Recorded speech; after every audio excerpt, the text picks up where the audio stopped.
even notice.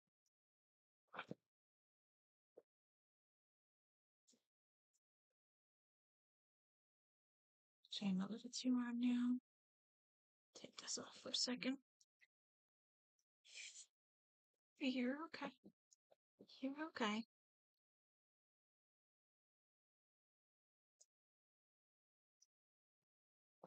Alright, let's pull up this in.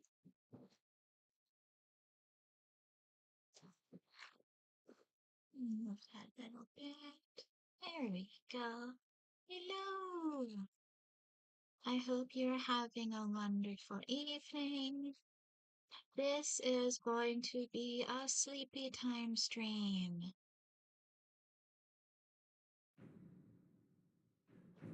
I did not want to go into a new quest line right before I take my 2-week break to play the new Sims 4 pack. So we're just going to read books. I have a lovely collection for you of the very best books in Skyrim. I found volume 2 of The Lusty Argonian Maid, but I won't be able to find volume 1 for you until we visit Solstheim. I looked that one up, and that is what we're gonna have to do there. But I am up here in my alchemist field lab, where I have the very best view in all of Skyrim. We have the Blue Palace here, looking out over the water. So now, let's get into my inventory and pick out our first book for the night. Sure, let's start with the kids' stories, why not? A Children's Annuad, and the Annuad paraphrased. The first ones were brothers, Anu and Padme. They came into the void, and time began. As Anu and Padme wandered into the and Padme were amazed and delighted with her appearance. But she loved Anu, and Padme retreated from them in bitterness. Nyr became pregnant, but before she gave birth, Padme returned, professing his love for Nyr. She told him that she loved only Anu, and Padme beat her in rage. Anu returned, fought Padme, and cast him outside time. Nyr gave birth to creation, but died from her injuries soon after. Anu, grieving, hid himself in the sun and slept. Meanwhile, life sprang up on the 12 worlds of creation and flourished. After many ages, Padme was able to return to time. He saw creation and hated it. He swung his sword, shattering the 12 worlds in their alignment. Anu awoke and fought Padme again. The long and furious battle ended with Anu the victor. He cast aside the body of his brother, who he believed was dead, and attempted to save creation by forming the remnants of the 12 worlds into one, Nirn, the world of Tamriel. As he was doing so, Padme struck him through the chest with one last blow. Anu grappled with his brother and pulled them both outside of time forever. The blood of Padme became the daedra. The blood of Anu became the stars. The mingled blood of both became the Aedra, hence their capacity for both good and evil, and their greater affinity for earthly affairs than the Daedra, who have no connection to creation. On the world of Nirn, all was chaos. The only survivors of the 12 worlds of creation were the Elonfe and the Hist. The Elonfe are the ancestors of Mer and Men. The Hiss are the trees of Argonian. Nirn was originally all land, with interspersed seas, but no oceans. A large fragment of the Elonfe world landed on Nirn relatively intact, and the Elonfe living there were the ancestors of the Mer. These Elonfe fortified their borders from the chaos outside, hid their pocket of calm, and attempted to live on as before. Other Elonfe arrived on Nirn, scattered amid the confused jumble of the shattered worlds, wandering and finding each other over the years. Eventually, the wandering Elonfe found the hidden land of old Elonfe, and were amazed and joyful to find their kin living amid the splendor of ages past. The wandering Elonfe expected to be welcomed into the peaceful realm, but the old Elonfe looked on them as degenerates, fallen from their former glory. For whatever reason, war broke out and raged across the whole of Nirn. The old Elonfe retained their ancient power and knowledge, but the Wanderers were more numerous and toughened by their long struggle to survive on Nirn. This war reshaped the face of Nirn, sinking much of the land beneath new oceans, and leaving the lands as we know them, Tamriel, Akavir, Atmora, and Yakunda. The old Elonfe realm, though ruined, became Tamriel. The remnants of the Wanderers were left divided on the other 3 continents. Over many years, the Elonfe of Tamriel became the Mer, elves, the Dwemer, the Deep Ones, sometimes called dwarves, the Chimere, the Changed Ones, who later became the Dunmer. The Dunmer, the Dark Ones, Cursed Ones, Dark Elves, the Bosmer, the Green, Forested Ones, the Wood Elves, and the Altmer, the Elder or High Ones, the High Elves. On the other continents, the wandering Elonfe became the Men, the Nords of Atmora, the Redguards of Yakuda, and the Teseki of Akavir. The Hist were bystanders in the Elonfe War, but most of their realm was destroyed as the war passed over it. A small corner of it survived to become the Black Marsh in Tamriel, but most of their realm was sunk beneath the sea. Eventually, men returned to Tamriel.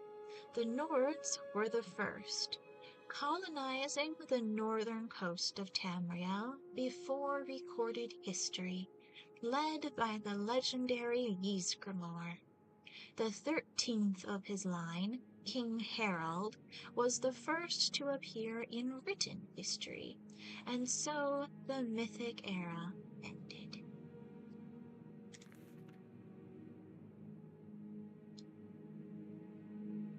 We've got 2 people watching now. How wonderful.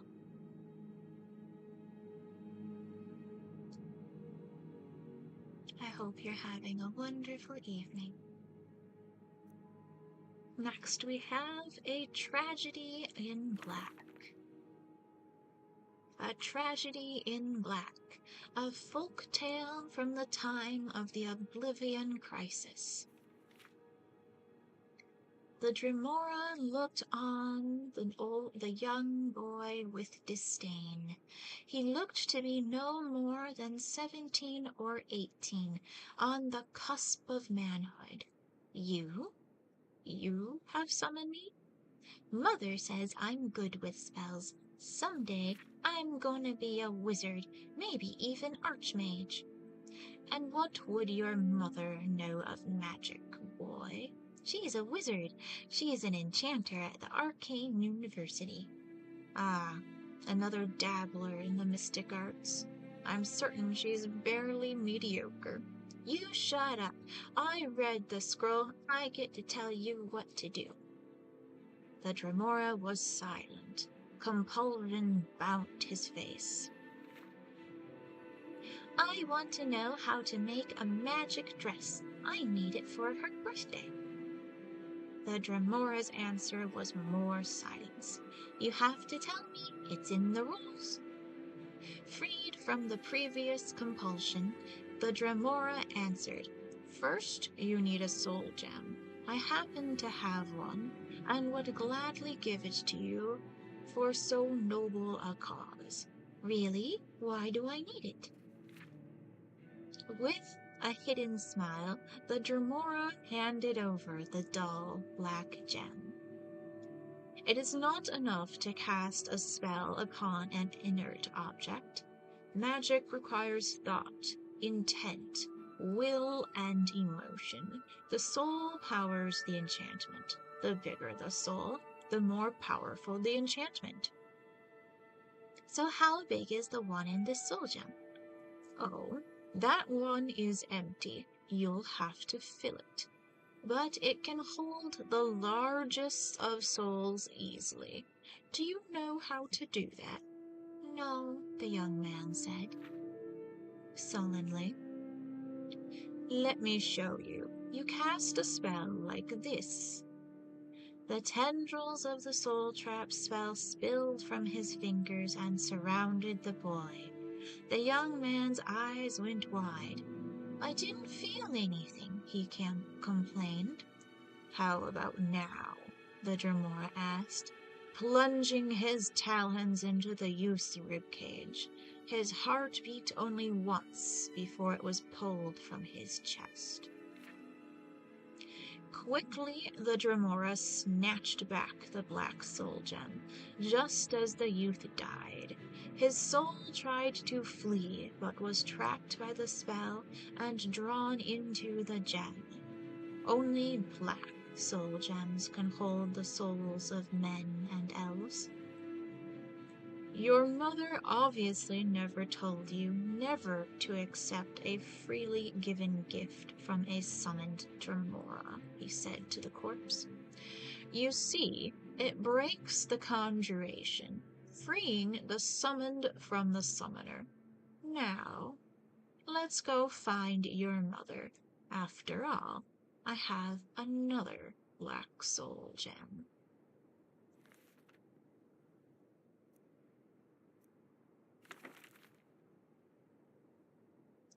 Aedra and Daedra. The designations of gods, demons, Aedra and Daedra are universally confusing to the layman. They are often used interchangeably. Aedra and Daedra are not relative terms. They are elvish and exact. Azura is a Daedra, both in Skyrim and Morrowind. Aedra is usually translated as ancestor, which is as close as Cyrillic can come to this elven concept. Daedra means roughly not our ancestors. This distinction was crucial to the Dunmer, whose fundamental split in ideology is represented in their mythical genealogy. Aedra are associated with stasis. Daedra represent change. Aedra created the mortal world and are bound to the earth worlds. Daedra, who cannot create, have the power to change. As part of the divine contract of creation, the Aedra can be killed. Witness Lorcan and the moons. The Protean Aedra, for whom the rules do not apply, can only be banished. Oh, I think I left that one inside. Lorcan and the moons would be a good one to go after this. Alright, gotta go pop into the house. I didn't want to read inside because the music doesn't play inside the mod house for some reason. And I wanted to leave the music playing for you. But the Lunar Lorcan. Take that. I'll pop it back out. And we'll read it here. So you can continue with your music. We'll go back where the view is best. Watch the birds fly over the blue palace for just a moment. And now we'll go in and read our next book.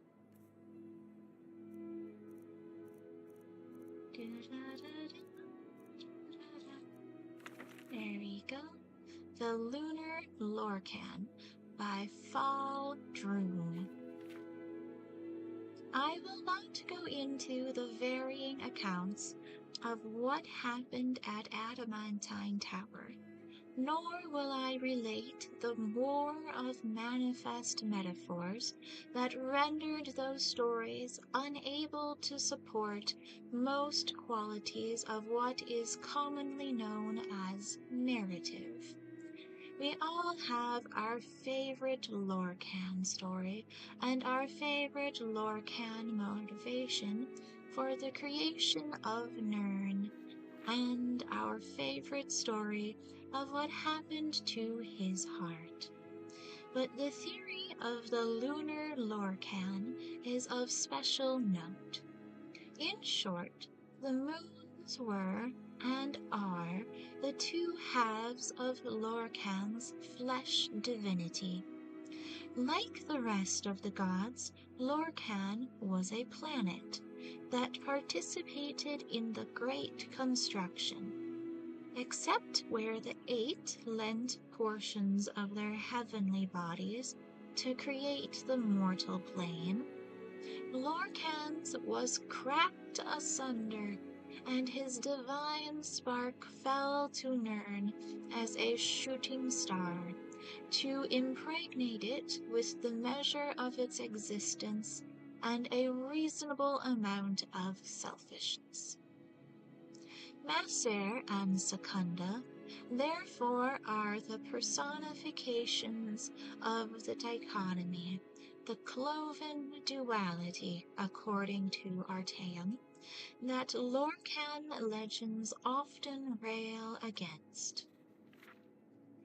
Ideas of the anima, animus, good and evil, being and nothingness, the poetry of the body, throat and moan silence, as the abortive, and so on, set in the night sky as Lorcan's constant reminder of his mortal issue of their duty. Followers of this theory hold that all other heart stories are mythical degradations of the true origin of the moons, and it needed to be said that they observe the hollow crescent theory as well. We can scroll some more and get back to the beginnings. I got quite a few for you tonight.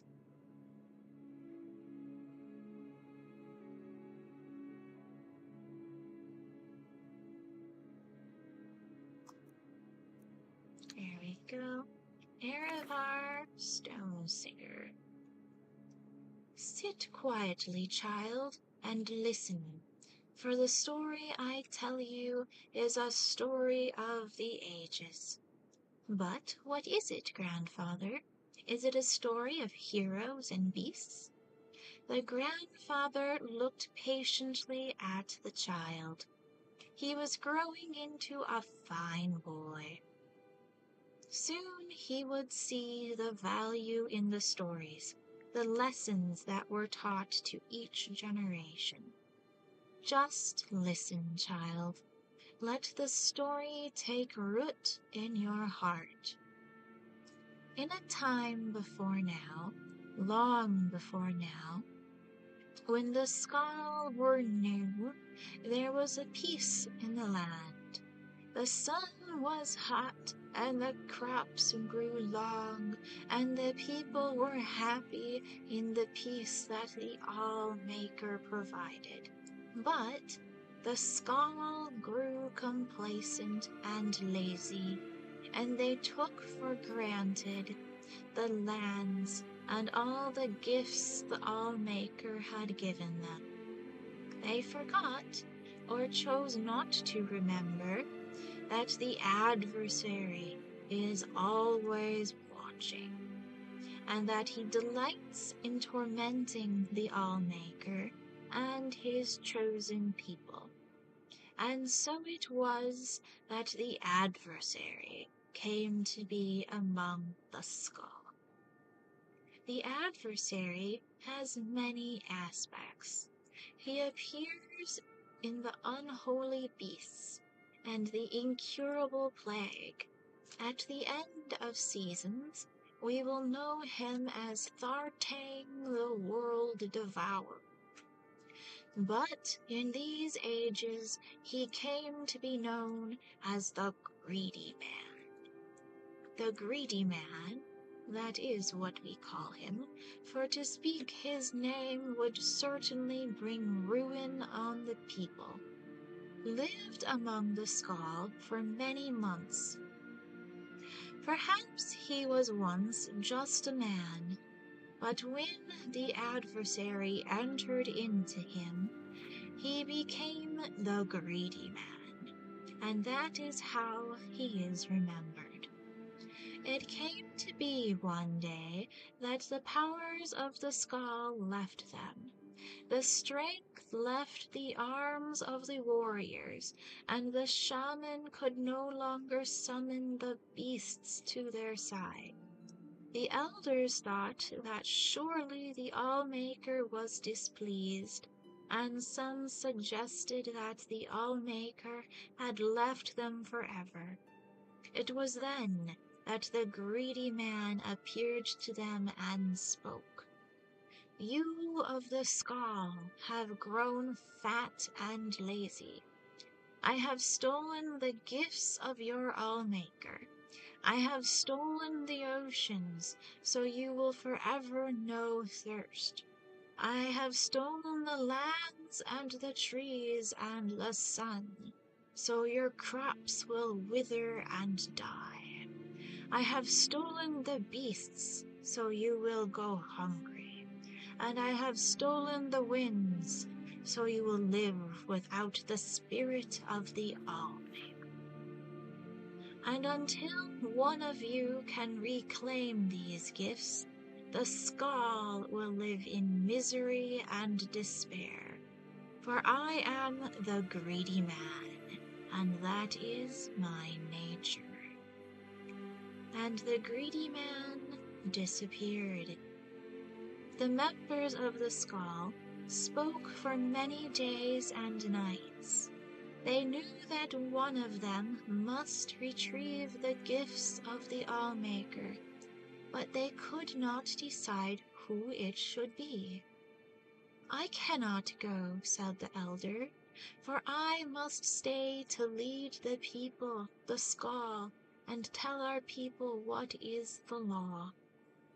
"I cannot go," said the warrior, "for I must protect the Skald.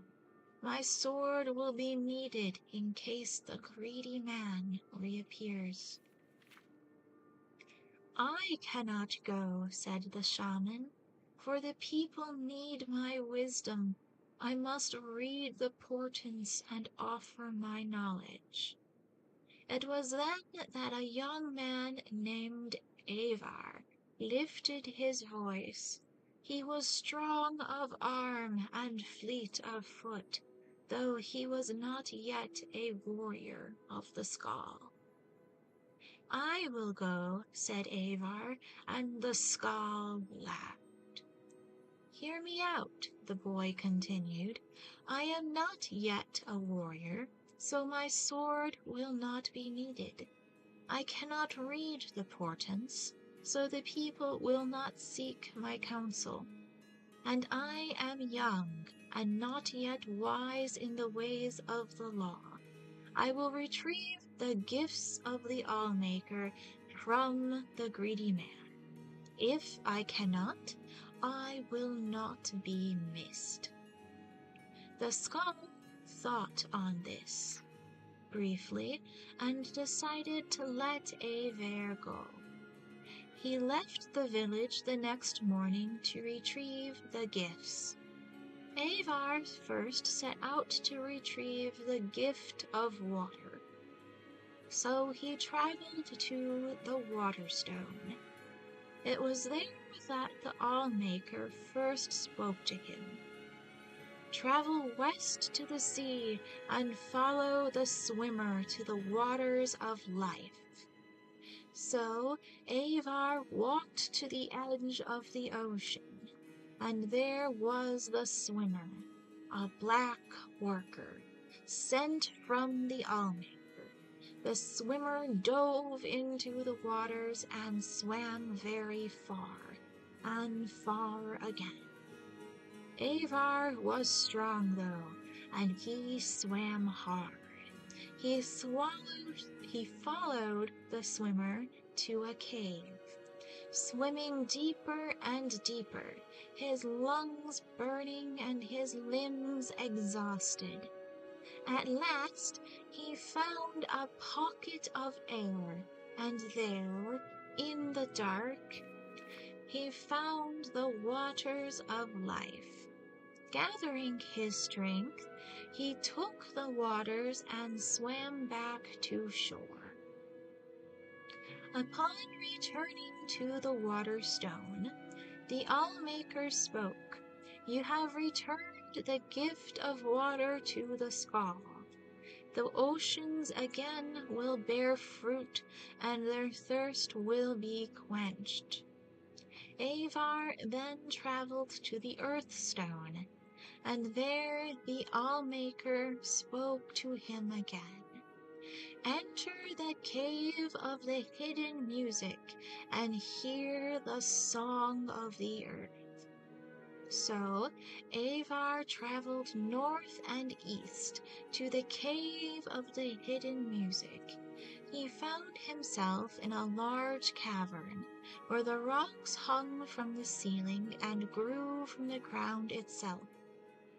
He listened there and heard the song of the earth, but it was faint.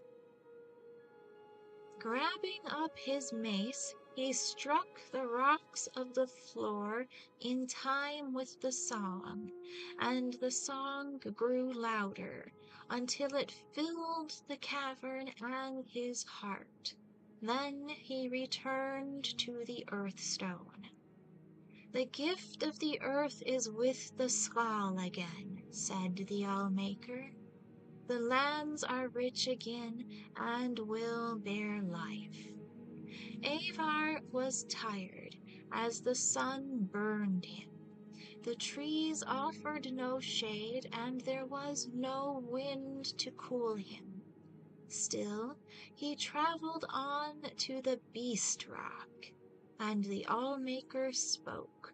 Find the good beast and ease his suffering. Avar traveled through the woods of the Isfenir for many hours until he heard the cries of a bear from over a hill. As he crested a hill, he saw the bear, a falmer's arrow piercing its neck. He checked the woods for the falmer, for that is what they were, though some say they are not, and finding none, approached the beast.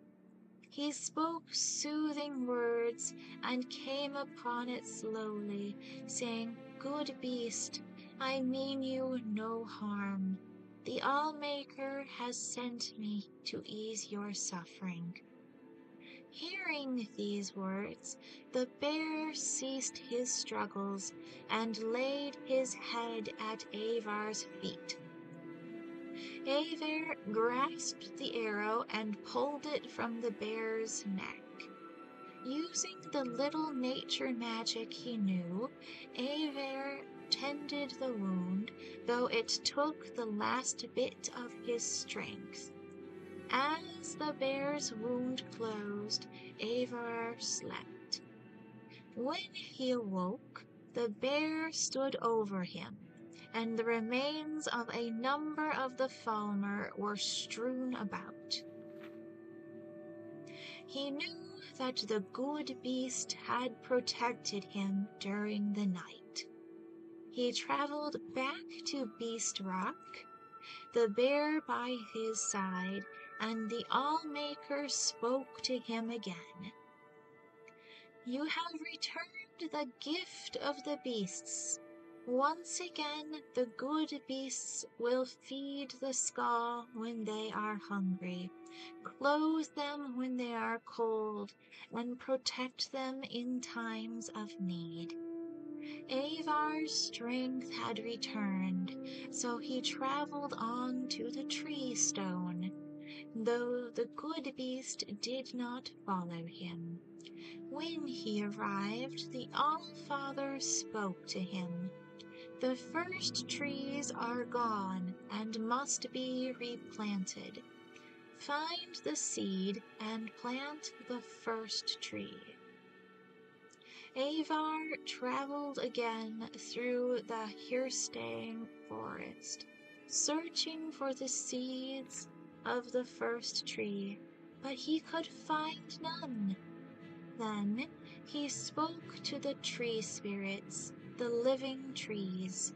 They told him that the seeds had been stolen by one of the falmer, for they are the servants of the adversary, and this falmer was hiding them deep in the forest, so that none would ever find them. Avar traveled to the deepest part of the forest, and there he found the evil falmer, surrounded by the lesser tree spirits. Avar could see that the spirits were in his thrall, that he had used the magic of the seeds and spoken their secret name.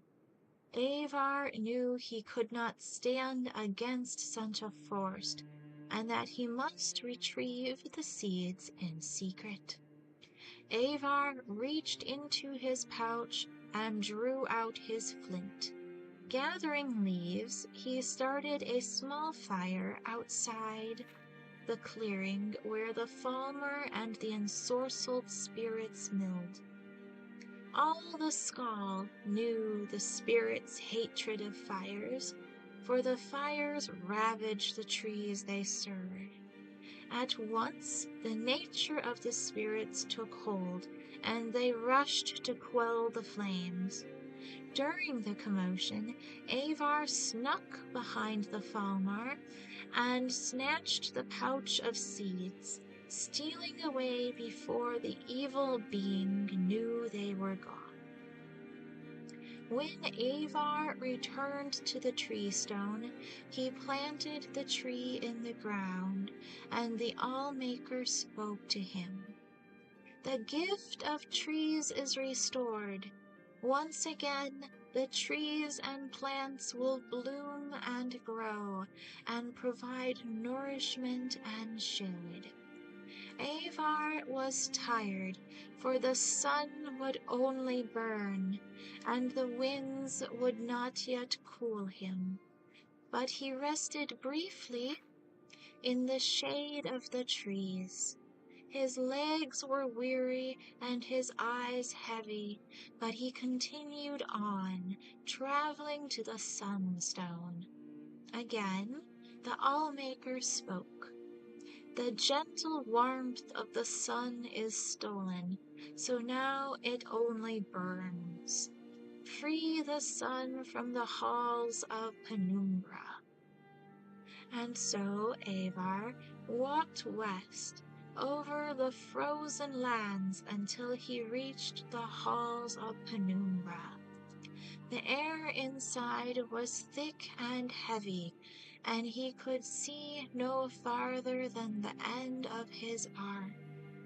Still, he felt his way along the walls, though he heard the shuffling of feet and knew that this place held the unholy beasts who would tear his flesh and eat his bones. For hours he crept along, until he saw a faint glow far at the end of the hall. There, from behind a sheet of perfect ice, came a glow so bright he had to shut his eyes, lest they be forever blinded. He plucked the flaming eye from one of the unholy beasts, and threw it at the ice with all his might. A small crack appeared in the ice, then grew louder. Slowly, the light crept out between the cracks, widening them, splitting the ice wall into pieces. With a deafening crack, the wall crumbled, and the light rushed over Avar and through the halls. He heard the shrieks of the unholy beasts as they were blinded and burned. He ran out of the halls, following the light, and collapsed on the ground outside. When he was able to rise again, the sun again warmed him, and he was glad for that. He traveled back to the sunstone, where the Allmaker spoke to him. The gift of the sun is the skulls once again. It will warm them and give them light. Avar had one final gift he had to recover, the gift of the winds. So he traveled to the Windstone, far on the western coast of the island. When he arrived, the Allmaker spoke to him, giving him his final task. Find the greedy man and release the wind from its captivity. So Avar wandered the land in search of the greedy man. He looked in the trees, but the greedy man did not hide there, nor did he hide near the oceans or the deep caves, and the beasts had not seen him in the dark forests. Finally, Avar came to a crooked house, and he knew that there he would find the greedy man. "Who are you," shouted the greedy man, "that you would come to my house?" "I am Avar of the Skull," said Avar. "I am not warrior, shaman, or elder. If I do not return, I will not be missed. But I have returned the oceans and the earth, the trees, the beasts, and the sun. and I will return the winds to my people, that we may feel the spirit of the Allmaker in our souls again. And with that, he grabbed up the greedy man's bag and tore it open. The winds rushed out with gale force, sweeping the greedy man up and carrying him off far from the island. Avar breathed in the winds and was glad. He walked back to the Windstone, where the Allmaker spoke to him a final time. You have done well, Avar. You, the least of the Skald, have returned my gifts to them. The greedy man is gone for now, and should not trouble your people again in your lifetime. Your Allmaker is pleased. Go now and live according to your nature. And Avar started back to the Skull village. And then what happened, grandfather? What do you mean, child? He went home. No, when he returned to the village, the child continued. Was he made a warrior, or taught the ways of the shaman? Did he lead the Skull in battle? I do not know. That is where the story ends, said the grandfather. But that's not an ending. That's not how stories end. The old man laughed and got up from his chair. Is it not?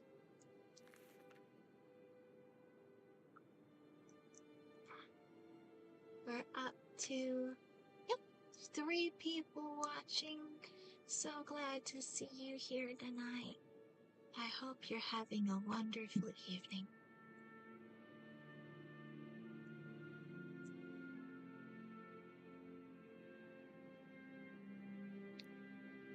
Our next story is Azir Trajazeri. Azir Trajazeri by Anonymous.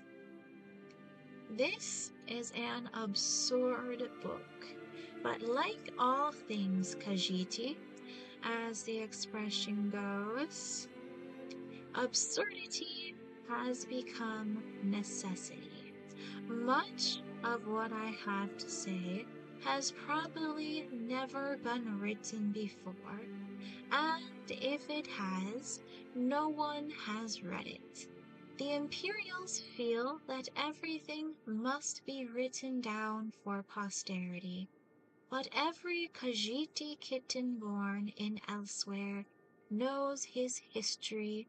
He drinks it in with his mother's milk. Fairly recently, however, our struggles to win back our homeland from the rapacious Count of Leowin have attracted sympathetic persons, even Imperials who wish to join our cause, but, it seems, do not understand our ways.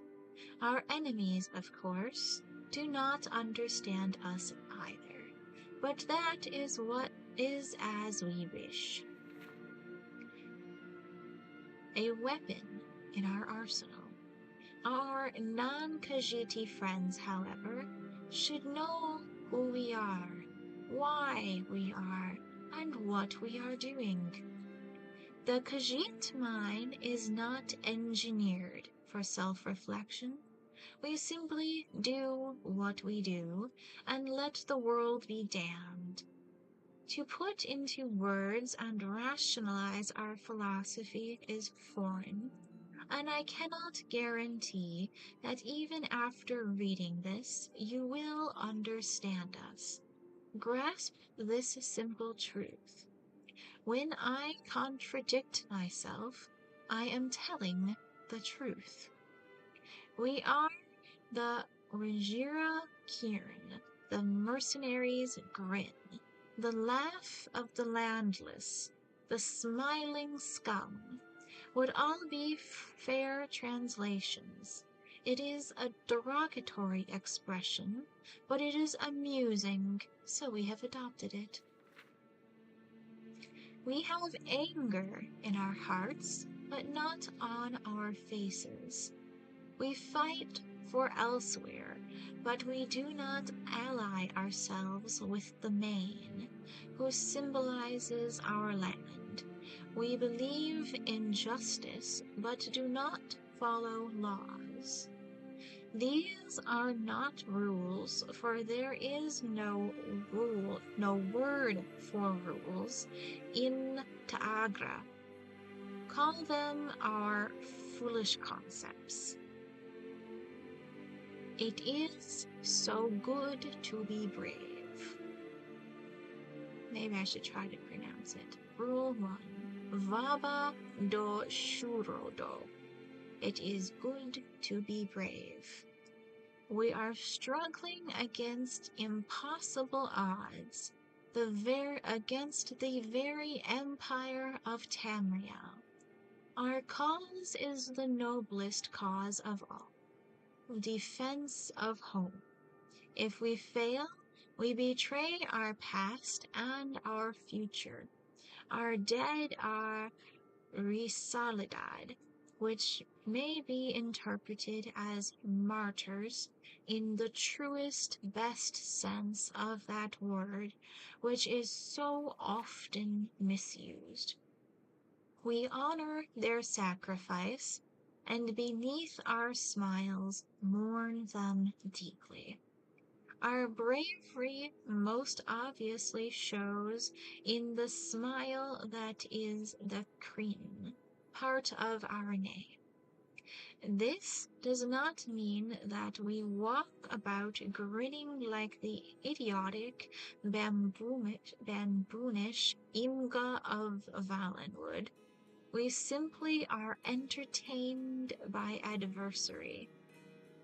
We find an equal, fair fight tiresome in the extreme.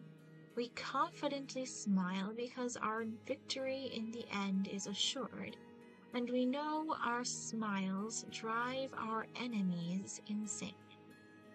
Rule 2. Vaba masi lagito. It is necessary to run away. We are struggling against impossible odds, against the very empire of Tamriel. Honor is madness. Yes, we loved the Ringira Kryn, who died in brave battle against the forces of the empire. But I guarantee you that each of those Risalidad had an escape route he or she failed to use and died saying, damn. When the great Sanshirat comes to Simasil steeps, he will find himself unable to hunt, unable to sleep, as the tiny Alfiq leap onto his back, biting him, and running off before he has a chance to turn his great body to face them. Eventually, though, he may stubbornly hope to catch the Alfiq. The Senshrat always leaves. They are our cousins, the Alfiq, and we have adopted their strategy against the great tiger of Leawin. Do not ally yourself with the Ringir if you yearn to be part of a mighty army, marching resolutely forth, for whom retreat is an anathema. We will laugh at your suicidal idiocy as we slip into the reeds of the river and watch the inevitable slaughter. 3. Fusozi Varvur. Enjoy life. Life is short. If you have not made love recently, please put down this book and take care of that with all haste. Find a wanton lass, or frisky lad, or several, in whatever combination your wise loins direct, and do not, under any circumstances, play hard to get. Our struggle against the colossal forces of oppression can wait. Good. Welcome back.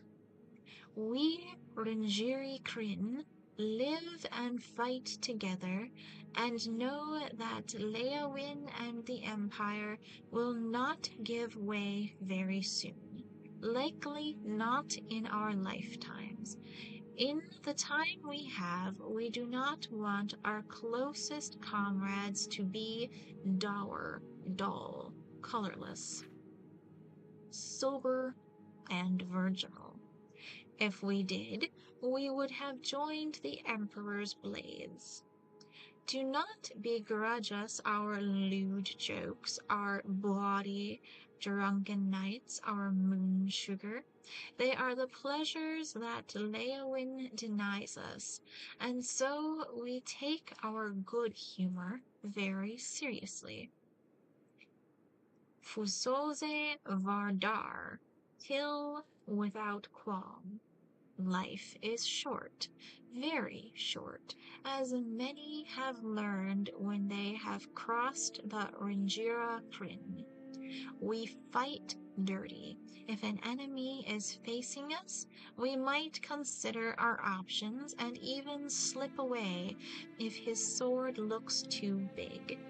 If his back is to us, however, I personally favor knocking him down and then jumping on his neck, where the bones snap with a gratifying crunch.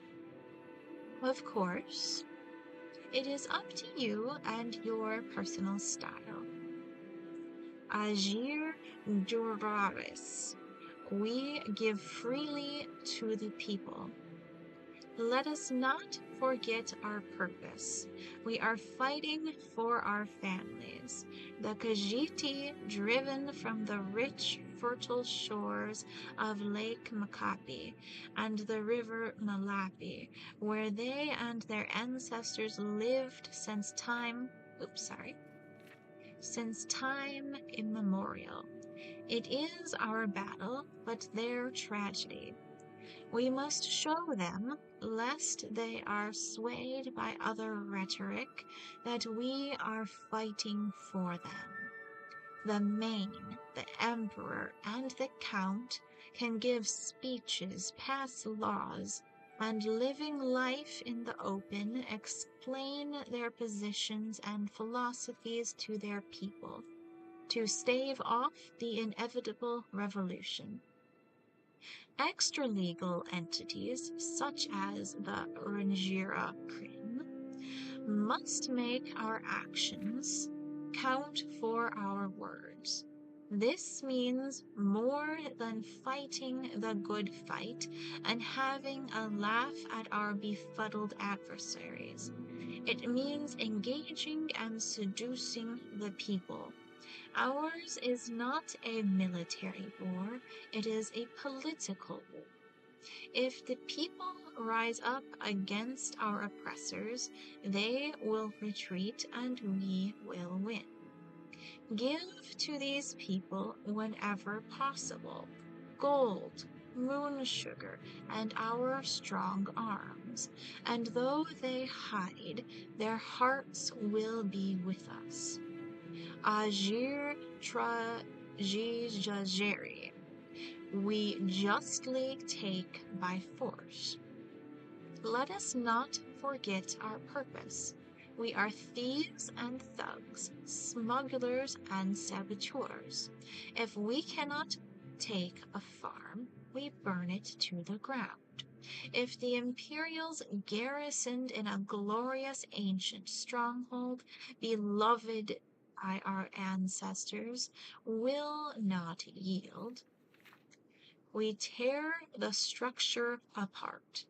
If the only way to rescue the land from the Leowin misappropriation is to make it uninhabitable by all, so be it. We want our life and our home back as it was 20 years ago.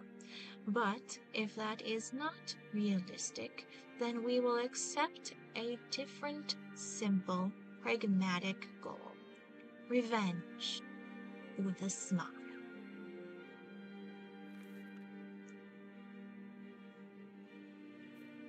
We're up to 5 viewers. That's so wonderful. It's great to see you.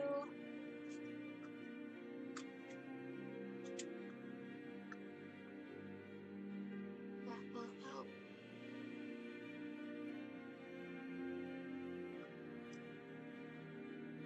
Alright, next book.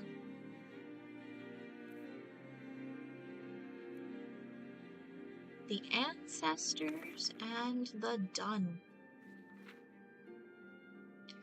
Ghosts walk among them. The departed spirits of the Dunmerry, and perhaps those of all races, persist after death. The knowledge and power of departed ancestors benefits the bloodlines of Dunmerry houses.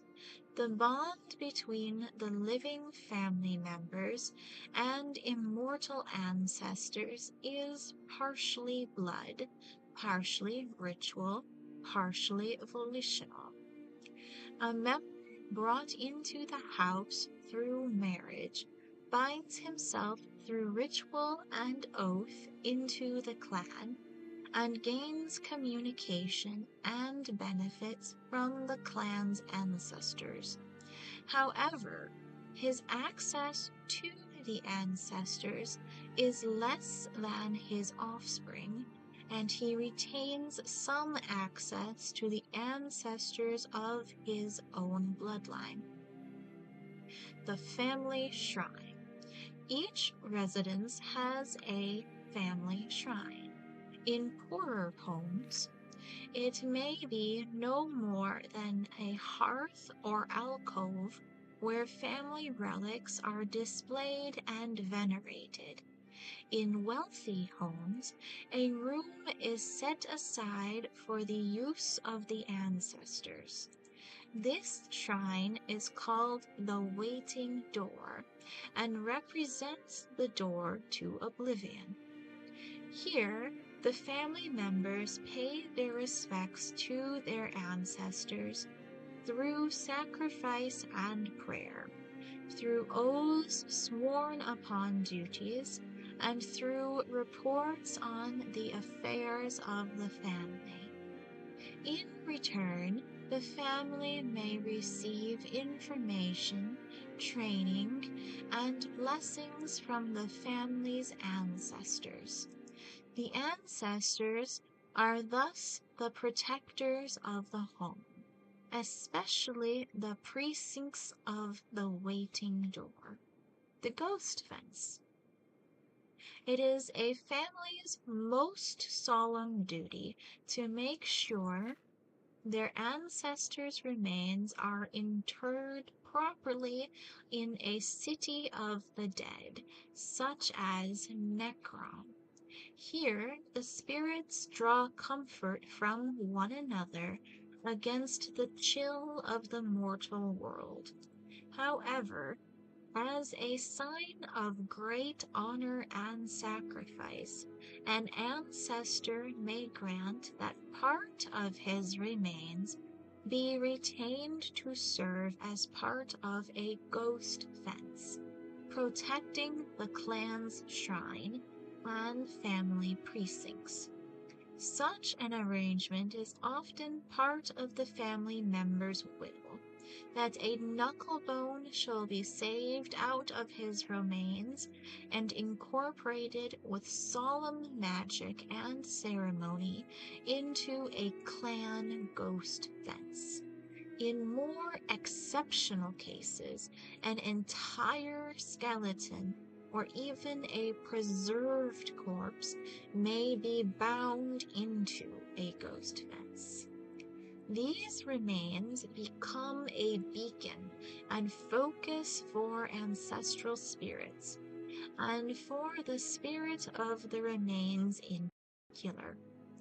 The more remains powerful mortals in life, ghost fence created by the tribunal to hold back the blight incorporates the bones of many heroes of the temple and of the houses in Doril and Ordorin, who dedicated their spirits to the temple and clan as their surrogate families. The ghost fence also contains bones taken from the catacombs of Necrom and the many battlefields of Morrowind. The mortal chill. Spirits do not like to visit the mortal world, and they do so only out of duty and obligation. Spirits tell us that the other world is more pleasant, or at least more comfortable for spirits, than our real world, which is cold, bitter, and full of pain and loss. Mad spirits. Spirits that are forced to remain in our world against their will may become mad spirits or ghosts.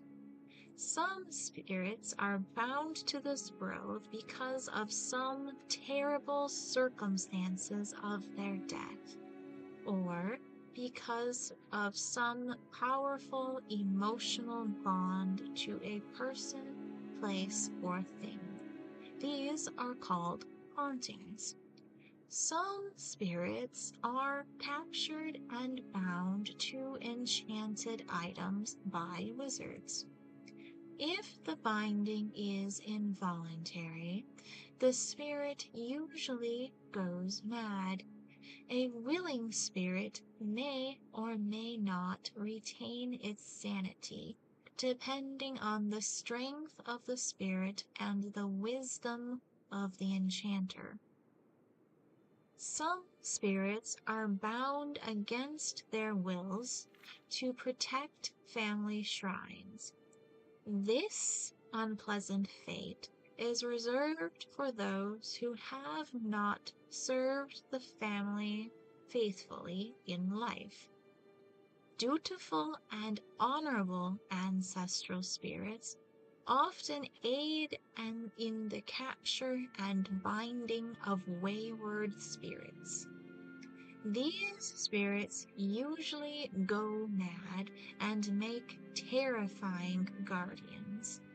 They are ritually prevented from harming mortals of their clans, but that does not necessarily discourage them from mischievous or peevish behavior. They are exceedingly dangerous to intruders. At the same time, if an intruder can penetrate the spirit's madness and play upon the spirit's resentment of his own clan, the angry spirits may be manipulated. Oblivion.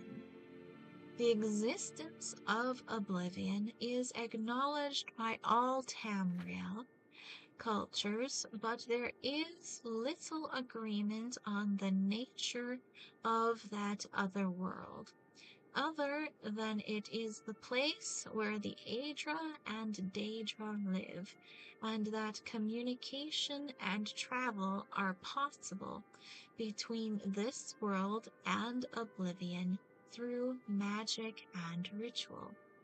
The Dunmer do not emphasize the distinction between this world and oblivion, as do the human cultures of Tamriel. They regard our world and the other world as a whole, with many paths from one end to the other than two separate worlds of different natures with distinct borders. This philosophical viewpoint may account for the greater affinity of elves for magic and its practices. Foreign views of Dunmerry ancestor worship and spirit magic. The Altmerry and Bosmerry cultures also venerate their ancestors, but only by respecting the orderly and blissful passage of these spirits from this world to the next. That is, wood elves and high elves believe it is cruel and unnatural to encourage the spirits of the dead to linger in our world. Even more grotesque and repugnant is the display of the bodily remains of the ancestors in ghost fences and ash pits. The presentation of finger bones in a family shrine, for example, is sacrilegious to the Bosmer, who eat their dead, and barbaric to the Altmer, who inter their dead. The human cultures of Tamriel are ignorant and fearful of dark elves and their culture, considering them to be inhuman and evil, like orcs and Argonians, but more sophisticated. The human populations of Tamriel associate Dunmerry ancestor worship and spirit magic with necromancy. In fact, this association of the dark elves with necromancy is at least partially responsible for the dark reputation of Dunmer throughout Tamriel. This is generally an ignorant misconception, for necromancy outside the acceptable clan rituals is a most abhorrent abomination in the eyes of the Dunmer. The Dark Elves would never think of practicing sorcerous necromancy upon any Dark Elf or upon the remains of any elf. However, Dark Elves consider the human and orcish races to be little more than animals. There is no injunction against necromancy upon such remains, or on the remains of any animal, bird, or insect. Imperial policy officially recognizes the practices of Dunmerry ancestor veneration and spirit magic as a religion, and protects their freedom to pursue such practices so long as they do not threaten the security of the empire. Privately, most imperial officials and traders believe dark elf ancestor worship and displays of remains are barbaric or even necromantic. Telvanni necromancy. The Telvanni are adept masters of necromancy. They do not, however, practice necromancy upon the remains of dark elves. Sane Telvanni regard such practices with loathing and righteous anger. They do not practice necromancy upon the remains of animals and upon the remains of humans, orcs, and Argonians, who are technically no more than animals in Morrowind. Publisher's note: This book was written by an unknown scholar as a guide for foreign visitors to Morrowind shortly after the armistice was signed. Many of these practices have since fallen into disfavor. The most obvious changes are those regarding the practice of necromancy and the Great Ghost Fence. Dunmer today regard necromancy upon any of the accepted races as an abomination. The Ghost Fence has forced many changes in the practice of ancestor worship, with the vast majority of ancestors' remains going to strengthen the Great Ghost Fence around the mountain of Dagoth-Ur. There are very few clan ghost fences in Morrowind. The temple discourages such practices among the houses as selfish. The upkeep of family tombs and private waiting doors has also fallen into disfavor, as very few remains have been buried in these tombs and shrines since the armistice. In recent years, most Dunmer venerate a small portion of their ancestors' remains kept at a local temple. Ooh, we're up to 7 viewers. You guys are so awesome. I hope you're having a wonderful evening. Alright, next we have Arcana Restored, a handbook by Wapna Nustra, Preceptor Emeritus.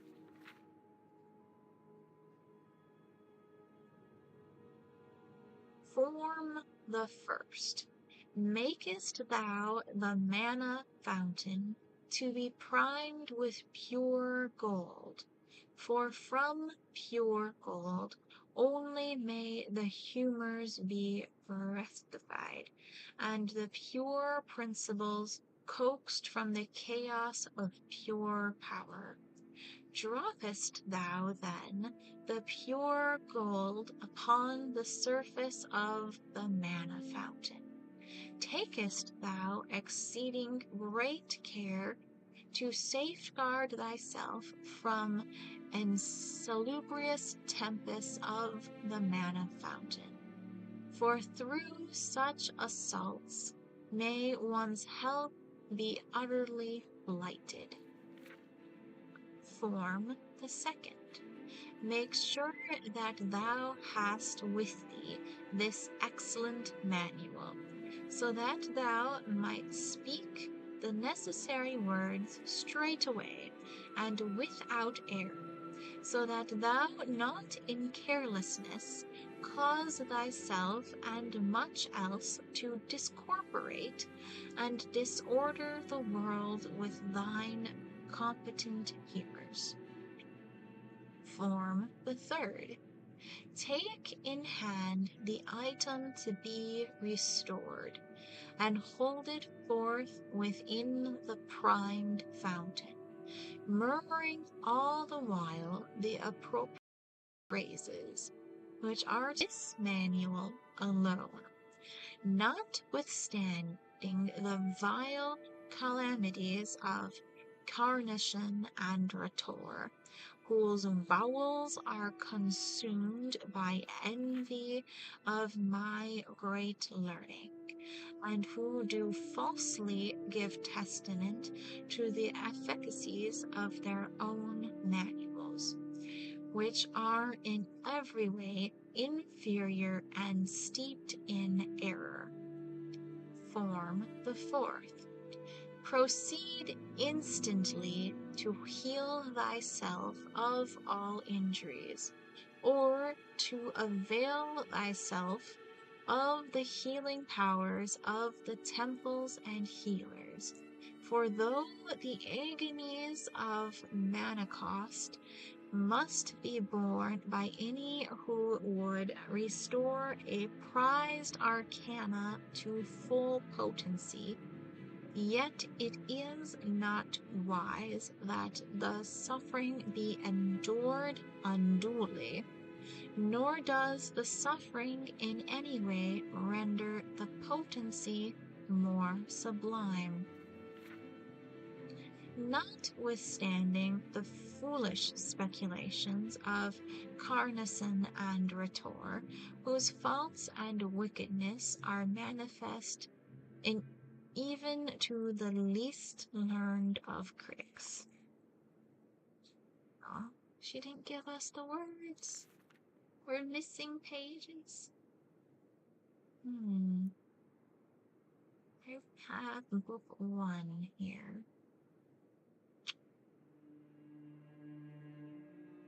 Well, we'll just read book 1. The Argonian Account, Book 1 by Waujin Jarth. On a minor but respectable plaza in the imperial city sat, or perhaps lounged, Lord Vanesh's building commission. It was an unimaginative, austere building, not noted so much for its aesthetic or architectural design as for its prodigious length. If any critics wondered why such an unornamented, extended erection held such fascination for Lord Vanesh, they kept it to themselves. In the 398th year of the Third Era, Decimus Scotti was a senior clerk at the commission. It had been a few months since the shy, middle-aged man had brought Lord Vanesh the most lucrative of all contracts, granting the commission the exclusive right to rebuild the roads of Valenwood, which had been destroyed in the 5-year war. For this, he had become the darling of the managers and the clerks, spending his days recounting his adventures, more or less faithfully, although he did omit the ending of the tale, since many of them had partaken in the celebratory Umstrapa roast provided by the Slenstri, informing one's listeners that they've gorged on human flesh improves very few stories of any good taste. Scotti was neither particularly ambitious nor hard-working, so he did not mind that Lord Vanesh had not given him anything to actually do.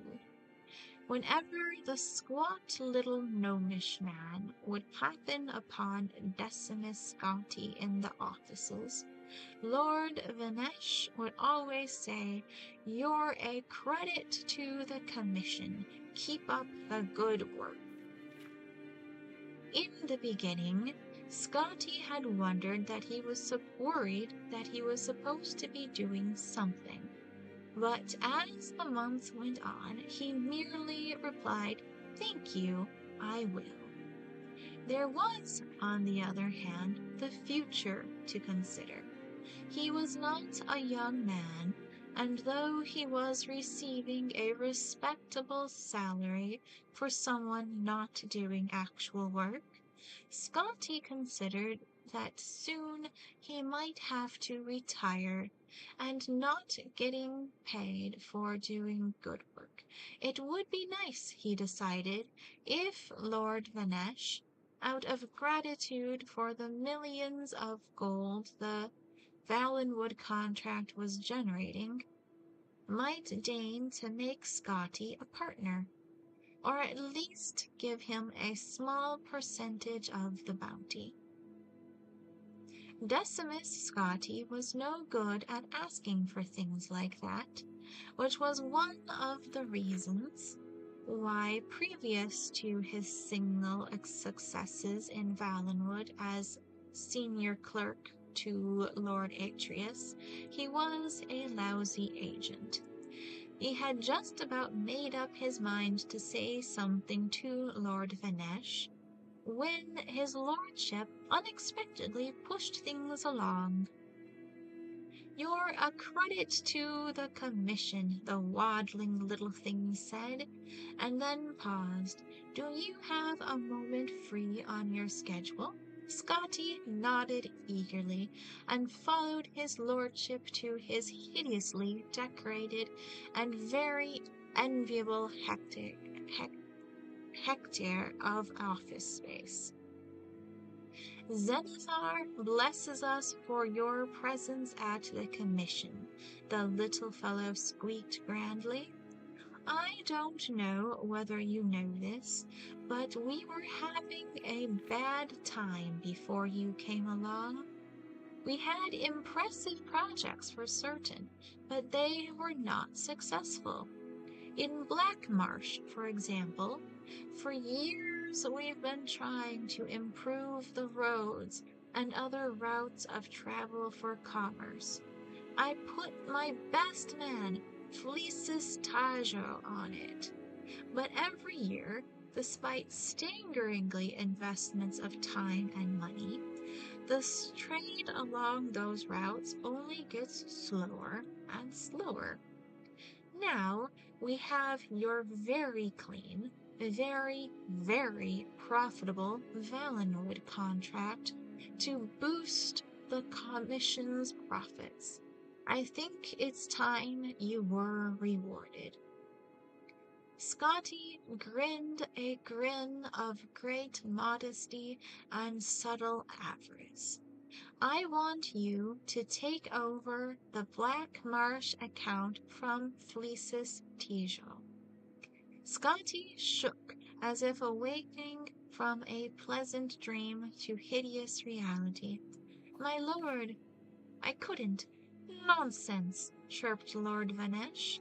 "Don't worry about Tijo.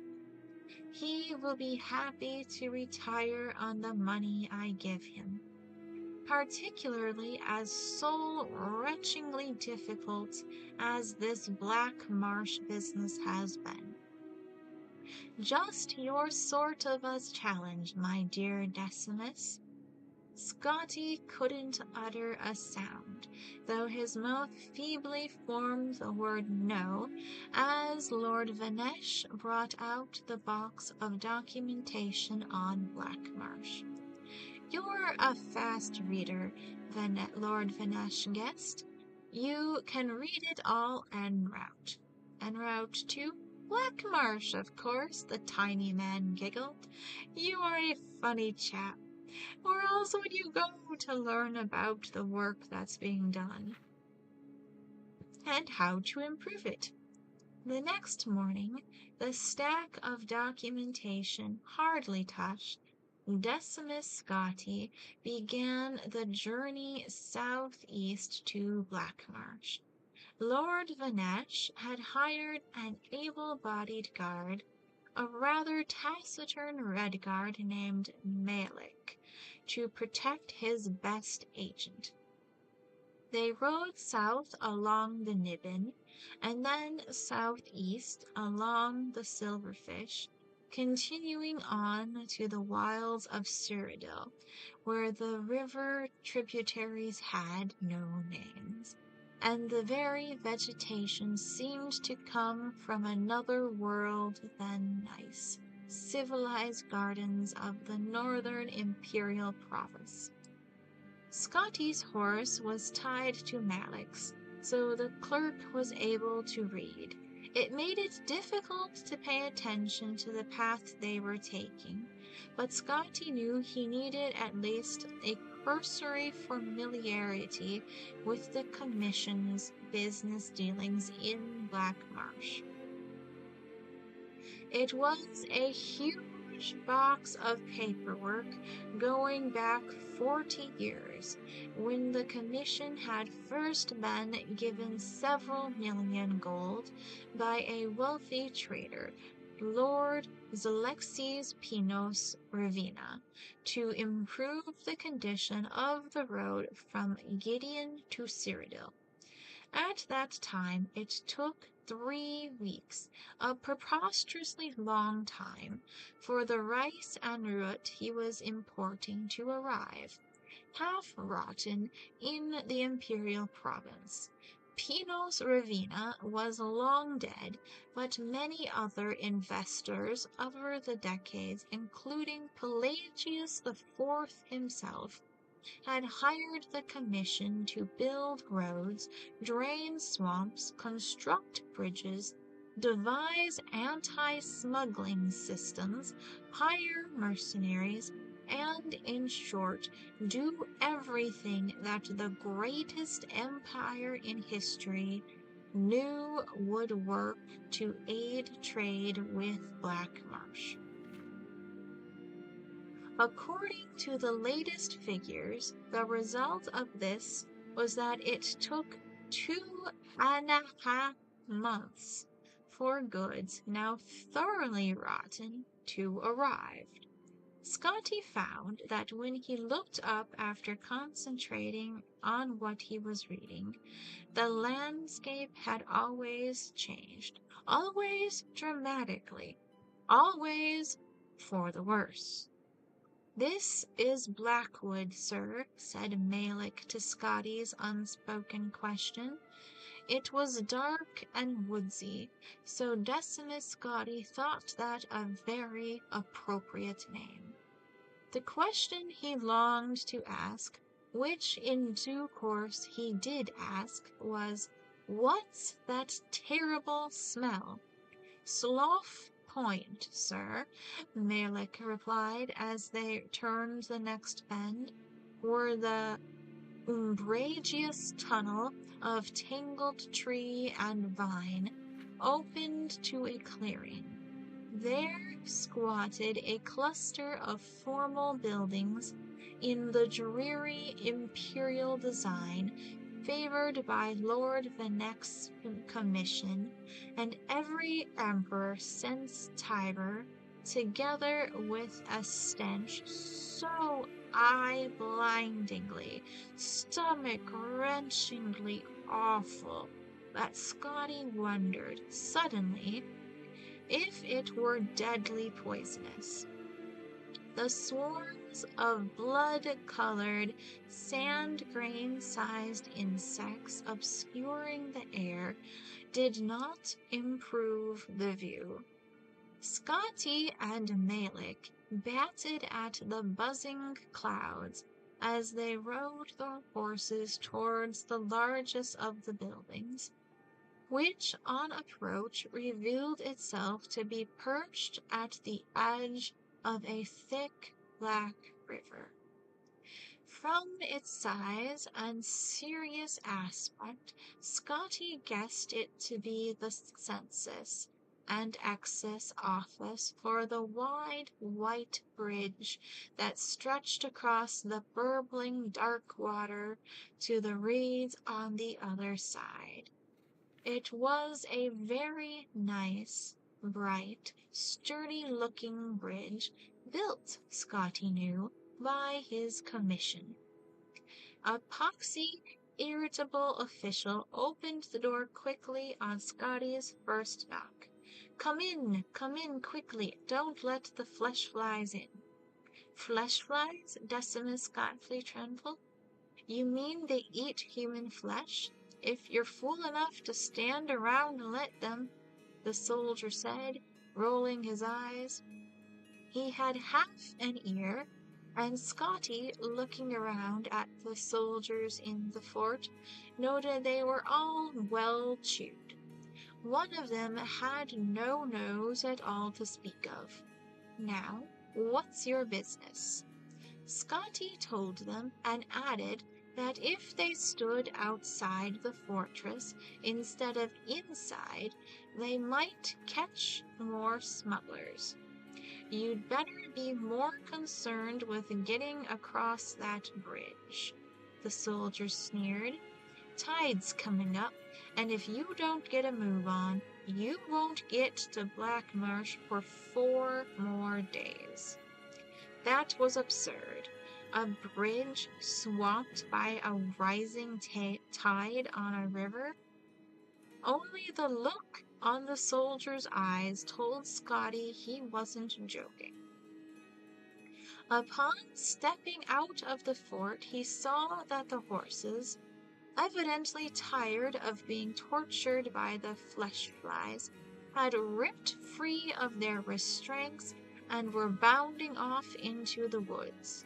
The oily water of the river was already lapping on the planks, oozing between the crevices. Scotty reflected that perhaps he would be more than willing to endure a wait of 4 days before going to Black Marsh. But Malik was already running a course. Scotty followed him, wheezing. He was not in excellent shape and never had been. The box of commission materials was heavy. Halfway across, he paused to catch his breath, and then he discovered he could not move. His feet were stuck.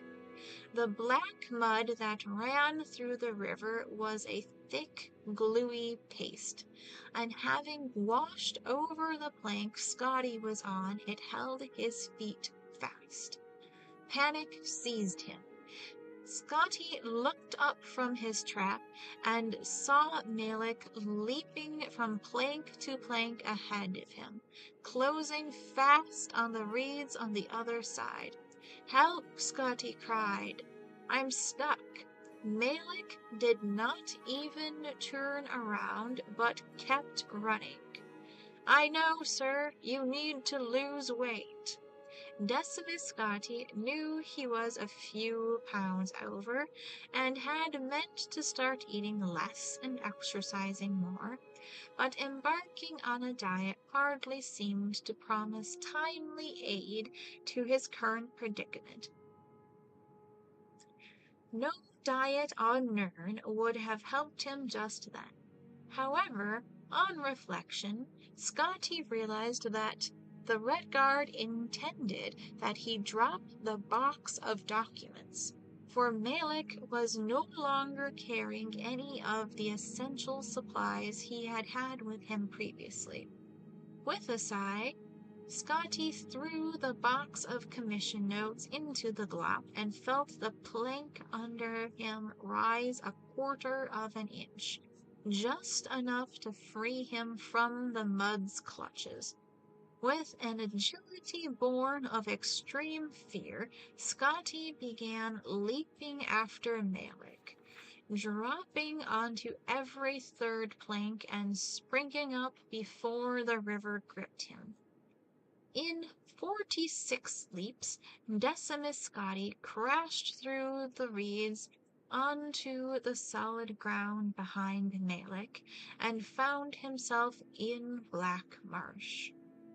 He could hear behind him a slurping sound, as the bridge and his container of important and official records of commission affairs was consumed by the rising tide of dark filth, never to be seen again.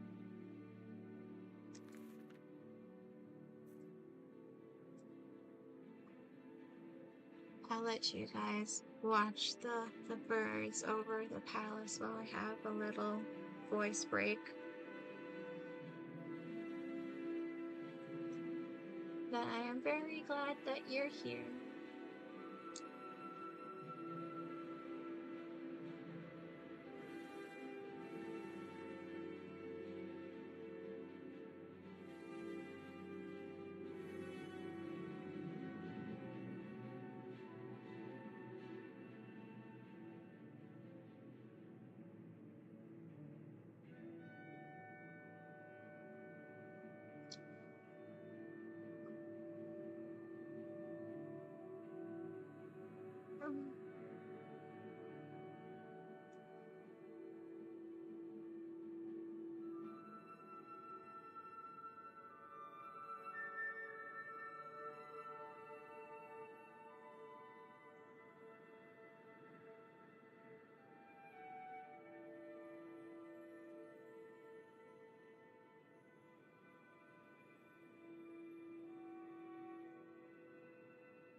Hmm.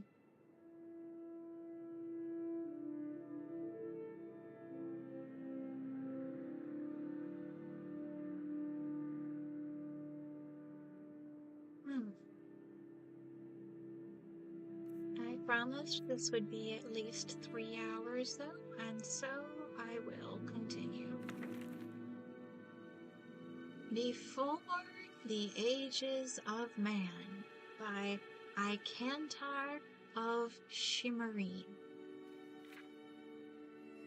Before man came to rule Tamriel, and before the chronicles of the historians recorded the affairs of the rulers of Tamriel, the events of our world are known only through myths and legends, and through the divinely inspired teachings of the 9 divines.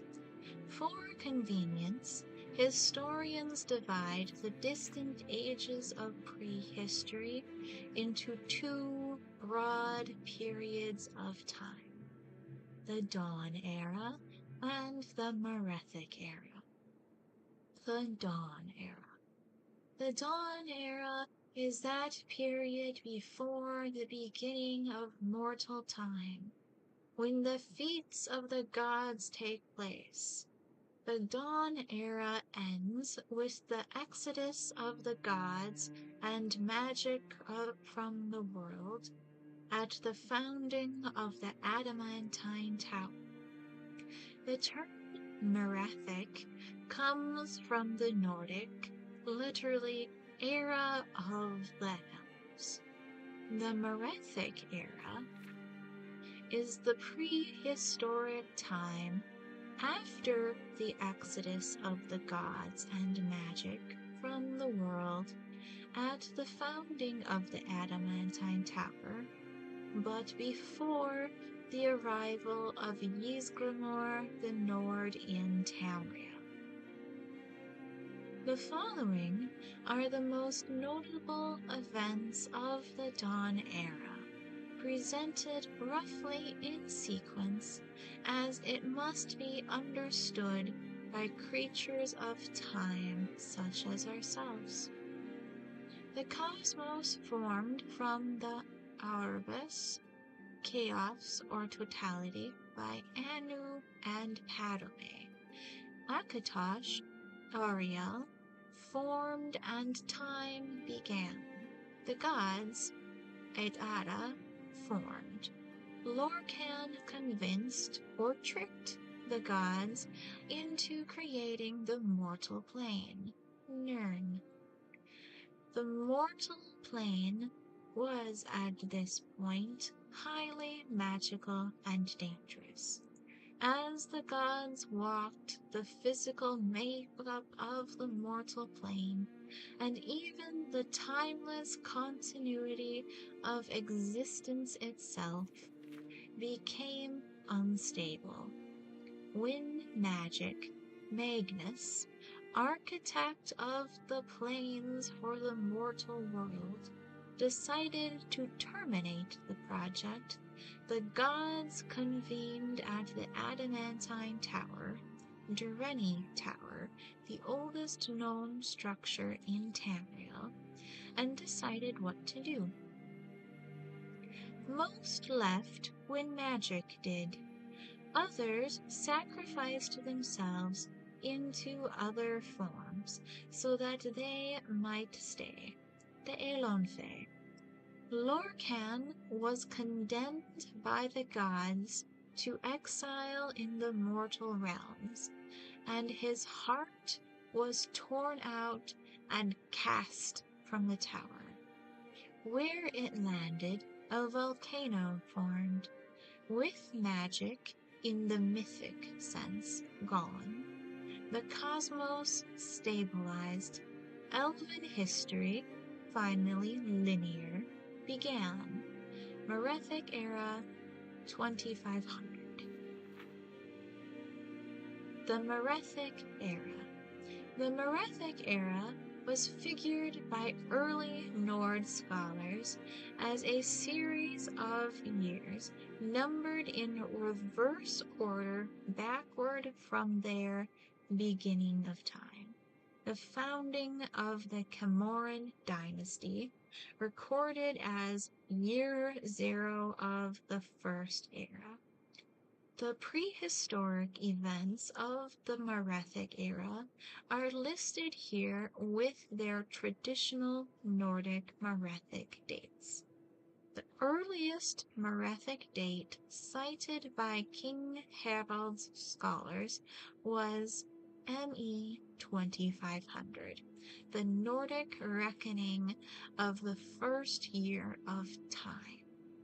As such, the Merethic era extends from ME 2500 in the distant past to ME 1, the year before the founding of the Camoran dynasty and the establishment of the White Gold Tower as an independent city-state.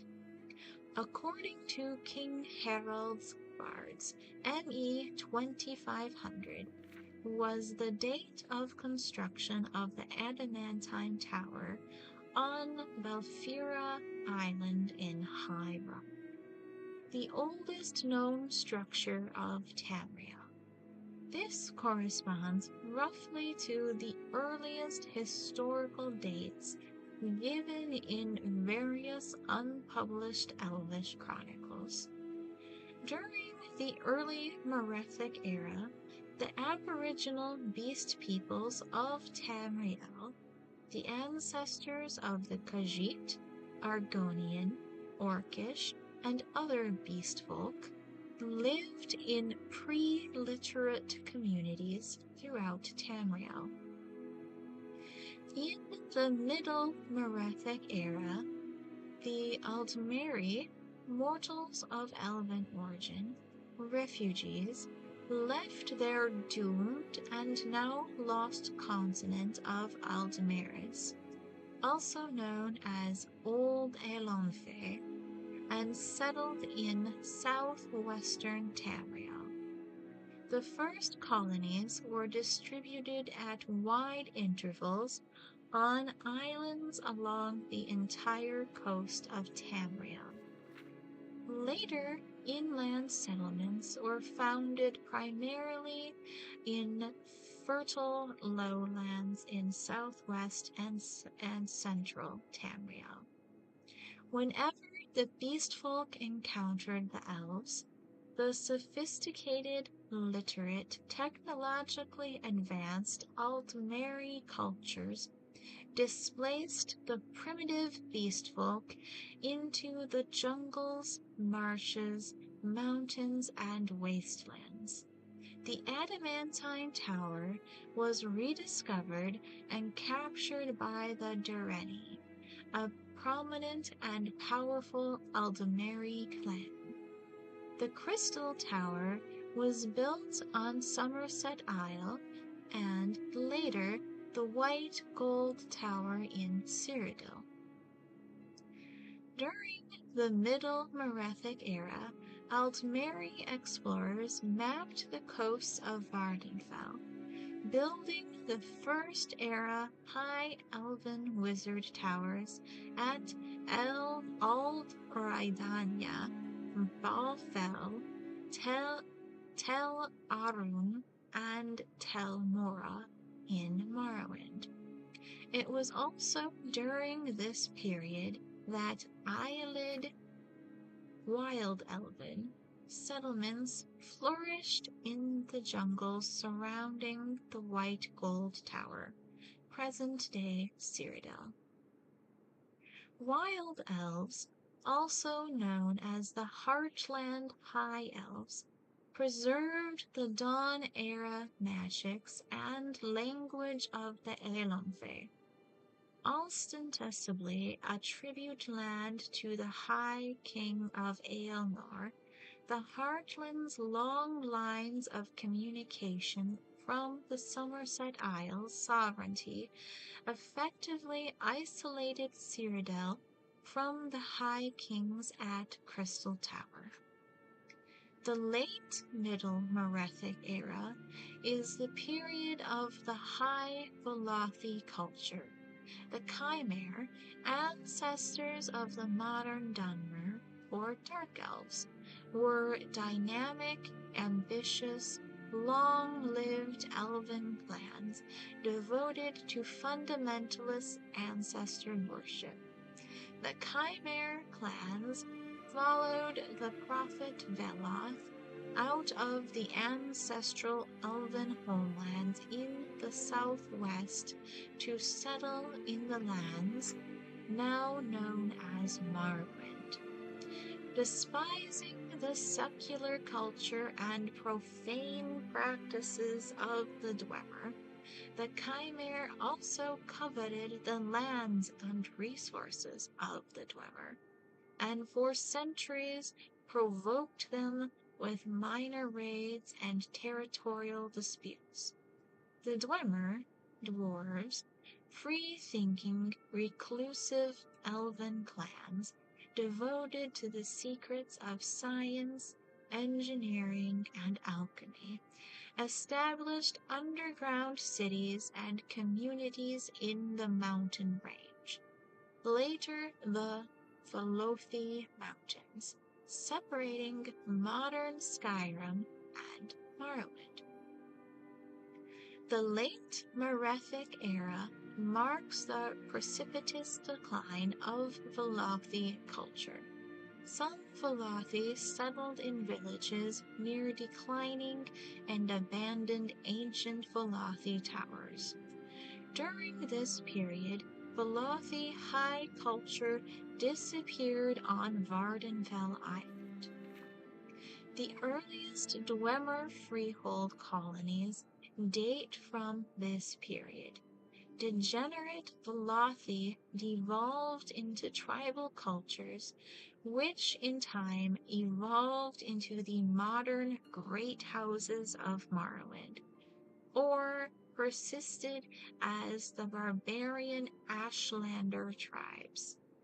The only surviving traces of this tribal culture are scattered Velothi towers and Ashlander nomads on Vardenfell Island.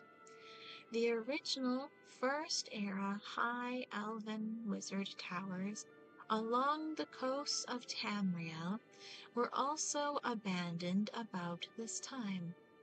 It was in the late Merethic era that the pre-literate humans, the so-called Nedic peoples from the continent of Atmora, also Altmora or the Alderwood in Aldmeris, migrated and settled in northern Tamriel.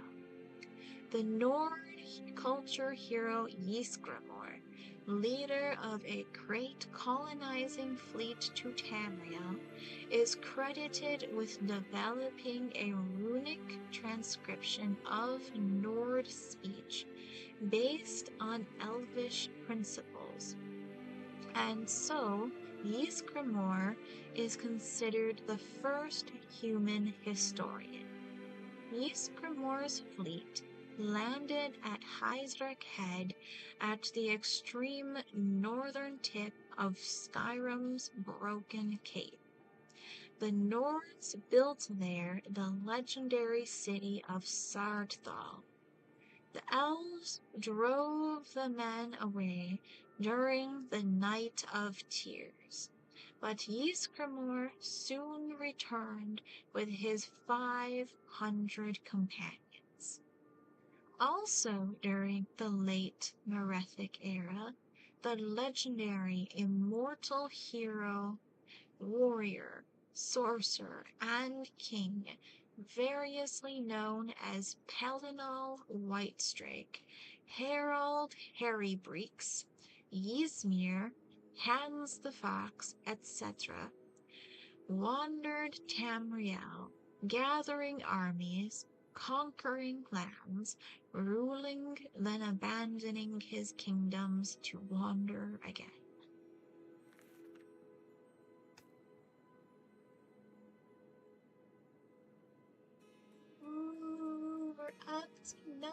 viewers now. You guys are so awesome. I hope you're having a wonderful evening.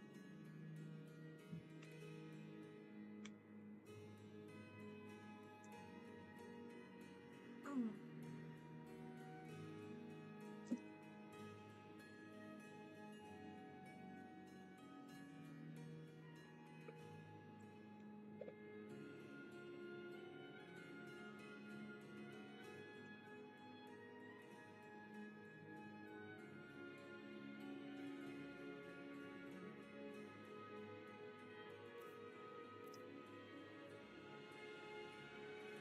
Here we go. Our next book is Beggar by Revan. Elsaf Errol was the last of the litter of 5 born to the queen of the prosperous Nordic kingdom of Erelgard.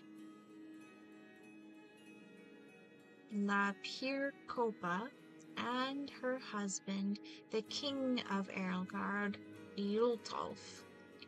During pregnancy, the queen had been more than twice as wide as she was tall, and the act of delivery took 3 months and 6 days after it had begun.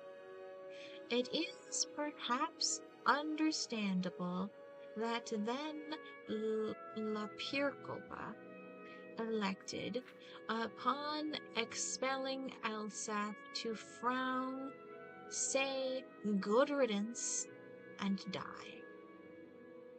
Like many Nords, Yultolf did not care very much for his wife, and less for his children. His subjects were puzzled, therefore, when he announced that he would follow the ancient tradition of his people of Atmora, of following his beloved spouse to the grave. They had not thought they were particularly in love, nor were they aware that such a tradition existed. Still, the simple people were grateful, for the little royal drama alleviated their boredom, which was and is a common problem in the more obscure parts of northern Skyrim, particularly in wintertide. He gathered his household staff and his 5 fat, bawling little heirs in front of him, and divided his estate. To his son Yinhulk he gave his title. To his son Lernu he gave his land. To his son Shiubud he gave his fortune. To his daughter Lysifultra he gave his army. Yultolf's advisors had suggested he keep the inheritance together for the good of the kingdom, but Yultolf did not particularly care for his advisors, or the kingdom for that matter. Upon making this announcement, he drew his dagger across his throat. One of the nurses, who was rather shy, finally decided to speak as the king's life ebbed away. "Your Highness, you forgot your 5th child, little Islaf." Good Ytolf groaned. It is somewhat hard to concentrate with blood gushing from one's throat after all. The king tried in vain to think of something to bequeath, but there was nothing left. Finally, he sputtered irritably. Islaf should have taken something then, and died. That a babe but a few days old was the was expected to demand his rightful inheritance was arguably unfair, but so Islaf Errol was given his birthright with his father's dying breath. He would have nothing but what he had taken.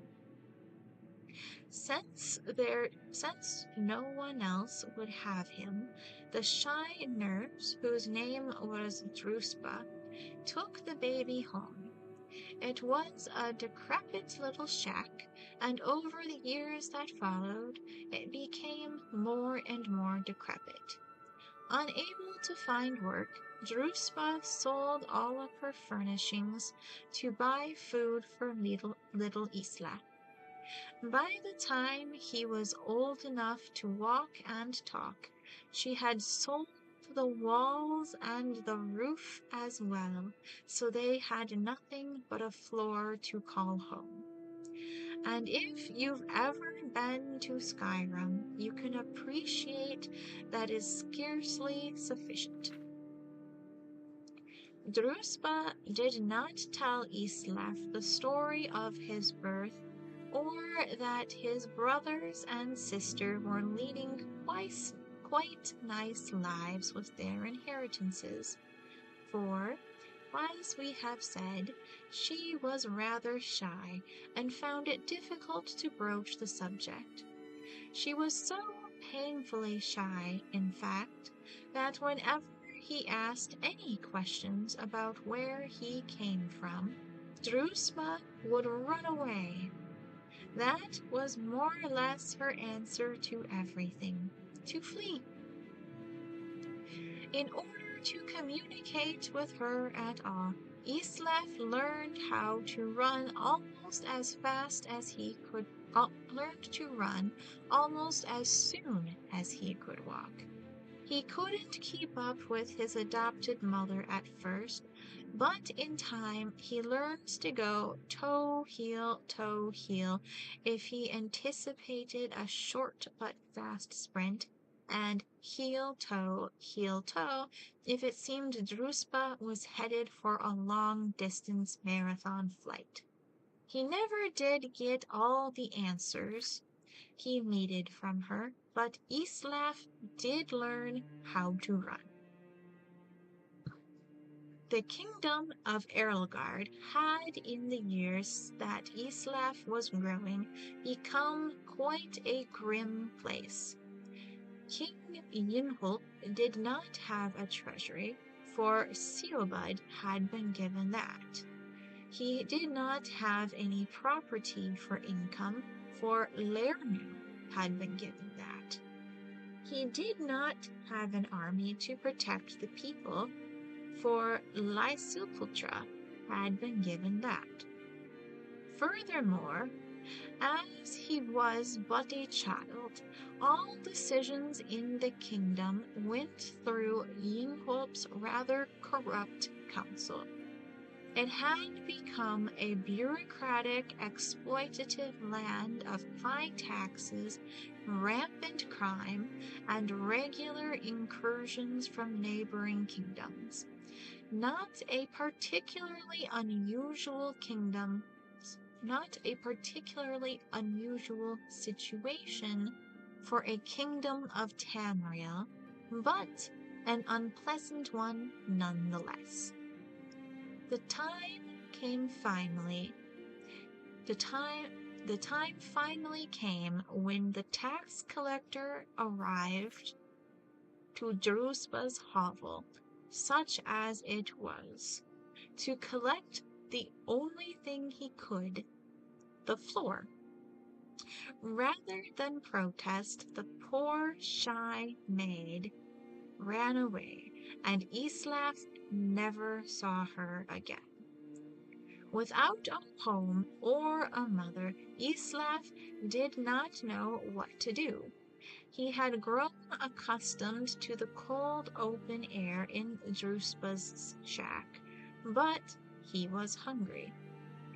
"May I have a piece of meat?" he asked the butcher down the street. "I'm very hungry." The man had known the boy for years, often spoke to his wife about how sorry he felt for him, growing up in a home with no ceilings or walls. He smiled at Islaf and said, "Go away, or I'll hit you." Islaf hurriedly left the butcher and went to a nearby tavern. The tavern keeper had been a former valet in the king's court and knew that the boy was by right a prince. Many times he had seen the poor ragged lad in the streets and sighed at the way fate had treated him. "May I have something to eat?" Islaf asked the tavern keeper. "I'm very hungry." "You're lucky I don't cook you up and eat you," replied the tavern keeper. Islaf hurriedly left the tavern. For the rest of the day, the boy approached the good citizens of Erlgard, begging for food. One person had thrown something at him, but it had turned out to be an inedible rock. As night fell, a raggedy man came up to Islaf and said, and without saying a word, handed him a piece of fruit and a piece of dried meat. The lad took it, wide-eyed, and as he devoured it, he thanked the man very sweetly. "If I see you begging on the streets tomorrow," the man growled, "I'll kill you myself. There are only so many beggars we of the guild allow in any one town, and you make it one too many. You're ruining business." It was a good thing Islaf Errol knew how to run. He ran all night. Islaf Errol's story is continued in the book Thief. You can find that reading posted on the YouTube.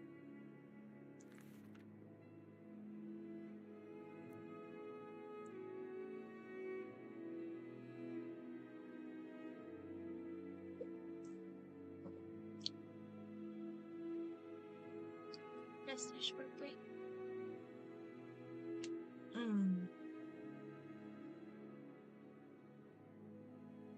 Alright, The Beggar Prince. The story of Weedle and his gifts from the Daedric Lord Namira. We look down upon the beggars of the Empire. These lost souls are the poor and the wretched of the land. Every city has its beggars. Most are so poor they have only the clothes on their backs. They eat the scraps the rest of us throw out. We toss them a coin so that we don't have to think too long about their plight. Imagine my surprise when I heard the tale of the beggar prince. I could not imagine what a prince of beggars would be. Here is the tale I heard. It takes place in the First Age, when gods walked like men, and Daedra stalked the wilderness with impunity. It is a time before they were all confined to oblivion. There once was a man named Weedle, or maybe it was a woman. The story goes to great lengths to avoid declaring Weedle's gender. Weedle was the 13th child of a king in Valenwood. As such, Weedle was in no position to take the throne or even inherit much property or wealth. Weedle had left the palace to find independent fortune and glory. After many days of endless forest roads, and tiny villages, Weedle came upon 3 men surrounding a beggar. The beggar was swaddled in rags from head to toe. No portion of the vagabond's body was visible. The men were intent on slaying the beggar. With a cry of rage and indignation, Weedle charged the men with sword drawn. Being simple townsfolk, only armed with pitchforks and scythes, they immediately fled from the armored figure with the shining sword. "Many thanks for saving me," wheezed the beggar from beneath the heap of foul rags. Weedle could barely stand the stench. "What is your name, wretch?" Weedle asked. "I'm Namira." Unlike the townsfolk, Weedle was well learned. That name meant nothing to them, but to Weedle it was an opportunity. "You are the Daedric Lord," Weedle exclaimed. "Why did you allow these men to harass you? You could have slain them all with but a whisper." "I am pleased you recognized me," Namira rasped. "I am frequently reviled by townsfolk, but it pleases me to be recognized for my attribute, if not for my name." Weedle knew that Namira was the Daedric lord of all things gross and repulsive. Diseases such as leprosy and gangrene were her domain. Where others might have seen danger, Weedle saw opportunity. "Oh, great Namira, let me apprentice myself to you. I ask only that you grant me powers to make my fortune and forge a name for myself that will live through the ages. Nay, I make my way alone in the world. I have no need for an apprentice." Namira shambled off down the road. Weedle would not be put off. With a bound, Weedle was at Namira's heel, pressing the case for an apprenticeship. For 33 days and nights, Weedle kept up the debate. Namira said nothing, but Weedle's voice was ceaseless. Finally, on the 33rd day, Weedle was too hoarse to talk. Namira looked back on the suddenly silent figure. Weedle knelt in the mud at her feet, open hands raised in supplication. "It would seem you have completed your apprenticeship to me after all," Namira declared. "I shall grant your request." Weedle was overjoyed. "I grant you the power of disease. You may choose to be afflicted with any disease you choose, changing them at will, so long as it has visible symptoms. However, you must always bear at least one. I grant you the power of pity. You may evoke pity in anyone that sees you. Finally, I grant you the power of disregard. You may cause others to disregard your presence." Weedle was aghast. These were not boons from which a fortune could be made. They were curses, each awful in its own right, but together they were unthinkable. "How am I to make my fortune and forge a name for myself with these terrible gifts? As you begged at my feet for 33 days and 33 nights, so shall you now beg for your fortune in the cities of men. Your name will become legendary among the beggars of Tamriel. The story of Weedle, the prince of beggars, shall be handed down throughout the generations.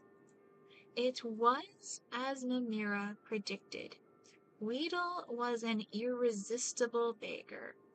None could see the wretch without desperately wanting to toss a coin at the huddled form. However, Weedle discovered that the power of disregard gave great access to the secrets of the realms. People unknowingly said important things where Weedle could hear them. Weedle grew to know the comings and goings of every citizen in the city. To this day, it is said that if you really want to know something, go ask the beggars. They have eyes and ears throughout the cities. They know all the little secrets of the daily lives of its citizens.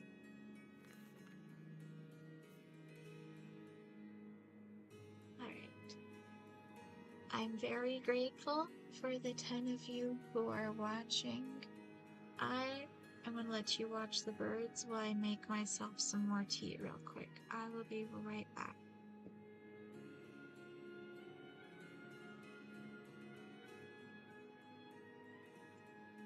Enjoy the music while I'm gone. Ouch.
is better. Thank you very much for your patience.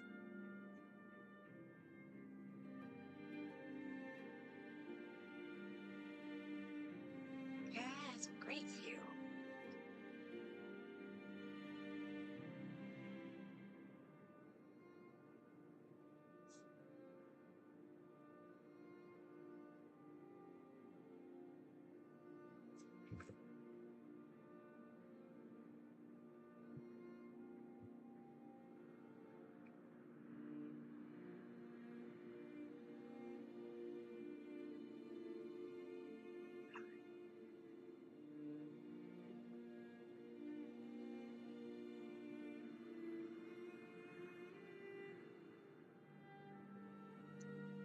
Scooter.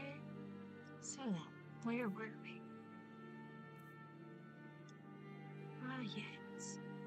Brothers of Darkness by Hilarne Asi. As their name suggests, the Dark Brotherhood has a history shrouded in obfuscation. Their ways are secret to those who are not themselves brothers of the order. Brother is a generic term. Some of their deadliest assassins are female, but they are often called brothers as well. How they continue to exist in shadow but be easily found by those desperate enough to pay for their services is not the least of the mysteries surrounding them. The Dark Brotherhood sprang from a religious order, the Morag Tong, during the Second Era.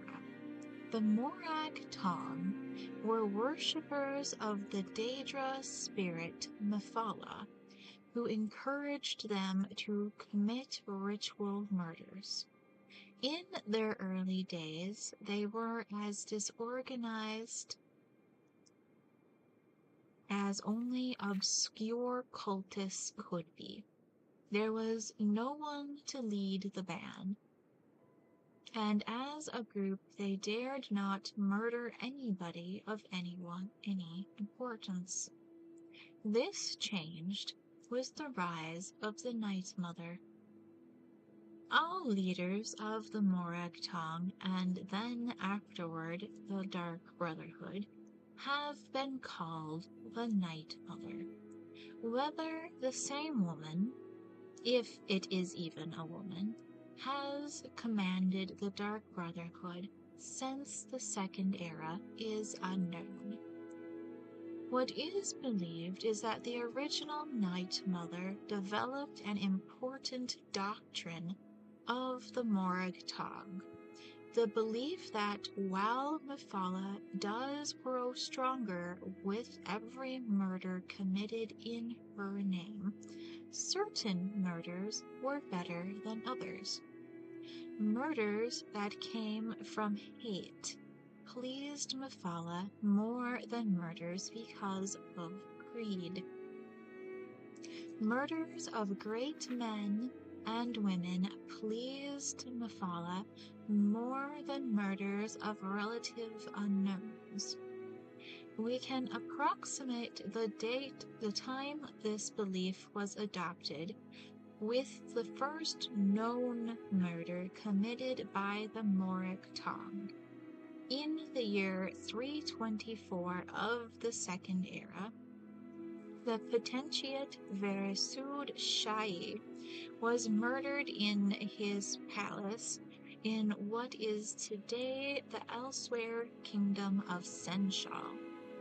In a brash move, the Night Mother announced the identity of the murderers by painting Morag Tong on the walls in the potentiate's own blood.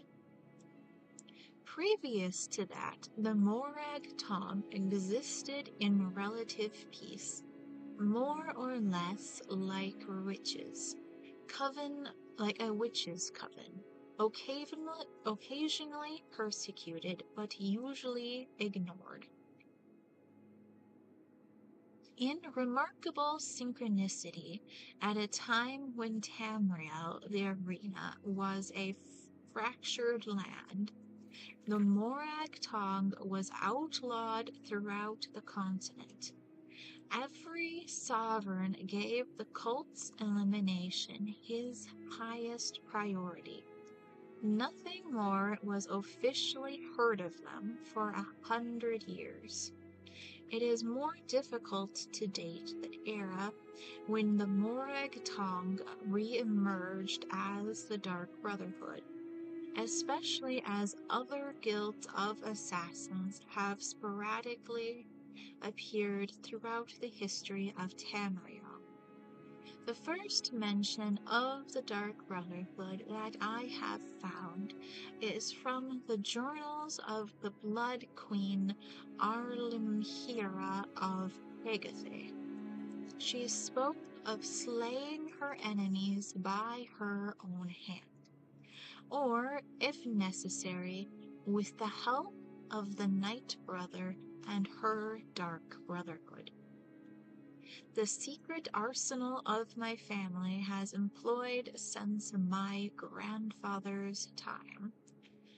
Arlimhira wrote this in the second era of 312, so one can surmise that the Dark Brotherhood had been in existence since at least 360 if her grandfather had truly made use of them.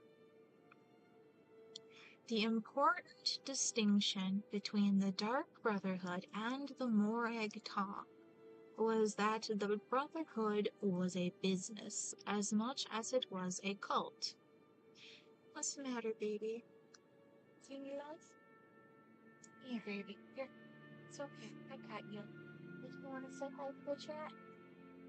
Yeah? Say hi? Everybody loves you. Everybody loves you. Oh, poor baby. You're a good girl. Yeah. You say good night, chat. Sleep well. Sleep please. That's good, baby. You want nap time?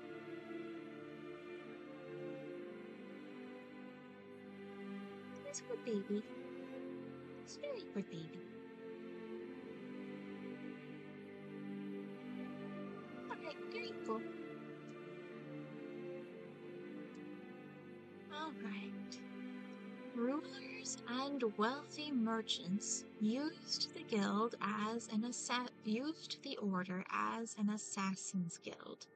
The Brotherhood gained obvious rewards of a profitable enterprise, as well as the secondary benefit that rulers could no longer actively persecute them.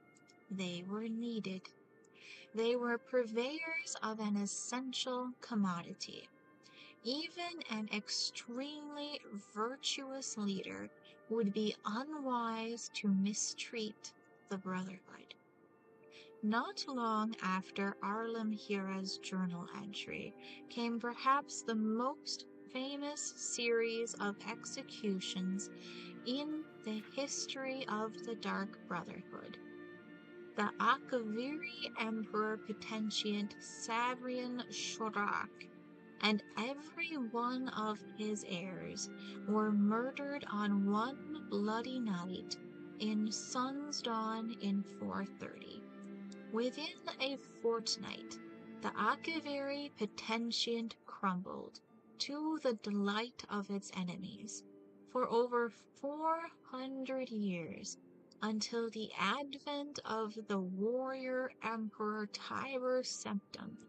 Chaos reigned over Tamriel, though no comparably impressive executions have been recorded. The Brotherhood must have grown fat with gold during that interim. You can find the Night Mother's own testimony about how and when she founded the Dark Brotherhood in the book Sacred Witness, which is on the YouTube.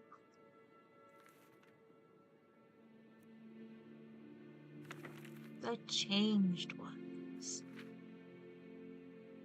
Of all the Edada who wandered Nirn, Tirnamak was the strongest.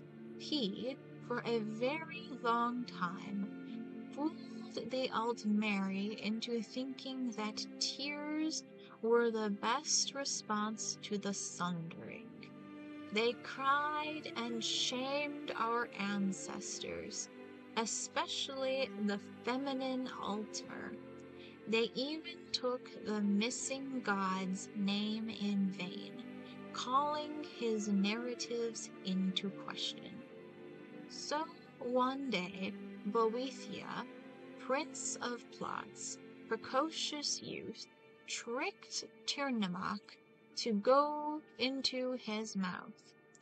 Boethia talked like Tirnamak for a while then, and gathered enough people to listen to him.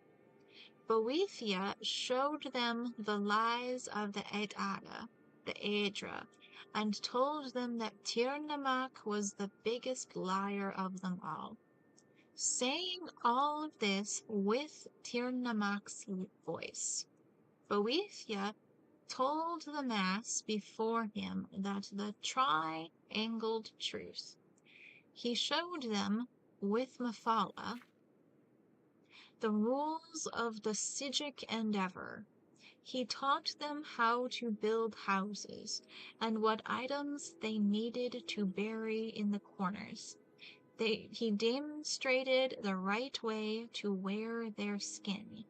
He performed the way to walk to achieve an exodus. Then Boethia relieved himself of Tirnamak right there on the ground before them, to prove all of the things he said were the truth. It was easy then for his new people to become the Changed Ones.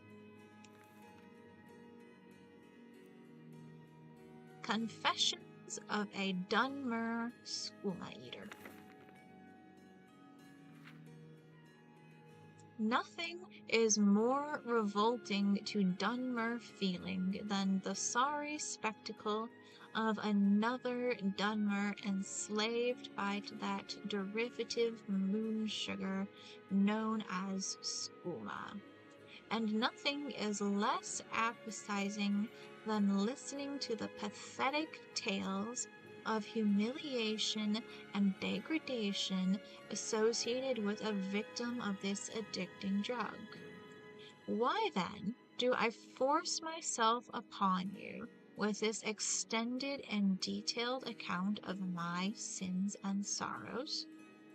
Because I hope that by telling my tale, the hope of redemption from this sorry state shall be more widely known, and because I hope that others who have also fallen into the sorry state of skooma addiction may therefore hear of my story, of how I fell into despair and how I once again found myself and freed myself from my own self-imposed chains. Because it is widely known to all Khajiit who may be expected to know that there is no cure for the addiction to skooma, that once a slave to skooma, always a slave to skooma. Because this is widely known, it is taken to be true.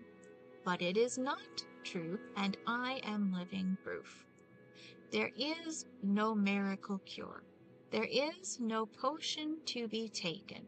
There is no magical incantation which frees you from the thrill of skooma running through your blood. But it is through the understanding of that thrill and the acceptance of the lust within oneself for that thrill, and the casting aside of the shame that the thrill seeker feels, when he cannot set aside what becomes in the end of his only comfort and pleasure.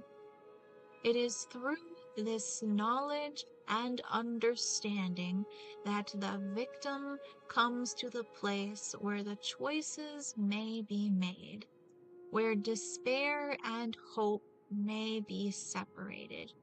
In short, only knowledge and acceptance can deliver into the slave's hands the key that opens his shackles and sets him free. I feel like this could be taken as helpful for other addictions as well.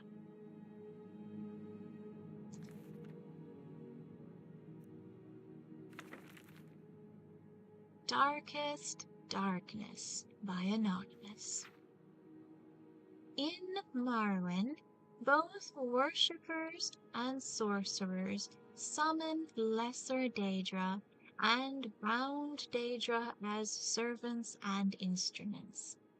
Most Daedric servants can be summoned by sorcerers only for very brief periods. Within the most fragile and tenuous frameworks of command and binding. This, fortunately, limits their capacity for mischief. Though only in a few minutes, most of these servants can do terrible harm to their summoners as well as their enemies. Worshippers may bind other Daedric servants to this plane through rituals and pacts. Such arrangements result in the Daedric servant remaining on this plane indefinitely, or at least until their bodily manifestations on this plane are destroyed, precipitating their supernatural essences back to oblivion. Whenever Daedra are encountered at Daedric ruins or in tombs, they are almost invariably long-term visitors to our plane. Likewise, lesser entities bound by their Daedra lords into weapons and armor may be summoned for brief periods, or may persist indefinitely, so long as they are not destroyed and banished. The class of bound weapons and bound armors summoned by temple followers and conjurers are examples of short-term bindings. Daedric artifacts like Merun's razor and the mask of Clavicus Vile are examples of long-term bindings.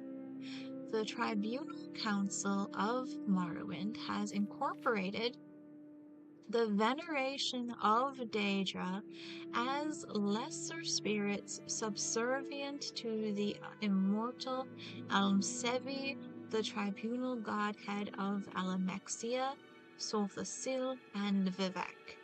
These subordinate Daedra are divided into the good Daedra and the bad Daedra. The good Daedra have willingly submitted to the authority of Almsivi.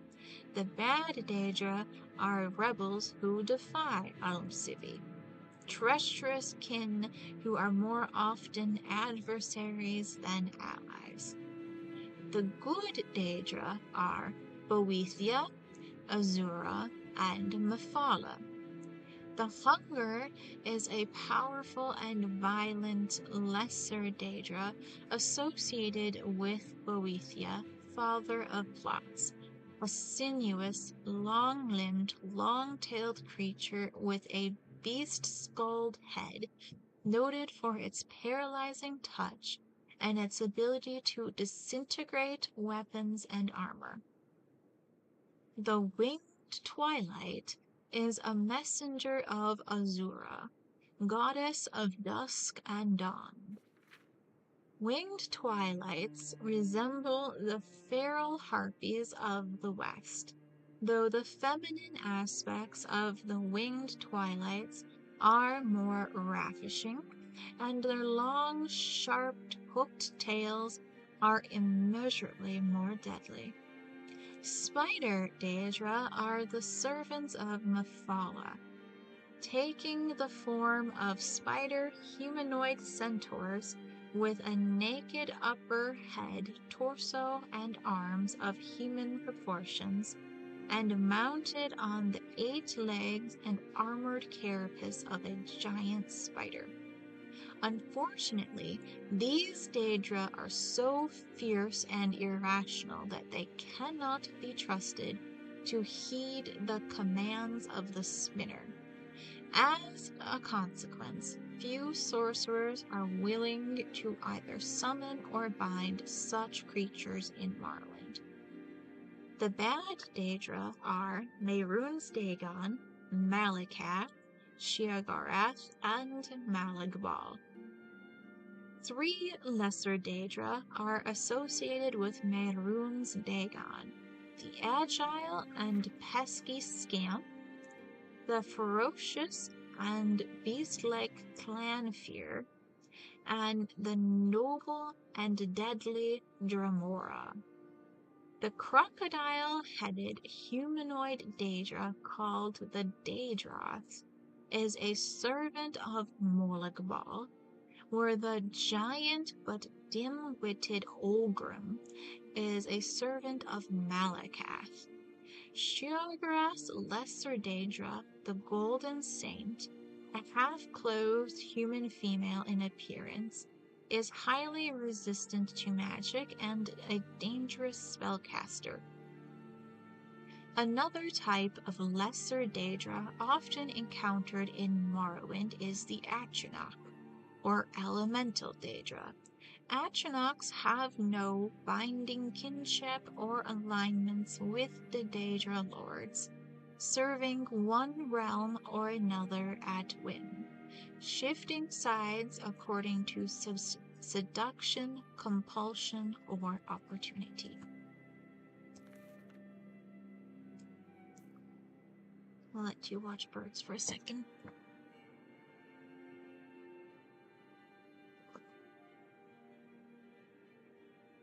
I'm very grateful to the 13 of you that are watching right now, though. I hope you're having a wonderful evening. Oh.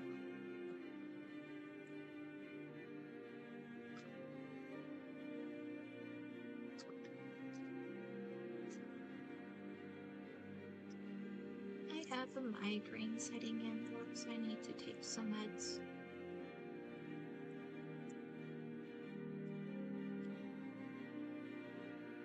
It's okay. We're doing good.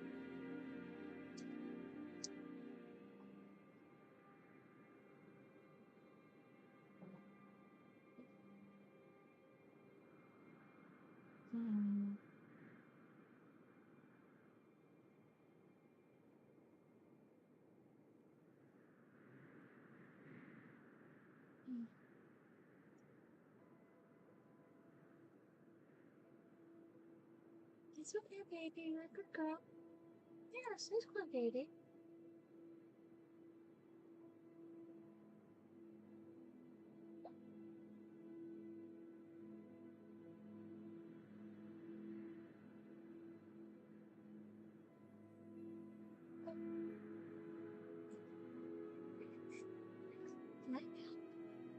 Good girl. You gonna talk to the chat? About anything you see in the chat? Are you watching the birds?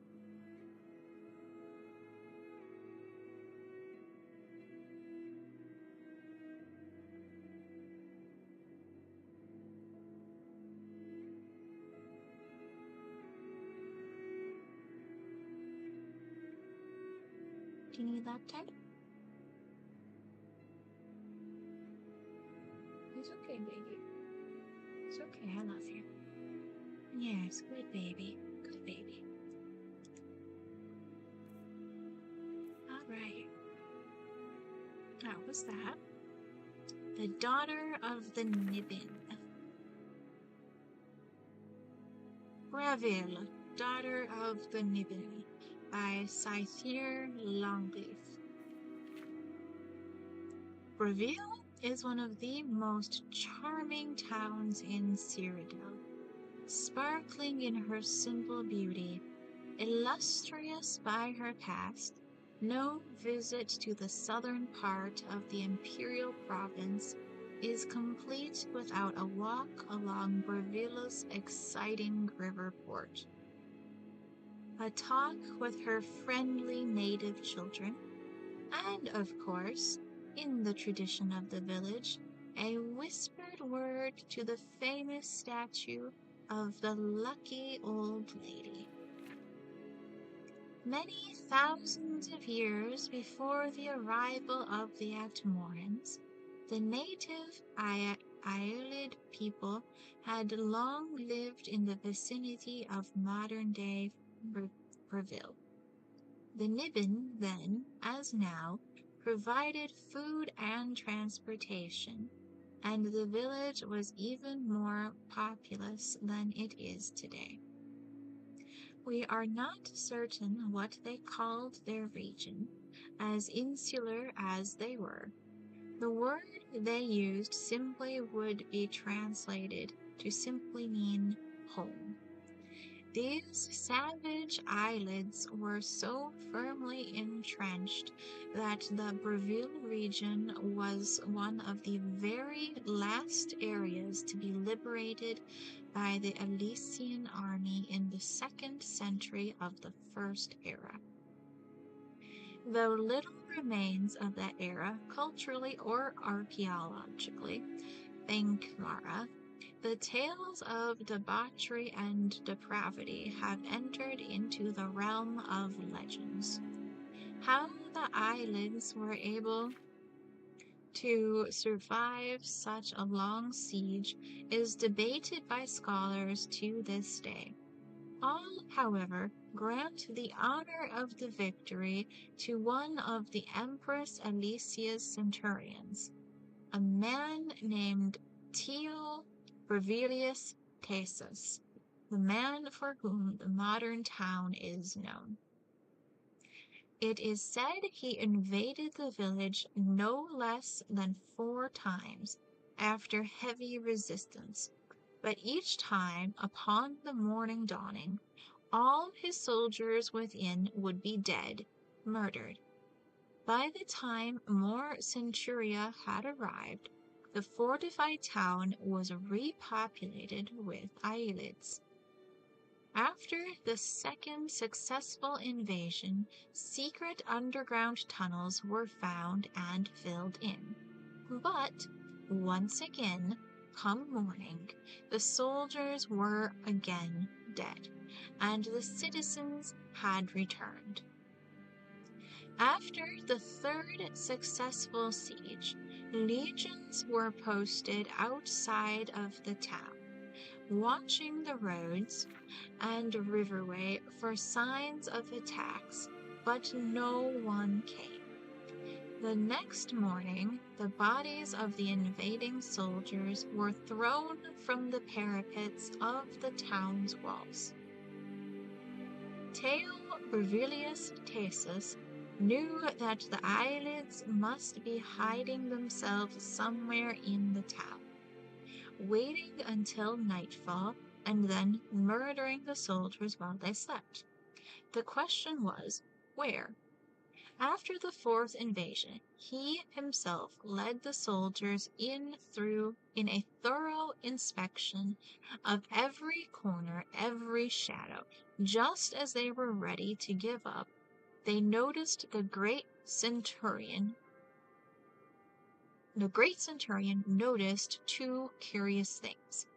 High in the sheer walls of the town, beyond anyone's ability to climb, there were indentations, narrow platforms, and by the river just inside the town, he discovered a single footprint from someone clearly not wearing the imperial boot. The eyelids, it seemed, had taken two routes to hide themselves. Some had levitated up to the walls and hidden themselves high above, and others had slipped into the river while where they were able to breathe underwater. It was a relatively easy task once the strange elves' even stranger hiding holes had been discovered to rout them out, and see to it that there were no more midnight assassinations of the Empress's troops. It may have seemed beyond belief that an entire community could be so skilled in these spells hundreds and hundreds of years before the Mages Guild was formed to teach the ways of Magica to the common folk. There does, however, appear to be evidence that just as the Psijics on the Isle of Artaeum developed mysticism long before there was a name for it, the even more obscure eyelids of southern Cyrodiil had developed what was to be known as the School of Alteration. It is not, after all, much of a stretch when one considers that other eyelids at the time of Breville's conquering, and even later, were shapeshifters. The community of pre-Breville could not turn into beasts and monsters, but they could alter their bodies to hide themselves away. Cat fur. A related and useful skill, to be sure, but not so effective to save themselves in the end. Very little is left of the eyelid presence in Breville of today, though architectural marvels of other kinds are very evident. As beautiful and arresting as the benevolence of Mara Cathedral and the Lord's Palace are, no man-made structure in Breville is as famous as the statue called the Lucky Old Lady. The tales about the lady and who she was are too numerous to list. It was said that she was born the illegitimate daughter of a prostitute, in Breville. Certainly an inauspicious beginning to a lucky life.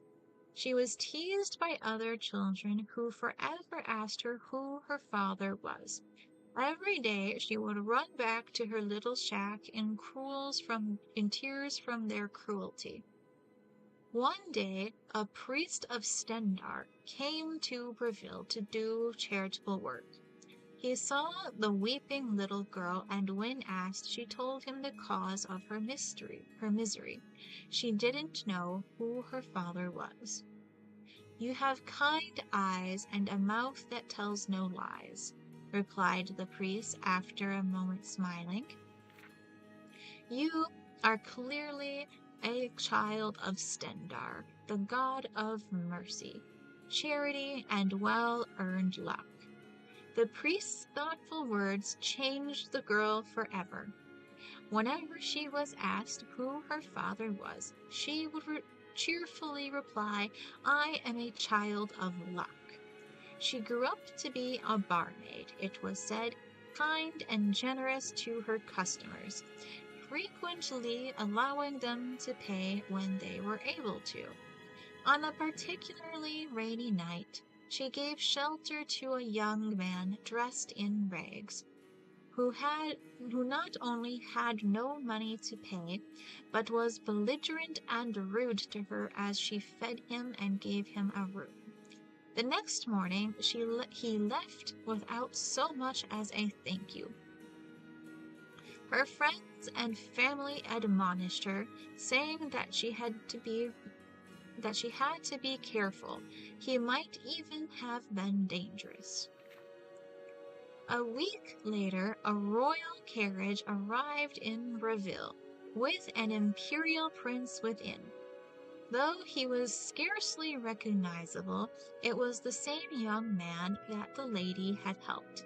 He apologized profusely for his appearance and behavior, saying that he had been kidnapped and cursed by a band of witches, and it wasn't until later he had returned to his senses. The lady was showered with riches, which she, of course, generously shared with all the people of Breville, where she lived to a content old age. No one knows when the statue to her was erected in the town square, or who the artist was, but it has stood there for thousands of years since the first era. To this day, visitors and Brevillians alike go to the lucky old lady to ask her to bless them with luck in their travels. Just one more charming aspect of the charming and very lucky village of Breville. Yeah. Bad fur.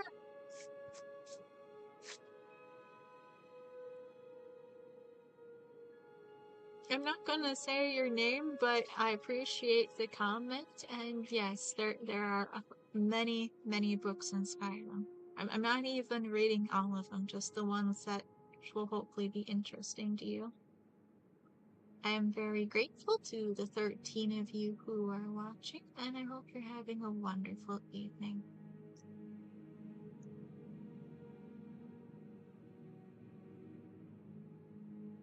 All right, Faithfulkin, Volume 1 by Wajid Jarth. I think this is the same. We've definitely read another one of his books before. The great sage was a tall, untidy man, bearded but bald. His library resembled him. All of the books had been moved over the years to the bottom shelves, where they gathered in dusty conglomerations. He used several of the books in his current lecture, explaining to his students, Taksim and Vungeldak, how the Mages Guild had first been founded by Vanus Galerian. They had many questions about Galerian's beginnings in the Sigic order and how the study of the magic there differed from the Mages Guilds. It was and is a very structured way of life, explained the great sage. Quite elitist, actually. That was the aspect of it Galerian most objected to. He wanted the study of magic to be free. Well, not free exactly, but at least available to all who could afford it. In doing that, he changed the course of life in Tamriel. He codified the praxes and rituals used by all modern potion makers, item makers, and spell makers, didn't he, great sage? Asked Volngeldak. That was only part of it. Magic, as we know it today, comes from Vanus Galerian. He restructured the schools to be understandable by the masses. He invented the tools of alchemy and enchanting, so everyone could concoct whatever they wanted, whatever their skills and would allow them to, without fears of magical backfire. Well, eventually he created that. What do you mean, great sage? Asked Taksim. The first tools were more automated than the ones we have today. Any layman could use them without the least understanding of enchantment and alchemy. On the Isle Artaeum, the students had to learn the skills laboriously and over many years, but Galerian decided that was another example of the Sigic's elitism. The tools he invented were like robotic master enchanters and alchemists, capable of creating anything the customer required, provided he could pay.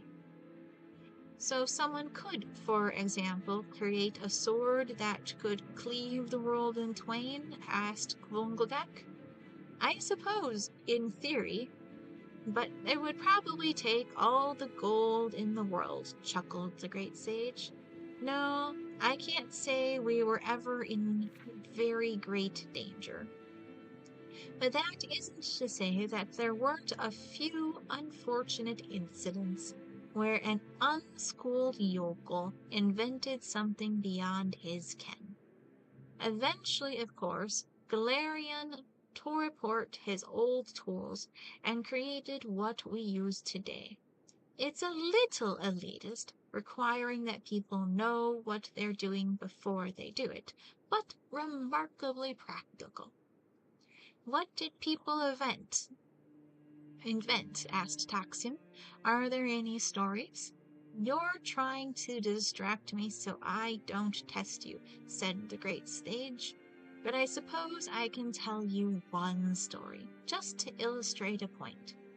This particular tale takes place in the city of Alinor, on the west coast of Somerset Isle, and concerns a scribe named Thorvald. This was in the Second Era, not long after Venus Galerian had first founded the Mages Guild, and the chapter houses had sprung up all over Somerset, though not yet spread to the mainland of Tamriel. For 5 years, this scribe, Thorbod, had conducted his correspondence to the outside world by way of his messenger boy, Gorgos. For the first year of his adoption of the hermit life, his few remaining friends and family of his dead wife, truth be told, had tried visiting, but even the most indefatigable kin gives up eventually when given no encouragement. No one had a good reason to keep in touch with Thorbad Helzek, and in time very few even tried. His sister-in-law sent him the occasional letter with news of people he could barely remember, but even that communication was rare. Most of the messages to and from his house dealt with his business. Writing the weekly proclamation from the Temple of Oriel, these were bulletins nailed on the temple door, community news, sermons, that sort of thing. The first message Gorgos brought him that day was from his healer, reminding him of his appointment on Turdas. Thorbod took a while to write his response, glum and affirmative. He had the crimson plague, which he was being treated for at considerable expense. You have to remember these were the days before the School of Restoration had become quite so specialized. It was a dreadful disease and had taken away his voice box. That was why he only communicated by script. The next message was from Alfiers, the secretary at church, as curt and noxious as ever. Thorbad attached is Sundus's sermon, next week's events calendar, and the obituaries. Try to liven them up a little. I wasn't happy with your last attempt. Thorbad had taken the job putting together the bulletin before Alfiers joined the temple, so his only mental image of her was purely theoretical and had evolved over time. At first he thought of Alfiers as an ugly fat slodstress covered with warts. More recently, she had mutated into a rail-thin spinster Orcus. Of course, it was possible his clairvoyance was accurate and she had just lost weight. Whatever Alfiers looked like, her attitude towards Thorbad was clear, unwavering disdain.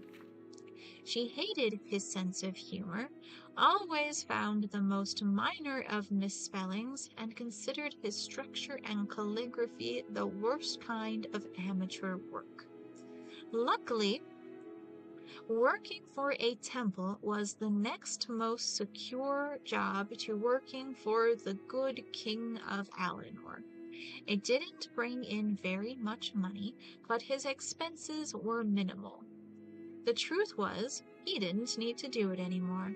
He had quite a fortune stashed away, but he didn't have anything else to occupy his days. And the truth was further that having little else to occupy his time and thoughts, the bulletin was very important to him. Gorgos, having delivered all the messages, began to clean, and as he did so, he told Thorbad all of the news in town. The boy always did so, and Thorbad seldom paid any attention. But this time he had an interesting report. The Mages Guild had come to Alinor. As Thorbad listened intently, Gorgos told him all about the guild, the remarkable Archmagister, and the incredible tools of alchemy and enchanting. Finally, when the lad had finished, Thorbad scribbled a quick note and handed it and a quill to Gorgos. The note read, "Have them enchant this quill." "It will be expensive," said Gorgos. Thorbad gave Gorgos a sizable chunk of the thousands of gold pieces he had saved over the years, and sent him out the door. Now, Thorbad decided he would finally have the ability to impress Alfiers and bring glory to the Temple of Auriel. The way I've heard the story, Gorgos had thought about taking the gold and leaving Alinor, but he had come to care for poor old Thorbad, and even more, he hated Alfiers, who he had to see every day to get his message for his master. It wasn't perhaps for the best of motivations, but Gorgos decided to go to the guild and get the quill enchanted. The Mages Guild was not then, especially not then, an elitist institution, as I have said. But when the messenger boy came in and asked to use the item maker, he was greeted with some suspicion. When he showed the bag of gold, the attitude melted and he was ushered into the room. Now, I haven't seen one of the enchanting tools of old, so you must use your imagination. There was a large prism for the item, to be bound with magicka assuredly, and an assortment of soul gems and globes of trapped energies. Other than that, I cannot be certain how it looked or how it worked. Because of all the gold he gave to the guild, Gorgos could infuse the soul with the highest priced soul available, which was something Daedric called Feyfolken. The initiate at the guild, being ignorant as most guild members were at that time, did not know very much about the spirit, except that it was filled with energy. When Gorgos left the room, the quill had been enchanted to its very limit and then some. It was virtually quivering with power. Of course, when Thorbad loosed it, that's when it became clear how over his head he was.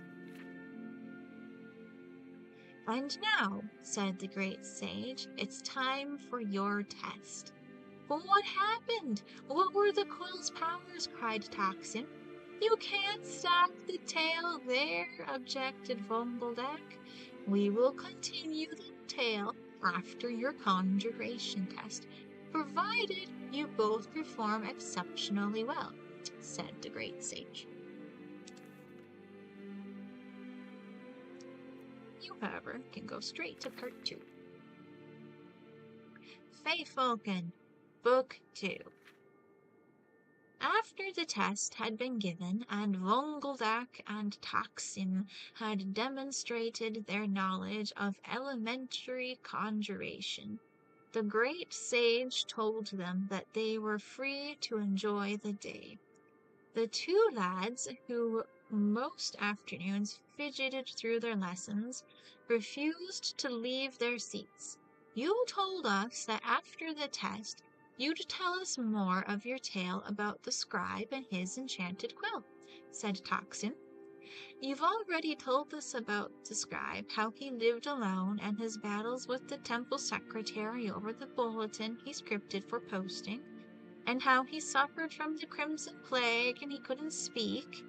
When you left off, his messenger boy had just had his master's quill enchanted with a spirit of a Daedra named Feyfolken, added Vungadak to aid the great sage's memory. As it happens, said the great sage, I was thinking about a nap. However, the story does touch on some issues of the natures of spirits, and thus is related to conjuration, so I'll continue. Thorbad began using the quill to write the temple bulletin, and there was something about the slightly lopsided, almost three-dimensional quality of the letters that Thorbad liked a lot. Into the night, Thorbad put together the Temple of Oriel's bulletin. For the moment, he washed over the page with the Feyfolken quill. It became a work of art, an illuminated manuscript crafted of gold, but with good, simple, and strong vernacular. The sermon excerpts read like poetry, despite being based on the archpriest's workmanlike exhortation of the most banal of the Elysian doctrines. The obituaries of the temple's chief benefactors were stark and powerful, pitifully mundane deaths transitioned into world-class tragedies. Thorbad worked the magical palette until he nearly fainted from exhaustion. At 6 o'clock in the morning, a day before the deadline, he handed the bulletin to Gorgos for him to carry to Ulfirs, the temple secretary. As expected, Alfiers never wrote back to compliment him, or even to comment on how early he had sent the bulletin. It didn't matter. Thorbad knew it was the best bulletin the temple had ever posted. At 1 o'clock on Sundays, Gorgos brought him many messages. The bulletin today was so beautiful when I read it in the vestibule, I'm ashamed to tell you I wept copiously, wrote the archpriest. I don't think I've seen anything that captures Oriel's glory so beautifully before. The cathedrals of Firsthold pale in comparison. My friend, I prostrate myself before the greatest artist since Galileo. The archpriest was, like most men of the cloth, given to hyperbole. Still, Thorbad was happy with the compliment. More messages followed. All of the temple elders and 33 of the parishioners, young and old, had all taken the time to find out who wrote the bulletin and how to get a message to congratulate him. And there was only one person that they could go to for that information, Alfiers.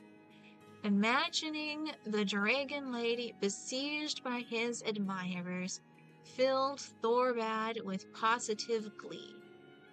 He was still in a good mood the next day when he took the ferry to his appointment with his healer, Telemixil.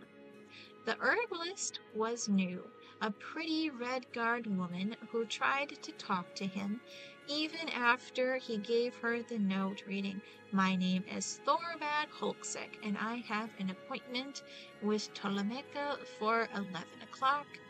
Free. Please forgive me for not talking, but I have no voice box anymore." "Has it started raining yet?" she asked cheerfully. The diviner said it might. Thorbad frowned and shook his head angrily. Why was it that everyone thought that mute people liked to be talked to? Did soldiers who lost their arms like to be thrown balls? It was undoubtedly not a purposefully cruel behavior, but Thorbad still suspected that some people just liked to prove that they weren't crippled too. The examination itself was a routine horror. Telemachus performed the regular invasive torture, all the while chatting and chatting and chatting. You ought to try talking once in a while. That's the only way to see if you're getting better. If you don't feel comfortable doing it in public, you could try practicing it by yourself, said Telemachus, knowing her patient would ignore her advice. Try singing in the bath. You'll probably find that you don't sound as bad as you think. Thorbad left the examination with the promise of test results in a couple weeks. On the ferry ride back home, Thorbad began thinking about next week's temple bulletin. What about a double border around the last Sunday's offering plate announcement? Putting the sermon in 2 columns instead of 1 might have interesting effects. It was almost unbearable to think that he couldn't get started on it until Alfiers sent him information. When she did, it was with the note, "Last bulletin, a little better. Next time, don't use the word fortuitous in place of fortunate. The words are not, if you look them up, synonymous." In response, Thorbad almost followed Telemachus' advice by screaming obscenities at Gorgos. Instead, he drank a bottle of cheap wine, composed, and sent a suitable reply, and then fell asleep on the floor. The next morning, after a long bath, Thorbad began to work on the bulletin. His idea for putting a light shading effect on the special announcements section had an amazing textural effect.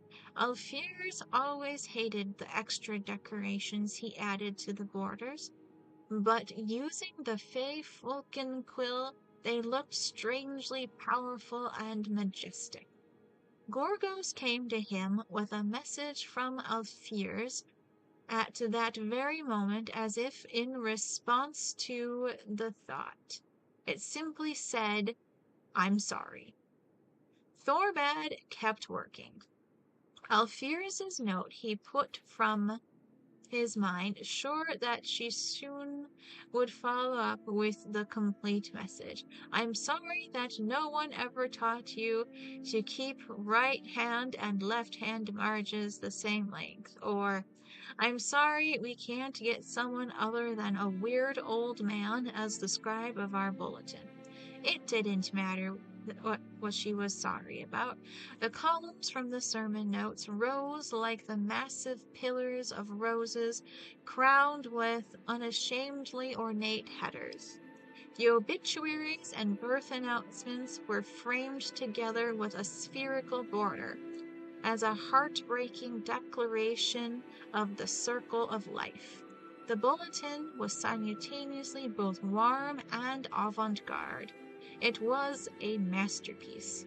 When he sent it off to Alfiers late that afternoon, he knew she'd hate it, and was glad. Thorbad was surprised to get a message from the temple on Loridus. Before he read the content, he could tell from the style that it wasn't from Alfeir's. The handwriting wasn't Alfeir's usual belligerent slashing style, and it wasn't all in Alfeir's usual capital letters, which read like a scream from oblivion. Thorbad, I thought you should know Alfeir's isn't at the temple anymore. She quit her position yesterday very suddenly. My name is Vanderthiel, and I was lucky enough, let me admit it to you now, I begged pitifully, to be your new temple contact. I am overwhelmed by your genius. I was having a crisis of faith until I read last week's bulletin. This week's bulletin was a miracle. Enough. I just wanted to say I'm honored to be working with you. Vanderthiel. The response on Sundays after the service even astonished Thorbad. The archpriest attributed the massive increase in attendance and collection plate offerings entirely to the bulletin. Thorbad's salary was quadrupled. Gorgos brought over 120 messages from his adoring public. The next week, Thorbad sat in front of his white writing plank, a glass of fine Torvali mead at his side, staring at the blank scroll. He had no ideas. The bulletin, his child, his second wife, bored him. The third-rate sermons of the archbishop were absolute anathema, and the deaths and births of the temple patrons struck him as entirely pointless. Blah, blah, he thought as he scribbled on the page. He knew he wrote the words blah, blah. The words that appeared on the scroll were a necklace of pearl on a white neck. He scrawled a jagged line across the page. It appeared in through that damned beautiful Feyfolken quill. Glory to Auriel. Thorbad slammed the quill, and poetry spilled forth in a stream of ink. He scratched over the page, blotting over everything, and the vanquished words sprang back up in different form, even more exquisite than before. Every daub and splatter caused the document to whirl like a kaleidoscope, before falling together in gorgeous asymmetry. There was nothing he could do to ruin the bulletin. Feyfolken had taken over. He was a reader, not an author. Now, asked the great sage, what was Feyfolken from your knowledge of the school of conjuration? What happened next? Cried Vongeldak. First, tell me what Feyfolken was, and then I'll continue the story. You said it was a Daedra, said Toxin, and it seems to have something to do with artistic expression. Was Feyfolken a servitor of Azura? But the scribe may have been imagining all of this, said Vongeldak. Perhaps Feyfolken is a servitor of Sheogorath, and he's gone mad. Or the quill's writing makes everyone who views it, like all the conjuration of the Temple of Auriel, go mad. Hermaeus Mora is the Daedra of knowledge, and Hircine is the Daedra of the wild. And the Daedra of revenge is Boethia, pondered Toxin. And then he smiled. Feyfolken is a servitor of Clavicus Vile, isn't it? Very good, said the great sage. How did you know? It's his style, said Toxin. Assuming that he doesn't want the power of the quill now that he has it, what happens next? I'll tell you, said the great sage, and continued the tale.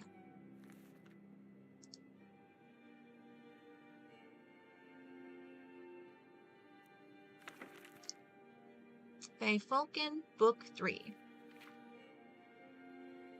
Thorbad had at last seen the power of the quill, said the great sage, continuing his tale. Enchanted with the Daedra Feyfolken, servitor of Clavicus Vile, it had brought him great wealth and fame as the scribe of the weekly bulletin of the Temple of Ori El. But he realized that it was the artist, and he merely witnessed to its magic. He was furious and jealous. With a cry, he snapped the quill in half. He turned to finish his glass of mead. When he turned around, the quill was intact. He had no other quills but the one he had enchanted, so he dipped his finger in the inkwell and wrote a note to Gorgos in big sloppy letters. When Gorgos returned with a new batch of congratulatory messages from the temple, praising his latest bulletin, he handed the note and the quill to the messenger boy. Take the quill back to the Mages Guild and sell it. Buy me another quill with no enchantments. Gorgos didn't know what to make of the note, but he did as he was told. He returned a few hours later. They wouldn't give us any gold back for it, said Gorgos. They said it wasn't enchanted. I told them, I said, what are you talking about? You chanted it right here with that Feyfolken soul gem. And they said, well, there ain't a soul in it now. Maybe you did something and it got loose. Gorgos paused to look at his master. Thorvald couldn't speak, of course, but he seemed even more than usually speechless. Anyway, I threw the quill away and got you this new one, like you said. Thorbad studied the new quill. It was white-feathered, while his old quill had been dove-gray. It felt good in his hand. He sighed with relief and waved his messenger lad away. He had a bulletin to write, and this time without any magic except for his own talent. Within 2 days' time, he was nearly back on schedule. It looked plain, but was entirely his. Thorbad felt a strange reassurance when he ran his eyes over the page and noticed some slight errors. It had been a long time since the bulletin contained any errors. In fact, Thorbad reflected happily, there were probably other mistakes still in the document that he was not seeing. He was finishing a final whirl of plain calligraphy on the borders when Gorgos arrived with some messages from the temple. He looked through them all quickly until one caught his eye. The wax seal of the letter read Feyfolken. With complete bafflement, he broke it open. I think you should kill yourself, it read in perfectly gorgeous script. He dropped the letter to the floor, seeing sudden movement on the bulletin. Feyfolken's script leapt from the letter and coursed over the scroll in a flood, translating his shabby document into a work of sublime beauty.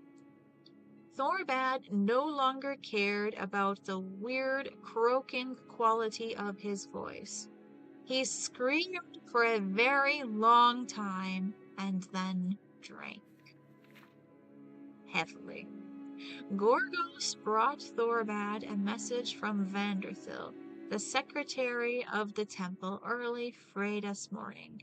But it took the scribe until mid-morning to work up the courage to look at it. Good morning. I'm just checking in on the bulletin. You usually have it in on Turtis night. I'm curious. Are you planning something special? Vanderthil. Thorbad responded. Vanderthil, I'm sorry, I've been sick. There won't be a bulletin this Sunday, and handed the note to Gorgos before retiring to his bath. When he came back an hour later, Gorgos was just returning from the temple smiling. Vanderthil and the archpriest went crazy. They said it was your best work ever. Thorbad looked at Gorgos uncomprehending. Then he noticed that the bulletin was gone.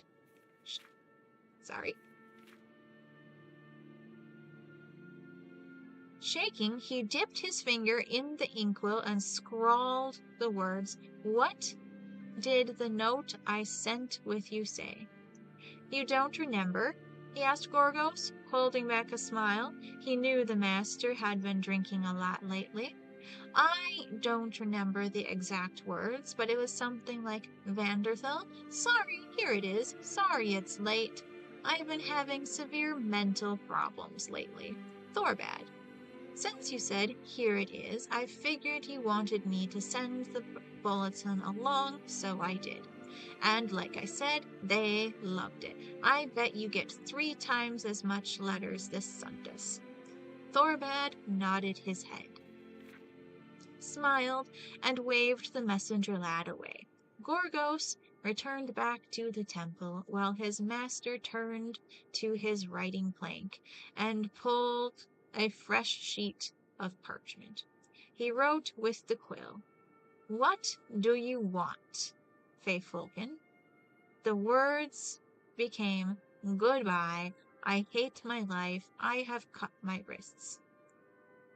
Thorbad tried another tact. "Have I gone insane?"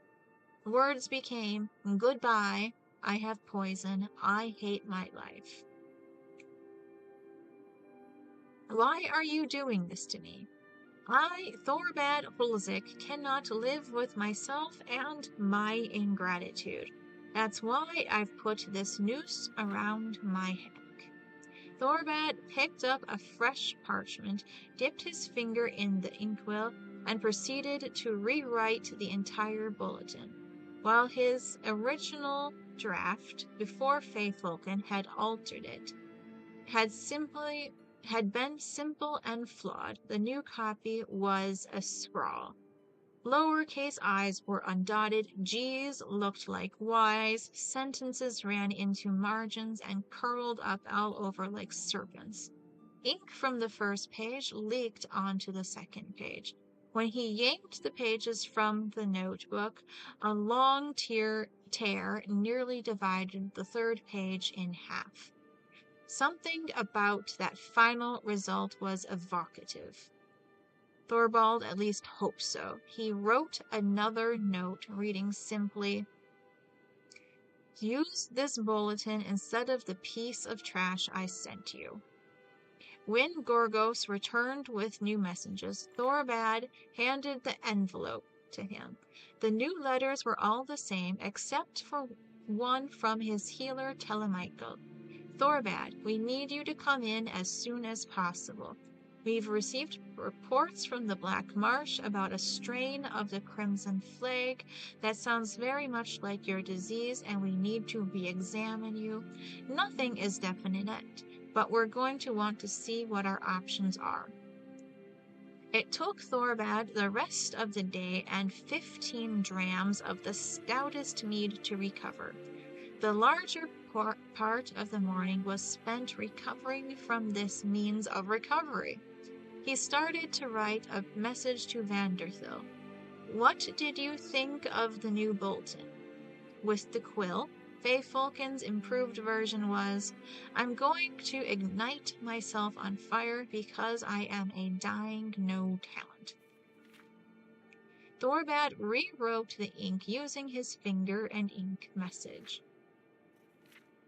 When Gorgos appeared, he handed him the note. There was one message in Vanderthil's handwriting. It read, "Thorbad, not only are you divinely inspired, but you have a great sense of humor. Imagine us using those scribbles you sent instead of the real bulletin. You made the Archbishop laugh heartily. I cannot wait to see what you have next week. Yours fondly, Vanderthill.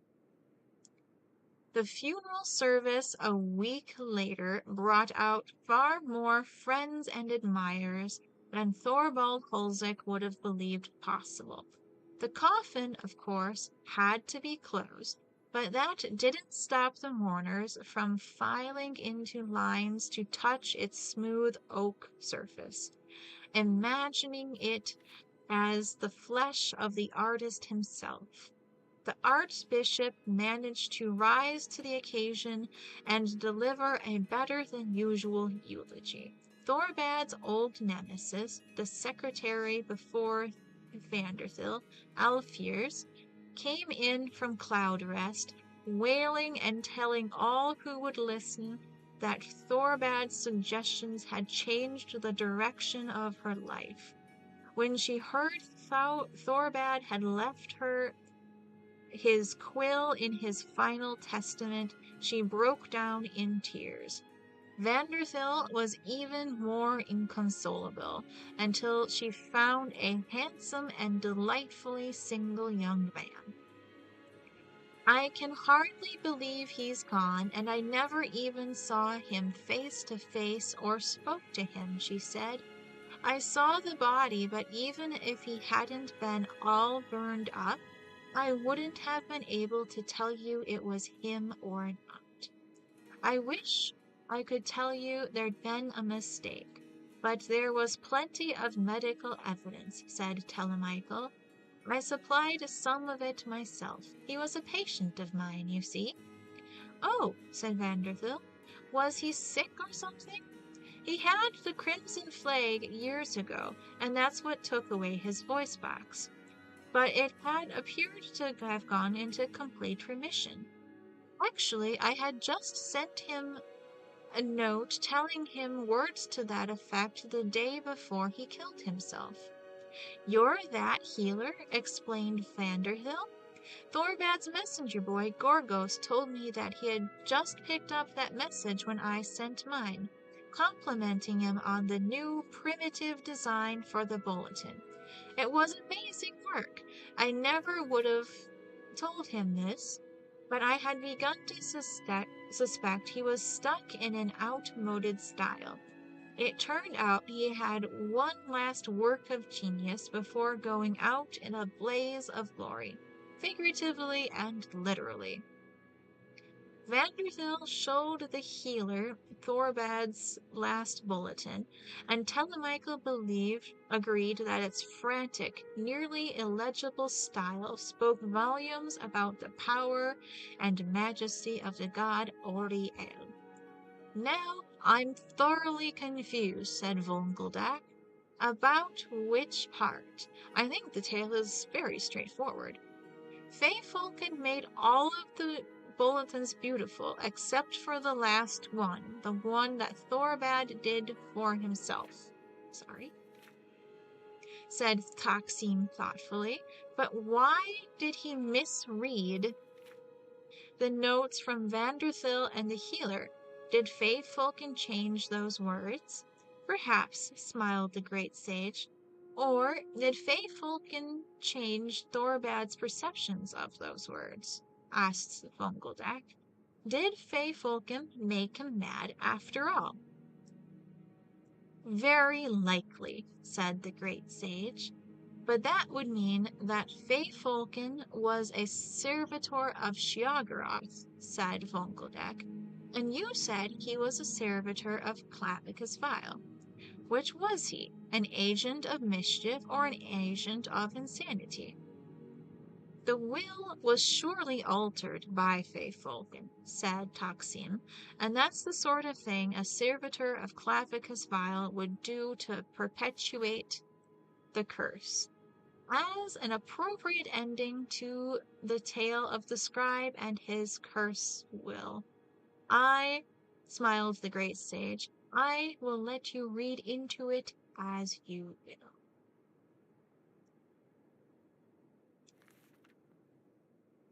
Alright. That story began with this tale about Galarian the Mystic. So let's hop a little bit down and read, apparently, about the founding of the Mages Guild.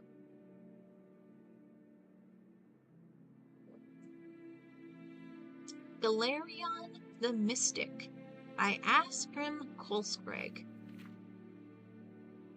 During the early bloody years of the Second Era, Venus Galarian was born under the name Threchtis, a serf in the estate of a minor nobleman.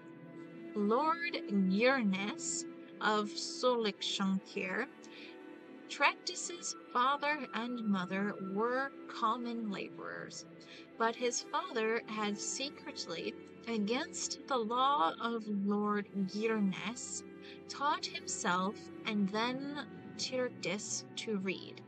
Lord Gyrnes had been advised that literate serfs were an abomination of nature and dangerous to themselves and their lords, and had closed all bookstalls within Solstich-on-Care.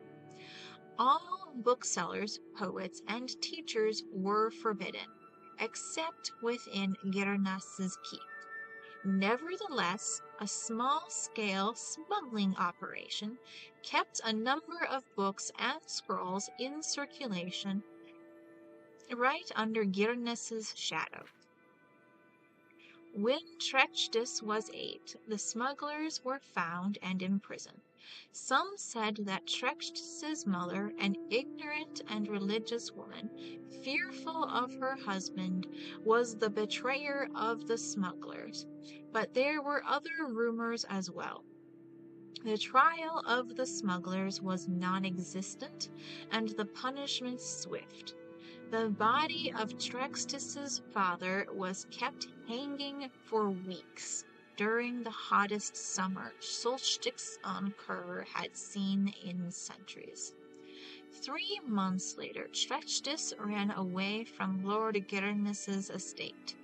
He made it as far as Alnor, halfway across Somerset Isle. A band of troubadours found him nearly dead, curled up in a ditch by the side of the road. They nursed him to health and employed him as an errand boy in return for food and shelter.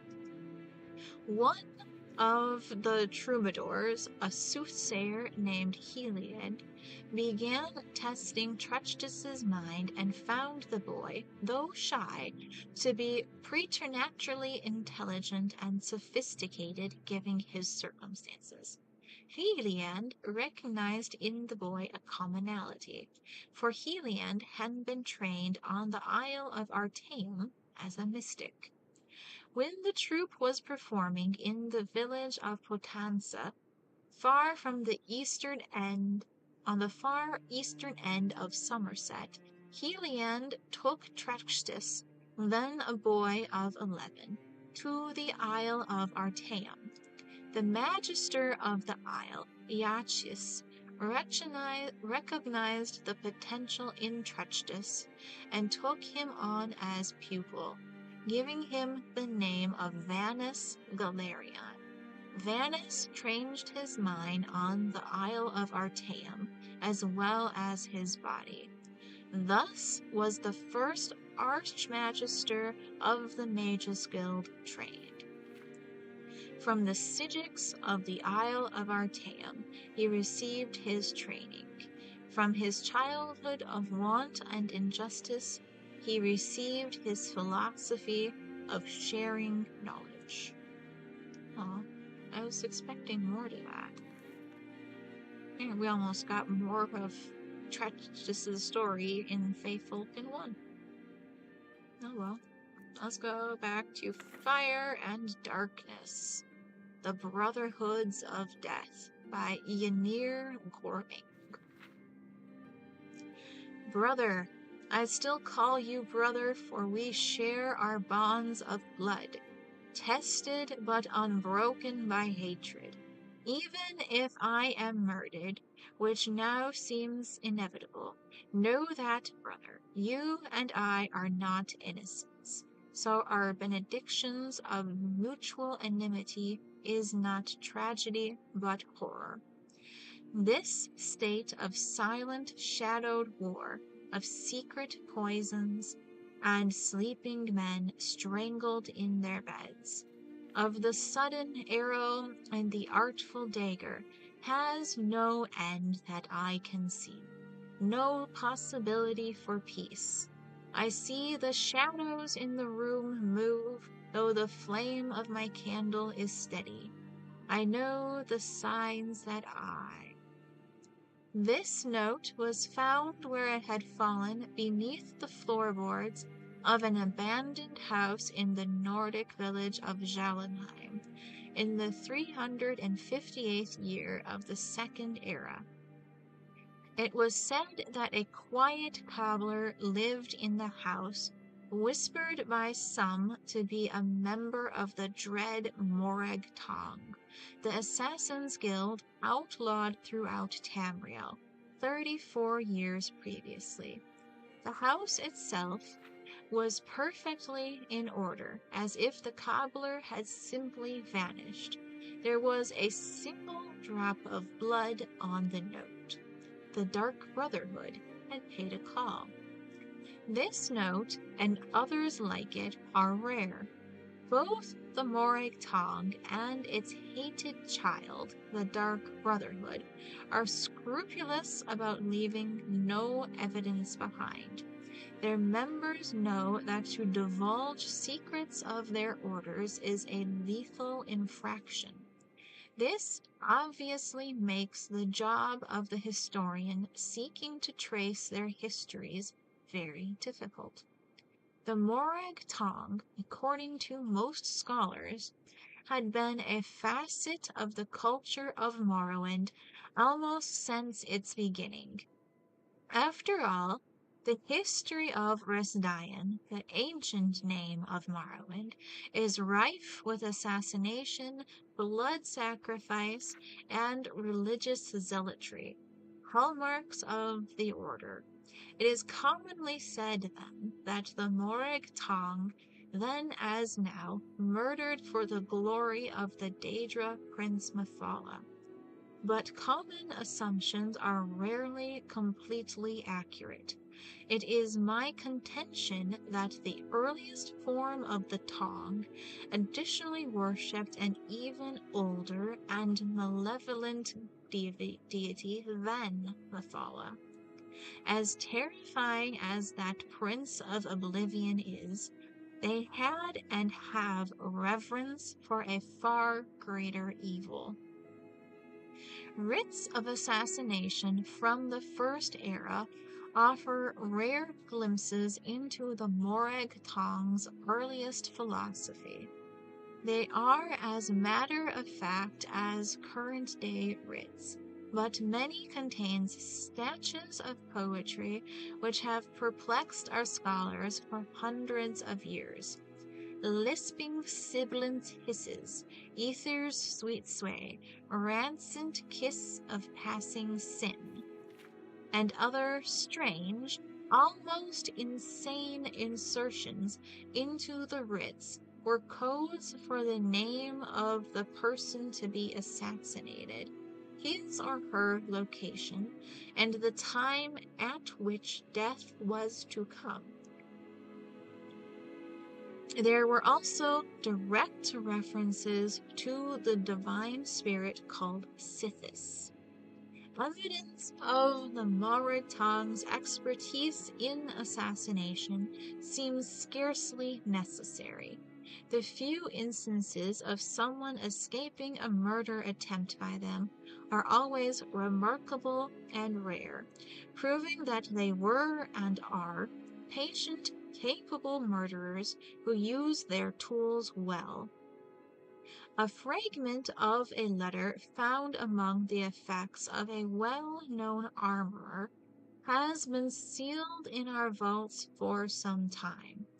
It was likely penned by an unknown Tong assassin ordering weapons for his order, and offers some illumination unto what they looked for in their blades, as well as the mention of Vawanura, the island where the Tong sent its agents in retirement. I congratulate you on your artistry and the balance and heft of your daggers. The knife blade is whisper thin, elegantly wrought, but impractical. It must have a bolder edge, for arteries, when cut, have tendencies to self-seal, preventing adequate blood loss. I will be leaving Vonura in 2 weeks' time to inspect your new tools, hoping they will be more satisfactory.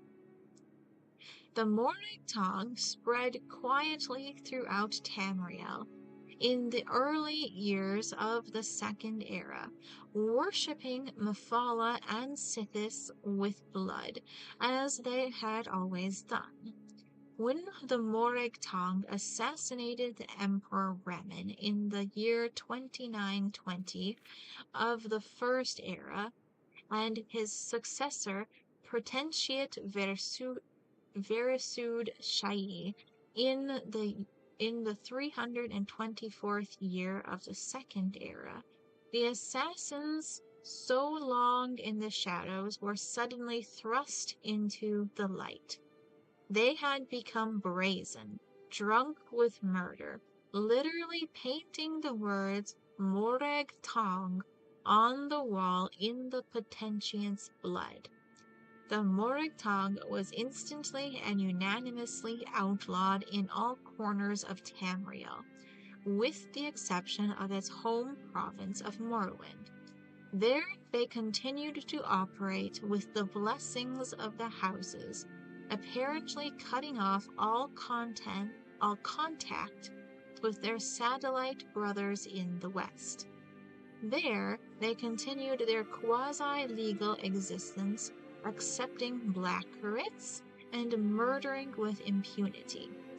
Most scholars believe that the birth of the Dark Brotherhood, the secular murder-for-profit order of assassins, was as a result of a religious schism in the Morag Tong. Given the secrecy of both cults, it is difficult to divine the exact nature of it, but certain logical assumptions can be made. In order to exist, the Morag Tong must have appealed to the highest power in Morrowind, which at that time, the Second Era, could only have been the tribunal of Alamexia, Sothasil, and Vivek. Mephala, whom the Tong worshipped with Sithis, was said to have been the anticipation of Vivek. Is it not logical to assume that in exchange for toleration of their continued existence, the Tong would have ceased their worship of Mephala in exchange for the worship of Vivek? The Morag Tong continues, as we know, to worship Sithis. The Dark Brotherhood is not considered a religious order by most, merely a secular organization offering murder for gold. I have seen, however, proof positive in the forms of writs to the Brotherhood that Sithis is still revered above all. So where, the reader asks, is the cause for the schism? How could a silent war have begun when both groups are so close? Both assassins' guilds, after all, worship Sithis, and yet a figure emerges from the history who should give those with this assumption pause. The Night Mother. Who the Night Mother is, where she came from, what her functions are, no one knows. Karlovac Townway, in his generally well-researched historical fiction 2920, the last year of the First Era, tries to make her the leader of the Morag Tong.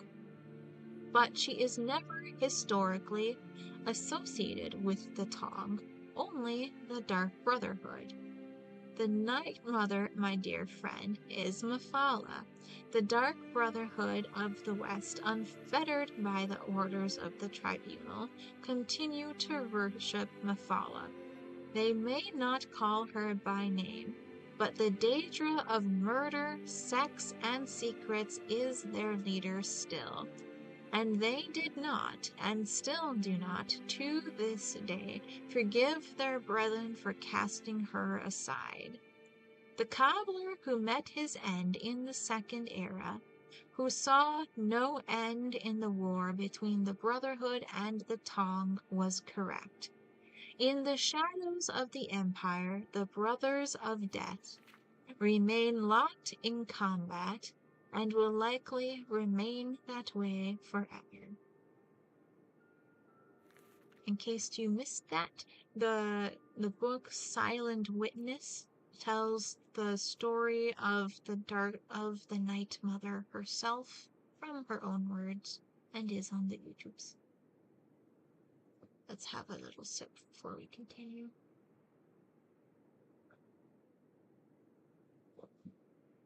But we've got 14 viewers. We've been going for 4 hours. You guys are wonderful. I love you. I hope you're having a wonderful night. Incident in Necrom by Jonquilla Both. The situation simply is this, said Franksith, his face as chiseled and resolute as any statue. Everyone knows that the cemetery west of the city is haunted by some malevolent beings, and has been for many years now. The people have come to accept it. They bury their dead by daylight and are away before Masir and Secunda have risen, when the evil comes forth. The only victims to fall prey to the devils within are the stupid and the outsiders. It sounds like a natural solution to filtering out the undesirables then, laughed Nitra, a tall, middle-aged woman with cold eyes and thin lips. Where is the gold in saving them? From the temple. They're reopening a new monastery near the cemetery, and they need the land cleansed of evil. They're offering a fortune, so I accepted the assignment, with the caveat that I could assemble my own team to split the reward. That is why I've sought each of you out. From what I've heard, you, Nitra, are the best bladesmen in Morrowind. Nitra smiled her unpleasant best. And you, Osmic, are a renowned burglar, though never once imprisoned. The bald-pated young man stammered as if to refute the charges before grinning back. I'll get you in where you need to go, but then it's up to you to do what you need to do. I'm no combatant. Anything Nitra and I can't handle, I'm certain that Masitha will prove her mettle, Flaxith said, turning to the fourth member of the party. She comes on very good references as a sorceress of great power and skill. Masitha was the picture of innocence, round-faced and wide-eyed.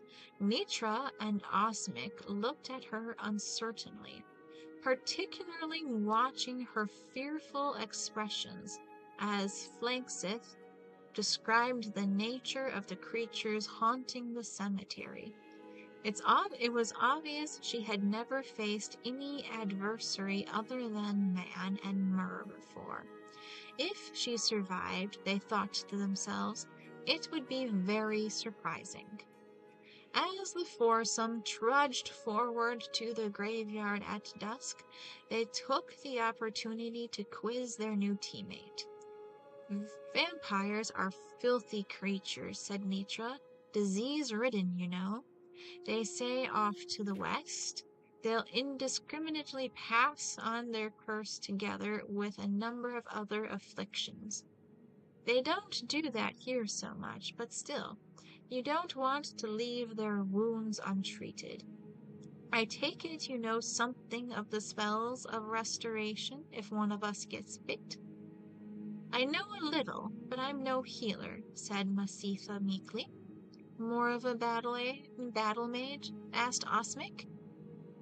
"I can do a little damage if I'm really close, but I'm not very good at that either. I'm more of an illusionist, technically." Nitro and Osmic looked at one another with naked concern as they reached the gates of the graveyard.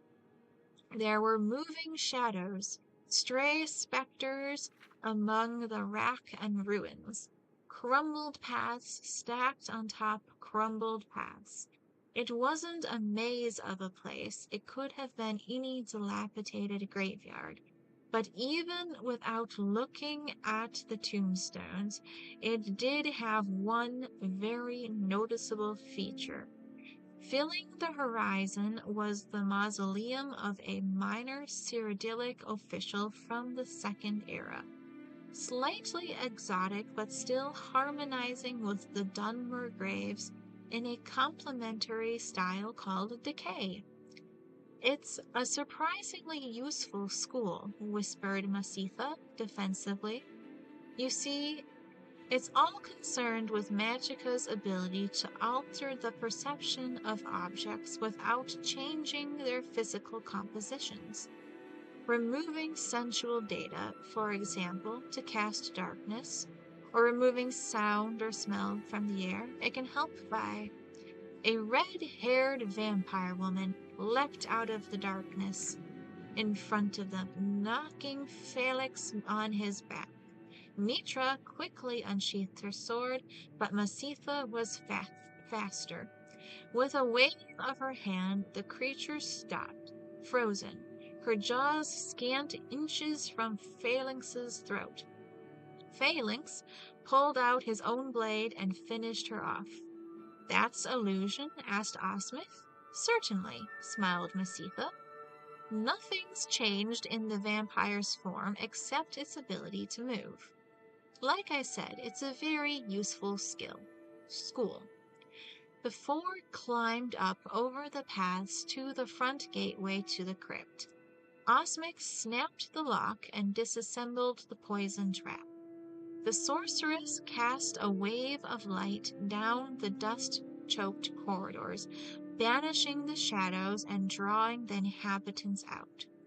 Almost immediately, they were set upon by a pair of vampires, howling and screaming in a frenzy of bloodlust. The battle was joined, so no sooner were the first two vampires felled than their reinforcements attacked. They were mighty warriors of uncanny strength and endurance, but Masitha's paralysis spell and the weaponry of Phalanx and Nitra clove through their ranks. Even Osmic aided the battle. "They're crazy," gasped Mathisa when the fight finally ended and she could catch her breath. "Quora, the most savage of the vampire bloodlines," said Phalanx. "We have to find and exterminate each and every one." Delving into the crypts, the group hounded out more of the creatures. Though they varied in appearance, each seemed to rely on their strength and claws for attacking, and subtlety did not seem to be the style of any. When the entire mausoleum had been searched and every creature within destroyed, the four finally made their way to the surface. It was only an hour until sunrise. There was no frenzied scream or howl. Nothing rushed towards them. The final attack, when it happened, was so unlike the others that the questers were taken utterly by surprise. The ancient creature waited until the four were almost out of the cemetery, talking amicably, making plans for spending their share of the reward. He judged carefully who would be the greatest threat, and then lunged himself at the sorceress. Had Phalanx not turned his attention back from the gate, she would have been ripped to shreds before she had the chance to scream. The vampire knocked Masitha across the stone, its claws raking across her back, but stopped its assault in order to block a blow from Phalanx's sword. It accomplished this maneuver in its own brutal way, by tearing the warrior's arm from its socket. Osmic and Nitra set upon it, but they found themselves in a losing battle. Only when Masitha had pulled herself back up from behind the pile of rocks, weak and bleeding, that the fight turned. She cast a magical ball of flame at the creature, which so enraged it that it turned back to her. Nitra saw her opening and took it, beheading the vampire with a stroke of her sword. "So you do know some spells of destruction, like you said Nitra?"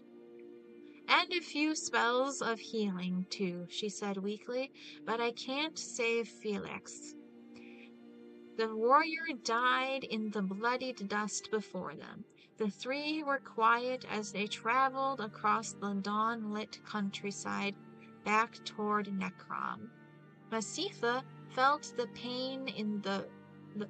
throb of pain on her back intensify as they walked, and then a gradual numbness like ice spread through her body. "I need to go to a healer and see if I've been diseased," she said as they reached the city. "Meet us at the Moth and Fire tomorrow morning," said Nitra. "We'll go to the temple and get our reward, and split it there."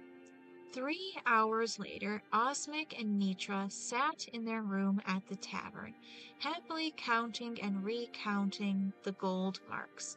Split 3 ways, it was a very comfortable sum. "What if the healers can't do anything for Masitha?" smiled Osmic dreamily. "Some diseases can be insidious." "Did you hear something in the hall?" asked Nitra quickly, but when she looked, there was no one there. She returned, shutting the door behind her. "I'm sure Masitha will survive if she went straight to the healer. But we could leave tonight with the gold." "Let's have one last drink to our poor sorceress," said Osmic, leading Nitra out of the room toward the stairs down. Nitra laughed. "Those spells of illusion won't help her track us down, as useful as she keeps saying they are. Paralysis, light, silence, not so good when you don't know where to look." They closed the door behind them. "Invisibility is another spell of illusion," said Masitha's disembodied voice. The gold on the table vanished in the air, and the gold on the table rose in the air and vanished from sight as she slipped it into her purse. The door opened and closed, and all was silent until Osmic and Nitra returned a few minutes later. Alright. Let you watch the birds for a few more minutes. Hello, 15 viewers. You guys are so wonderful.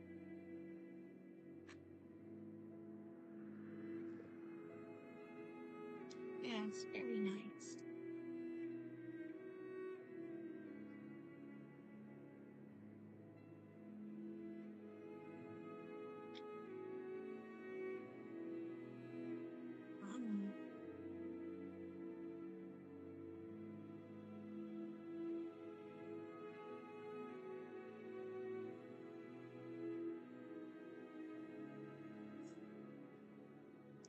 All right. Next.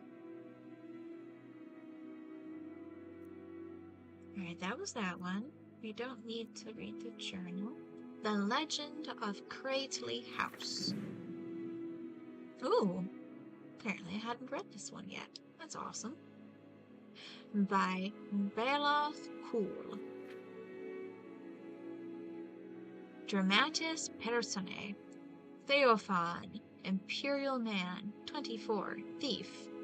Nirim, Bosmer Man, 20, Thief. Silenus Crately, Imperial Man, 51, Merchant. Dominica Crately, his wife, 40. Aelva Crately, their daughter, 16. Menistes Crately, their son, 11. Setting, the famous haunted Crately house in Shadenhall, first and second floors, requiring a stage with a second story where most of the action takes place. The stage is dark. There is a creaking noise, footsteps on the stairs, the sound of a man breathing, but still we see nothing.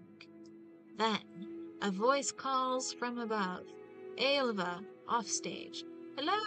Is someone down there? Menistes. Should I wake up Papa? Aelva. No, maybe I was imagining it. A light from a lantern can be seen coming from upstairs, and the slim form of a beautiful young girl, Aelva, descends the staircase at stage right, nervously. From the light of the lantern, we can see that we are looking at the second floor of a dusty old house, with a set of stairs going up and another one going down on stage right. An unlit stone fireplace sits at stage left. A table, a locked chest, and a wardrobe complete the furnishings. Menistes, offstage. Aelva, what are you doing? Aelva, I'm just making certain. Go back to bed, Menistes. As the girl passes the table, we see a Bosmer, Nirim, slide gracefully up from behind and around her field of sight, carefully avoiding the pool of light. She doesn't appear to see him as he creeps closer to her, his footsteps silent on the hard wooden floor. When he is almost on her, there is a sudden crash from down below. This causes the Bosmer to leap away, hiding again behind the table. The girl does not seem to notice the sound, and Nirim, peeking out from behind the table, watches her. Menistes, offstage. Found anything? Aelva. No, probably just my imagination, but I'm going to check downstairs. Menistes, offstage. Is there a fire? I'm cold. Aelva looks towards the long dead fireplace, and so does Nirim. Of course there is. Can't you hear it crackling? Menistes, offstage. I guess so. Aelva suddenly jumps, as if she heard something which we do not. She turns her attention down the stairs to the first floor. Aelva. Hello? Aelva, lantern ahead of her, begins the descent. She does not seem to notice, as an Imperial, Theophan, carrying a big bag of loot and a lantern of his own, calmly walks up right past her. Theophan, excuse me, young lady, just robbing you. Aelva continues her slow, nervous walk downstairs, which we can now see thanks to her light. She looks around the low-ceiling, thoroughly looted room as the action continues upstairs. Theophan's lantern provides the dim light for the second floor. Theophan, why are you hiding, Niram? I told you. They can't see you and they can't hear you. Niram sheepishly steps out from behind the table. Niram, I can't believe they're all ghosts. They seem so alive. Theophan, that's what spooks them superstitions. But they ain't gonna hurt us. Just reliving the past, the way ghosts do. Niram, the night they was murdered? Theophan, stop thinking about that or you'll get yourself all wily spooked. I got all kinds of stuff on that first floor. Silver candlesticks, silk, even some gold. What'd you get? Niram holds up his empty bag. Sorry, Theophan, I was just about to start. Theophan, get to work on that chest then. That's what you're here for. Niram, oh yeah, I got the talent, you got the ideas, and the equipment. You refilled that lantern before we came here, right? I can't work in the dark. Theophan, don't worry, Niram. No, I promise, no surprises. Niram jumps when a young boy, Menistes, appears on the stairs. The lad creeps down quietly and goes to the fire.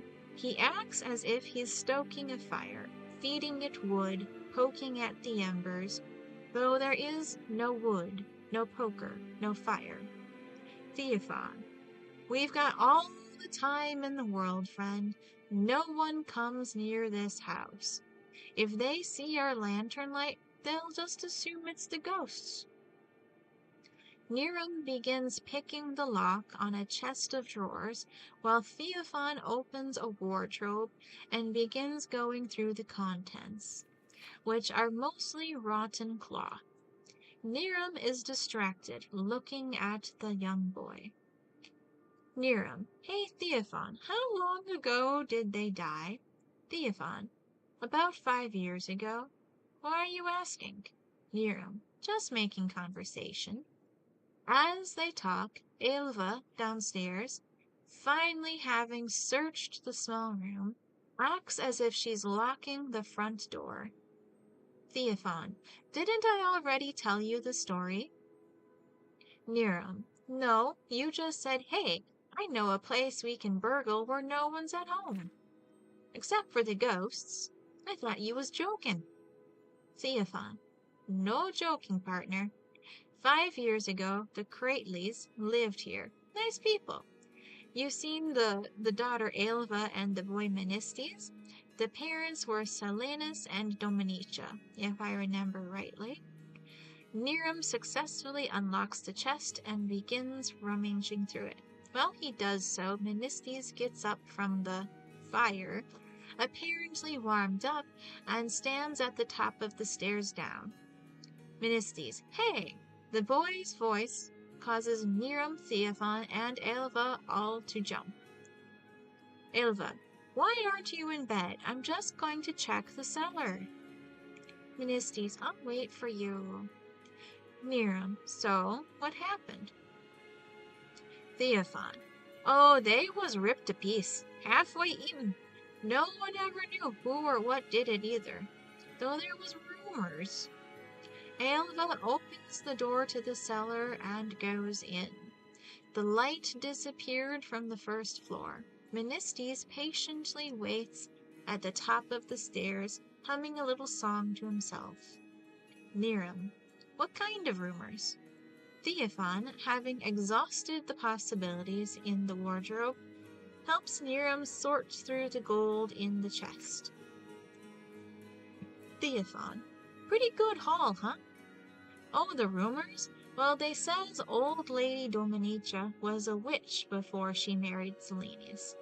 Gave it all up for him to be a good wife and mother. But the witches didn't take too kindly to it. They found her and set some kind of creature here, late at night. Something horrible. right out of a nightmare. Menistes. Aelva, what's taking you so long? Miriam. Ye gods, are we going to watch them get killed right in front of us? Menistes. Aelva! Silenius, offstage. What's happening down there? Stop playing around, boy, and go sleep. Menistes. Papa! Menistes, frightened, runs the stairs up. Along the way, he bumps into Miriam, who falls down. The boy does not seem to notice, but continues up to the dark third-floor sleeping porch offstage. Theophan. Are you all right? Miriam jumps to his feet, white-faced. Miriam. Never mind that. He touched me. How could a ghost touch me? Theophan. Well, of course they can. Some, anyhow. You heard of ancestor spirits guarding tombs, and that ghost of the king they had in Daggerfall? If they don't touch you, what good are they? Why are you so surprised? You thought he'd move right through you, I'd figure. Miriam. Yes. Silenus, the man of the house, comes down the stairs cautiously. Dominica, offstage. Don't leave us alone, Silenus. We're coming with you. Silenus. Wait, it's dark. Let me get some light. Silenus goes to the cold fireplace, sticks his hand forward, and suddenly in his arm there's a lit burning torch. Miriam scrambles back, horrified. Miriam. I felt that. I felt the heat of the fire. Silenus. Come on down, it's all right. Menistes leads his mother, Dominica, down the stairs where they join Silenus. Theophan. I don't know why you so scared, Miriam. I must say I'm disappointed. I didn't figure you for a superstitionalist. Theophan goes for the stairs up. Miriam. Where are you going? Theophan. One more floor to search. Miriam. Can't we just go? Miriam watches as the family of three, following Silenus and his torch, walk down towards the first floor. Aelva? Say something, Aelva. Theophan, see? If you don't like ghosts, third floor is the place to be. All four of them are downstairs now. Theophan goes upstairs, offstage, but Miriam stands at the top of the stairs looking down at the family. The three look around the first floor as Aelva did, finally turning towards the cellar door. Miriam. All four? Silenus opens the cellar door. Silenus. Aelva, what are you doing in the cellar, girl? Dominica. You see her? Miriam. All four, Theophan? Silenus. I think so. I see someone. Hello? Miriam. What if there's 5 ghosts, Theophan? Silenus thrusts his torch in through the cellar door, and is suddenly extinguished. The first floor falls into darkness. Menistes, Dominica, and Silenus scream. But we cannot see what's happening to them. Miriam is nearly hysterical, screaming along with them. Theophan runs downstairs from the 3rd floor. Theophan, what is it? Miriam, what if there's 5 ghosts? The man, the wife, the girl, the boy, and what killed them? Theophan, and what killed them? Miriam, and what if it's a ghost that can touch us too, just like the others? From the darkened 1st floor, there's a creak of a door opening, and though we cannot see it, and then there's a heavy, clawed footfall, one step at a time, coming towards the stairs. Theophan, don't get so upset. If it can touch us, what do you think it wants to do? All of the others didn't even notice we was here. Theophan's lantern dims slightly. He adjusts it carefully. Miriam. Only what if it ain't a ghost, Theophan? What if it's the same creature and it's still alive and it ate nothing and it ate nothing since 5 years ago?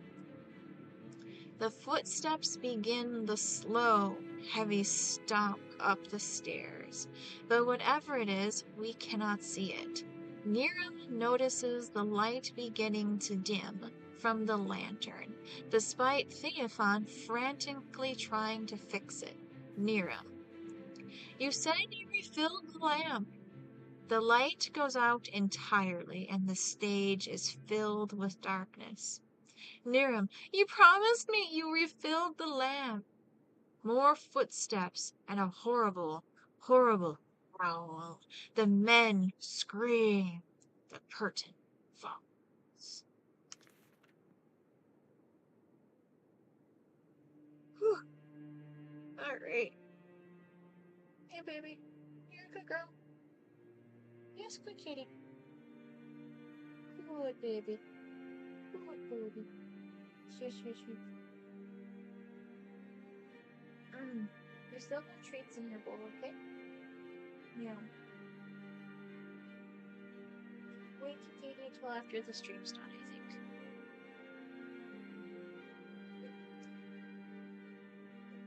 think. We've been going 4.5 hours now. We got 15 viewers. You guys are so awesome. I guess we can check out Malin Farron's grimoire. Oh no, we did just read this one on the last one. I got a bunch of books for you, so I'll just cut that one separate for Skyrim. I mean, for YouTube. Mysterious Akavir.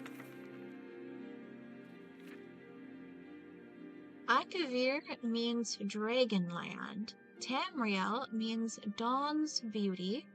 Atmora means Elder Wood. Only the Red Guards know what Yakunda ever meant. Akavir is the kingdom of the beasts. No men or mer live in Akavir, though men once did.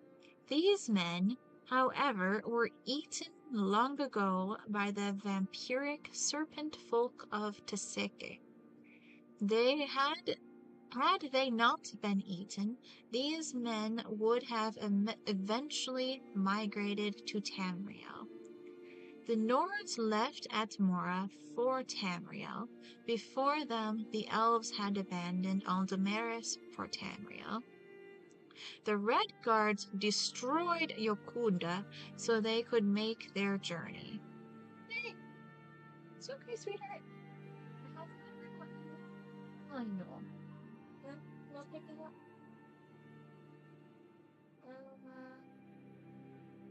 Okay.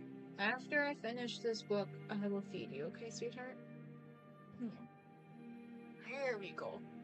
There we go. Can you say hi to the stream for interrupting the book? Can you say hi? That'll do.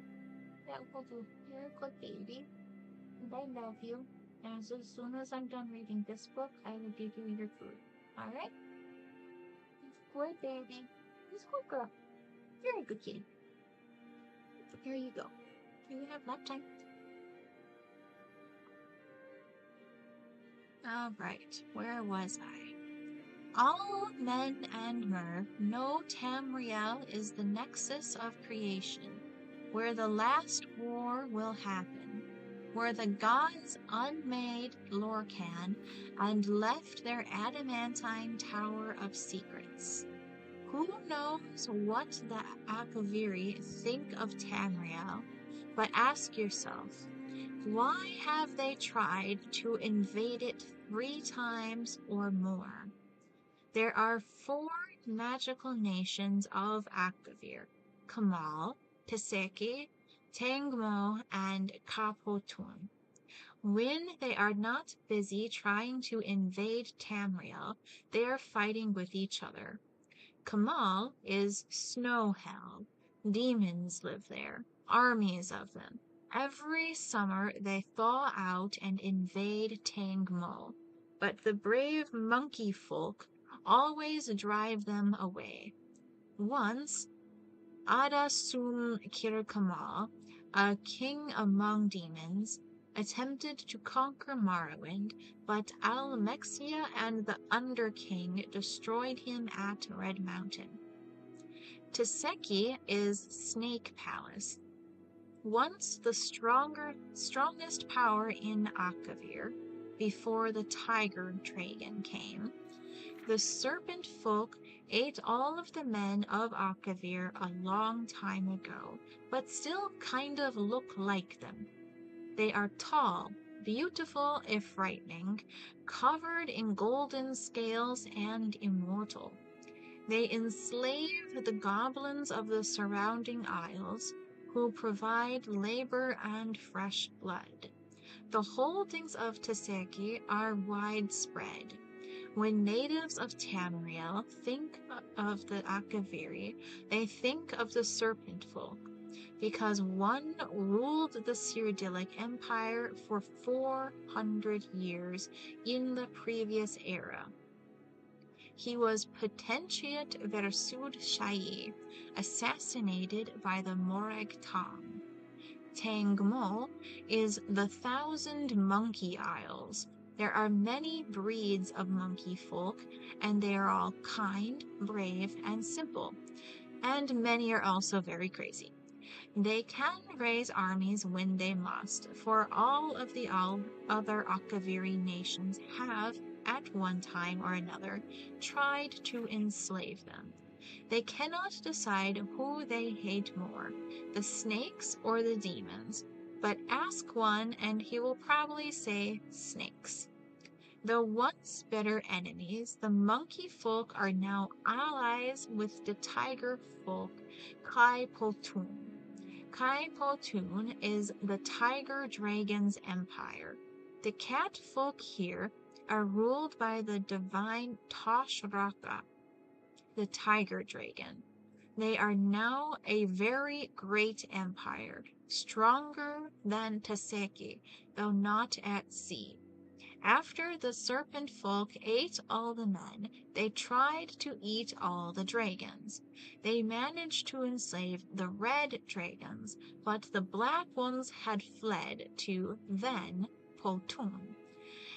A great war was raged, which left both the cats and the snakes weak, and the dragons all dead.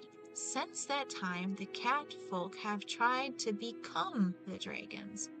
Tashraka is the first to succeed. He is the largest dragon in the world, orange and black, and he has very many new ideas. First, Tashraka says, is that we kill all the vampire snakes. Then the tiger dragon emperor wants to invade Tamriel. Alright. I'll let you guys watch the birds while I go feed the kitty. I will be right back.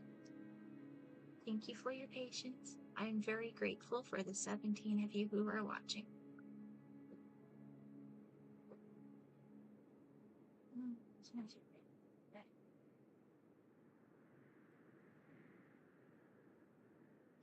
For my mouth.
There we go. I got a kitty. I got food for her. Thank you for the patience. Here you go. Good baby. Good baby.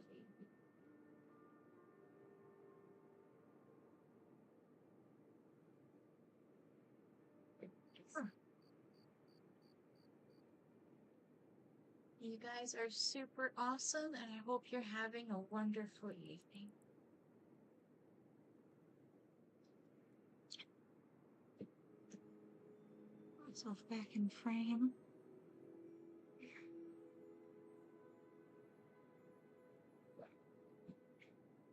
All right.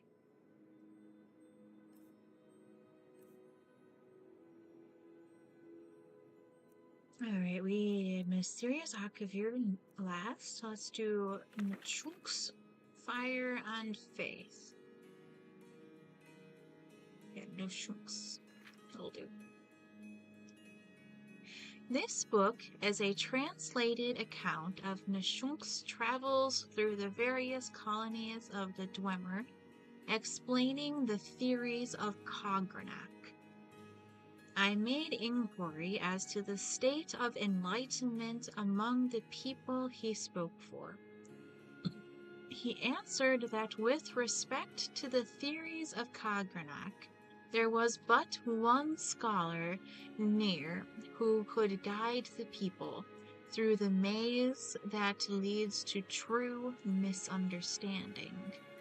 He informed me, however, that in Kiraka, the precepts of Cogranak were taught. He said that nothing pleased him more than to see the Dwemer of Kiraka, the most learned people in the world, studying Kagranak's words, and giving consideration to their place in the life to come, and where neither planar division, nor the numeration of amnesia, nor any other thing of utility was more valued than the understanding of the self and its relationship to the heart. I was gracious enough to receive this as a high compliment, and, removing my helm, I thanked him and departed with an infinity of bows. Oh, that was surprisingly short. But Kagranak's tools are what the Dwemer used to disappear the race off of the earth, and were also used to convert the tribunal into gods. So, there. Extra bit of lore with that, I guess. Nerevar, Moon, and Star.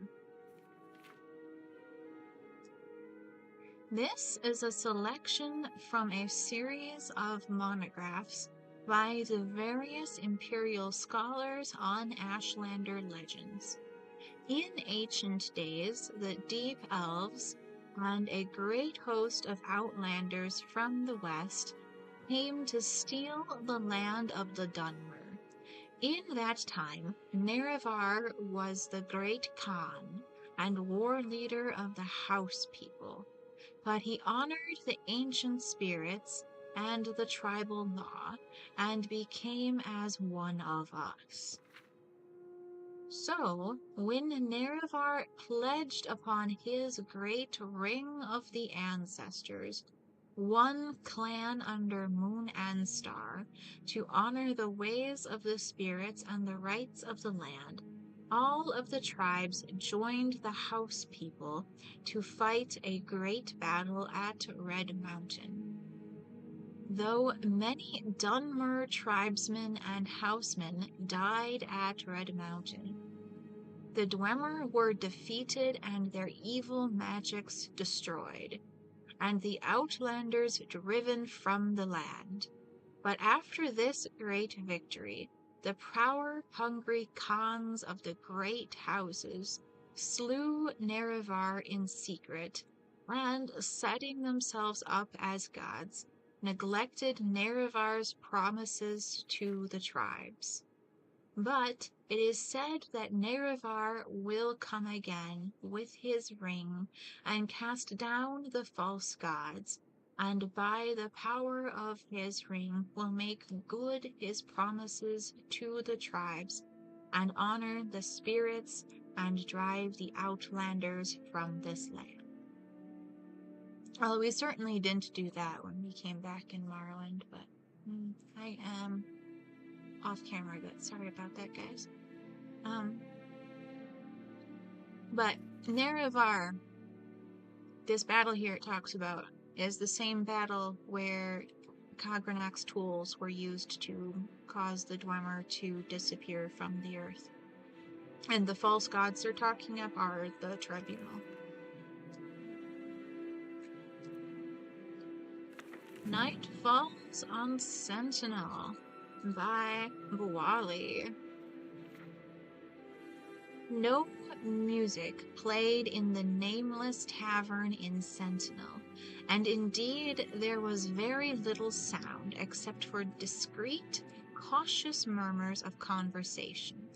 The soft pad of the barmaid's feet on stone, and the delicate slurping of the regular patrons, tongues lapping at their flagons, eyes focused on nothing at all. If anyone were less otherwise occupied, the sight of the young Redguard woman in fine black velvet cape might have aroused surprise, even suspicion. As it was, the strange figure, out of place in an underground cellar, so modest it had no sign, blended into the shadows. "Are you Jomik?" The stout, middle-aged man, with a face older than his years, looked up and nodded. He returned to his drink. The young woman took the seat next to him.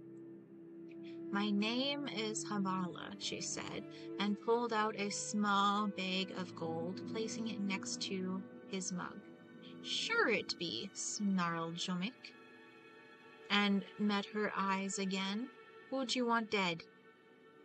She did not turn away, but merely asked, "Is it safe to talk here?" "No one cares about nobody else's problems but their own here. You could take off your curious and dance bare-breasted on the table, and no one'd even spit," the man smiled. "So, who'd you want dead?" "No one, actually," said Habala. "The truth is, I only want someone removed for a while. Not harmed, you understand, and that's why I need a professional. You come highly recommended." "Who you been talking to?" asked Jolmek dully, returning to his drink. "A friend of a friend of a friend of a friend." "One of them's friends don't know what he's talking about," grumbled the man. "I don't do that anymore." Habala quietly took out another purse of gold, and then another, placing them at the man's elbow. He looked at her for a moment, and then poured the gold out and began counting. As he did, he asked, "Who'd you want removed?" "Just a moment," smiled Habala, shaking her head. "Before we talk details, I want to know that you're a professional, and you won't harm this person very much, and that you'll be discreet." "You want discreet?" The man paused in his counting. "All right, I'll tell you about an old job of mine. It's been, by arcane, I can hardly believe it, more than 20 years, and no one but me's alive who had anything to do with the job. This is back before the time of the War of the Bettany. Remember that?" "I was just the baby." "Of course you was," Jomek smiled. "Everyone knows that King Lotun had an older brother, Greklith, that died, right? And then he's got his older sister, Abuki, what married that king fella in Daggerfell. but the truth's that he had 2 elder brothers. Really? Habala's eyes glistened with interest. No lie, he chuckled. Weedy, feeble fella called Arthago, the king, and the queen's firstborn. No, the king and the queen's firstborn. Anyhow, this prince was heir to the throne, which his parents wasn't too thrilled about. But then the queen, she squeezed out 2 more princes who looked a lot more fit. That's when me and my boys got hired on to make it look like the first prince got took off by the under king or some such story. I had no idea, the young woman whispered. Of course you didn't. That's the whole point. Jomek shook his head. Discretion, like you said. We begged the boy, dropped him off deep in an old ruin, and that was that. No fussles, no fuss, just a couple fellas, a bag, and a club. That's what I'm interested in, said Habala. Technique. My friend, who needs to be taken away, is weak also, like this prince. What's the club for? It's a tool.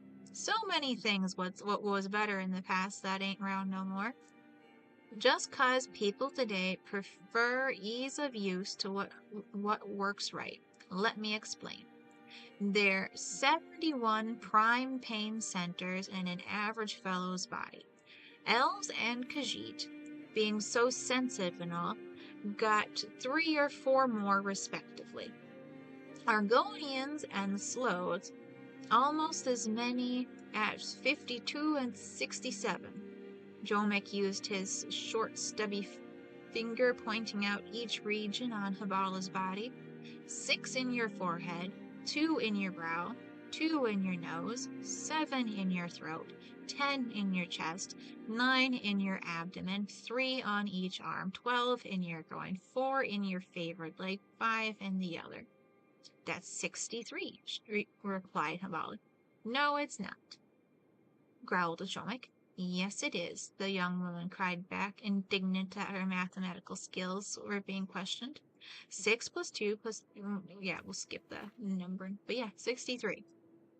I must have left some out, shrugged Jomek. The important thing is that to become skilled with a staff or a club, you gotta be a master of these pain centers. Done right, a light tap could kill or knock out without so much as a bruise. Fascinating, smiled Habala. And no one ever found out? Why would they? The boy's parents, the king and queen, they're both dead now. The other children always thought their brother got carried off by the under king, and that's what everyone thinks. And all my partners are dead. Of natural causes? Ain't nothing natural that ever happens in the bay. You know that. One fella got sucked up by one of them Solanu. Another died of that same plague that took the queen and Prince Greklith. Another fellow got himself beat to death by a burglar. You gotta keep low, out of sight, like me, if you want to stay alive. Jomek finished counting the coins. You must want this fella out of the way bad. Who is it? It's better if I show you, said Habala, standing up.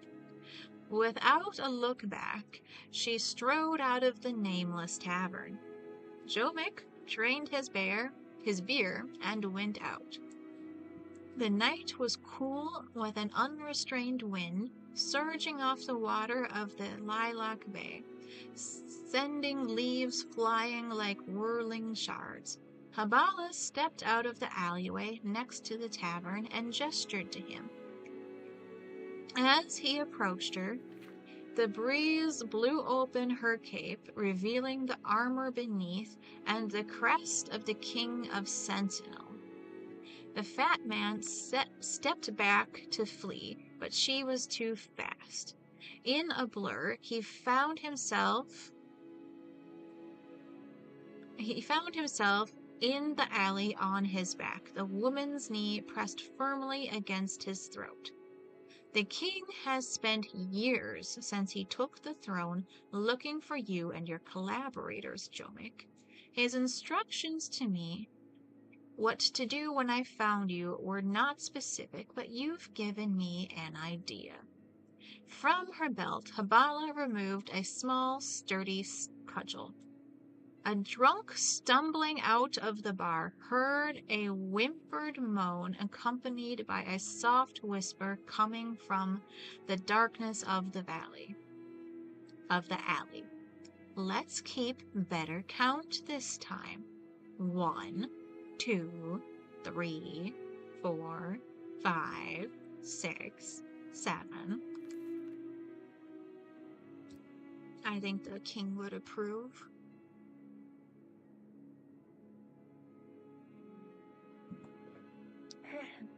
It's okay, baby. You're a good girl. It's good, baby. Good, baby. Yes, good girl. We still have 17 people watching. You guys are so awesome. I hope you're getting some good sleep tonight. Olaf and the Dragon by Adonato Liotelli. One of the more colorful legends in Nord folklore is the tale of Olaf One-Eye and Numinex. Long ago, in the First Age, a fearsome dragon named Numinex ravaged the whole of Skyrim. The dreadful drake wiped out entire villages, burned cities, and killed countless Nords. It seemed that no power in Tamriel could stop the monster. This was a troubled time in Skyrim's history, for a bitter war of succession raged between the holds. The Jarls might have been able to conquer the beast if they had worked together, but trust was in desperately short supply. A skillful warrior named Olaf came forward and promised to defeat the beast. In some accounts, he is the Jarl of Whiterun. In other versions of the legend, Olaf promises the people of Whiterun that he will capture the monster if they will name him Jarl. At any rate, Olaf ventures forth with a handful of his most trusted warriors and seeks the beast out, eventually finding Numinex in his lair atop Mount Anthor. Needless to say, it is an epic battle. It's okay, baby. Baby. Baby. It's okay. It's okay, sweetheart. What's wrong? What's wrong? You've been fed? Your litter box is clean? Yes, it is. I cleaned it today. Good baby. Good girl. Everything's alright. Everything's alright.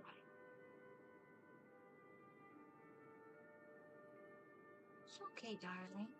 It's okay. It's good, baby. Good baby. You want to say hi to the people? Yeah? You want to say hi to the people? Here, do you want lap time?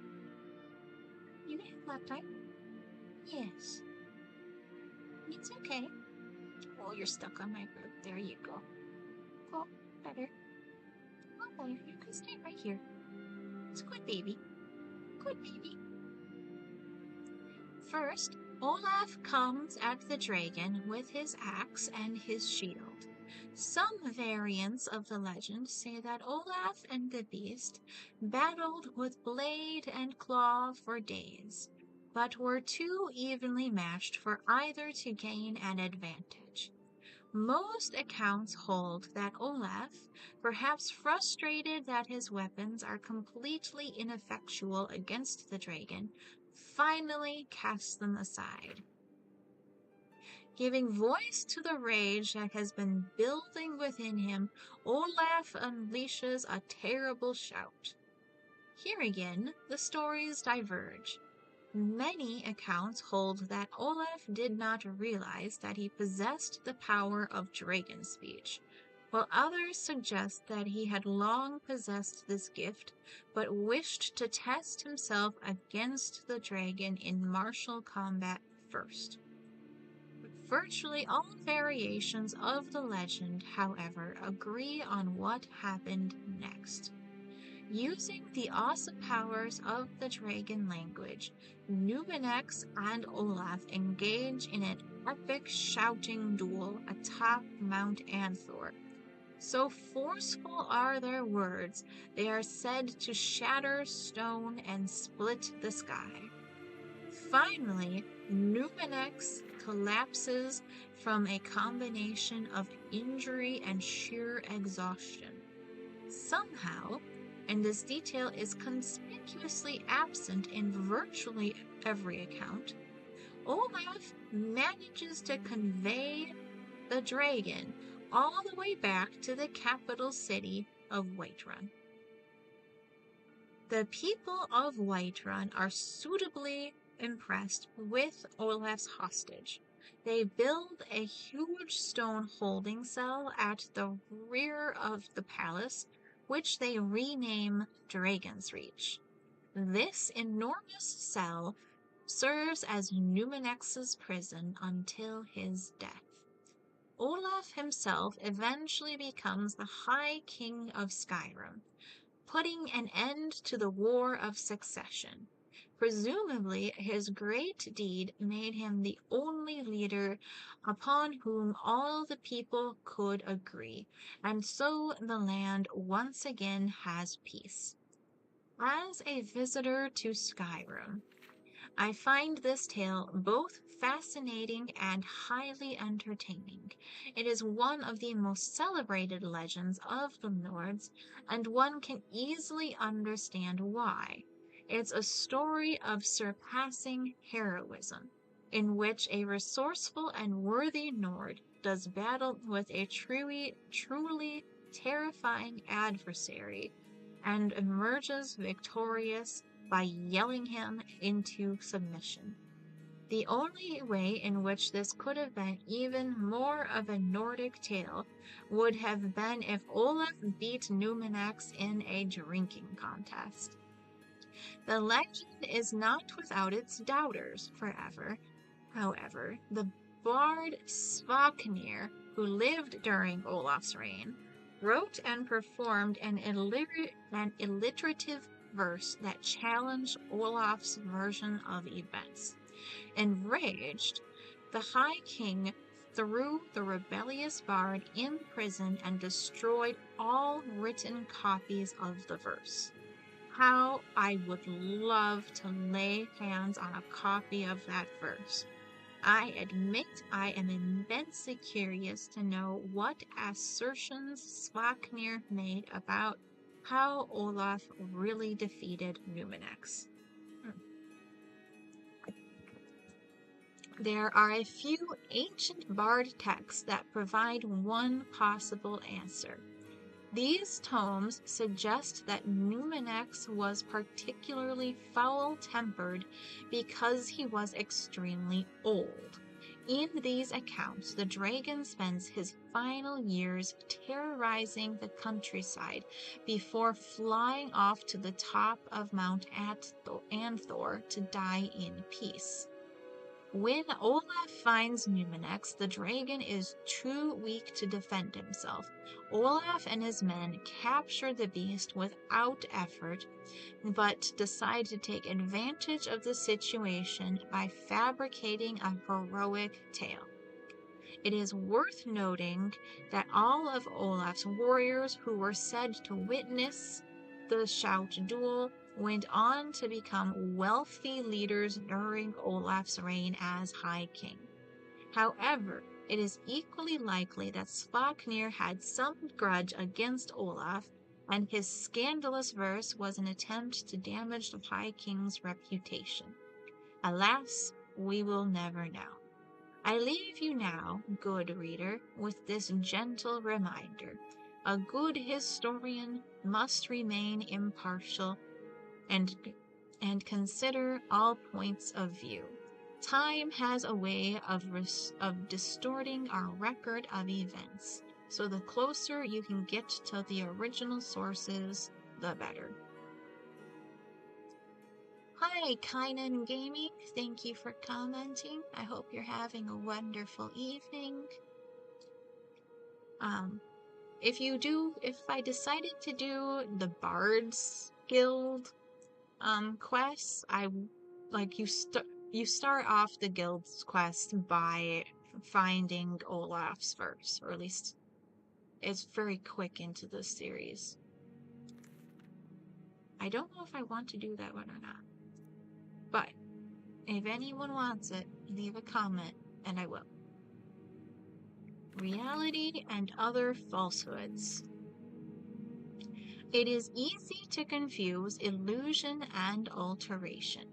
Both schools of magic attempt to create what is not there. The difference is in the rules of nature. Illusion is not bound by them, while alteration is. This may seem to indicate that alteration is the weaker of the two, but this is not true. Alteration creates a reality that is recognized by everyone. Illusion's reality is only in the mind of the caster and the target. To master alteration, first accept that reality is a falsehood. There is no such thing. Our reality is a perception of greater forces impressed upon us for their amusement. Some say that these forces are the gods, others that they are searching for something beyond the gods. For the wizard, it really doesn't matter. What matters is the appeal couched in a manner that cannot be denied. It must be insistent without being insulting.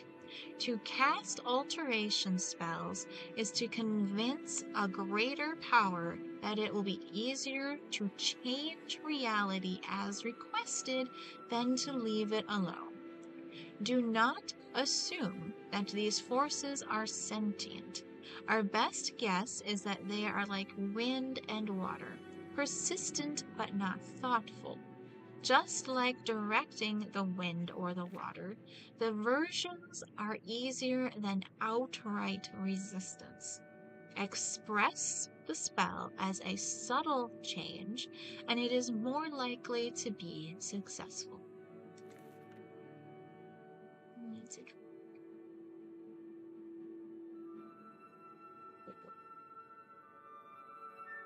No, actually, it looks like we got 22 people watching. Up until now, it seemed like Streamlabs had been keeping up with... that's not good. That's not good. I could do this one. A Short History of Morrowind by Jeanette Sight. From the introduction. Led by the legendary prophet Veloth, the ancestors of the Dunmer, exiles from the Altmer cultures in present-day Somerset Isle, came to the region of Morrowind. In earliest times, the Dunmer were harassed or dominated by Nord Seed raiders. When the scattered Dunmer tribes consolidated into the predecessors of the modern Grey House clans, they threw out the Nord oppressors and successfully resisted further incursions. The ancient ancestor worship of the tribes was in time superseded by the monolithic tribunal temple theocracy, and the Dunmer grew into a great nation called Resdayn. Resdayn was the last of the provinces to submit to Tiber Septim. Like Black Marsh, it was never successfully invaded and was peacefully incorporated by treaty into the empire as the province of Morrowind. Almost 4 centuries after the coming of the Imperial legions, Morrowind is still occupied by Imperial legions with a figurehead Imperial king. though the empire has reserved most functions of the traditional local government to the ruling councils of the 5 great houses. On Vardenfell district. In the Third Era, 414, Vardenfell territory, previously a temple preserve under imperial protection, was reorganized as an imperial provincial district. Vardenfell had been maintained as a preserve administered by the temple since the Treaty of the Armistice, and except for a few great house settlements sanctioned by the temple, Vardenfell was previously uninhabited and undeveloped. But when the centuries-old temple ban on trade and settlement of Vardenfell was revoked by the King of Morrowind, a flood of imperial colonists and great House Dunmer came to Vardenfell, expanding old settlements and building new ones. The new district was divided into Redoran, Hellu, Telvanni, and Temple districts, each separately administered by local house councils or temple priesthoods, and all under the advice and consent of Duke Dren and the district council in Ebonheart. Local law became a mixture of house law and imperial law in house districts, jointly enforced by house guards and legion guards, with temple law and imperial law enforced in the temple district by ordinators. The temple was still recognized as the majority religion, but worship of the 9 divines was protected by the legions and encouraged by imperial cult missions. The temple district included the city of Vivec, the fortress of Ghostgate, and all sacred and profane sites, including those blighted areas inside the ghost fence, and all unsettled and wilderness areas on Vardenfell. In practice, this district included all parts of Vardenfell not claimed for Redoran, Hallau, or Telvanni districts. The temple stubbornly fought all development in their district and were largely successful. House Hallau, in combination with imperial colonists, embarked on a vigorous campaign of settlement and development. In the decades after reorganization, Balmora and the Ascadian Isles regions have grown steadily. Caldera and Peljayed are completely new settlements, and all legion forts were expanded to accommodate larger garrisons. House Telvanni, normally conservative and isolationist, has been surprisingly aggressive in expanding beyond their traditional tower villages. Disregarding the protests of the other houses, the temple, the duke, and the district council, Telvanni pioneers have been encroaching on the wild lands reserved for the temple. The Telvanni Council officially disavows responsibility for these rogue Telvanni settlements, but it is an open secret that they are encouraged and supported by ambitious Telvanni mage lords. Under pressure from the temple, conservative House Redoran has steadfastly resisted expansion in their district. As a result, House Redoran and the temple are in danger of becoming politically and economically marginalized by the more aggressive and expansionist Hallau and Telvanni interests.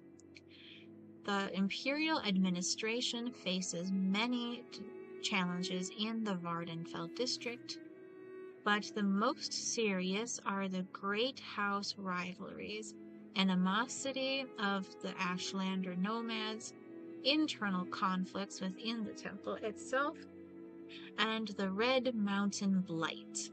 Struggles between the great house, temple, and imperial interests to control Vardenfell's resources could at any time erupt into full-scale war. Ashlanders raid settlements, plunder caravans, and kill foreigners on their wild lands. The temple has unsuccessfully attempted to silence criticism and calls for reform within its ranks. But most serious are the plagues and diseased hosts produced by the blight storms sweeping out from Red Mountain. Vardenfell and all Morrowind have long been menaced by the legendary evils of Dagoth and his ash vampire kin dwelling beneath Red Mountain. For centuries, the temple has contained this threat within the ghost fence, but recently the temple's resources and will have faltered, and the threat from Red Mountain has grown in scale and intensity.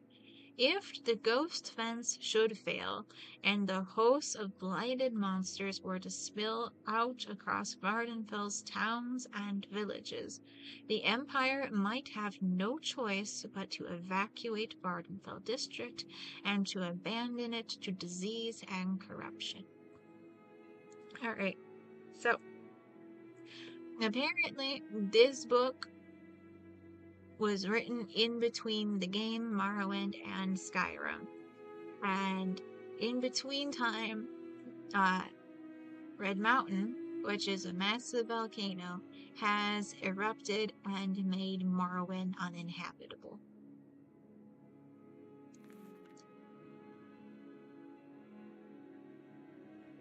Alright, we got some spell stones to sell.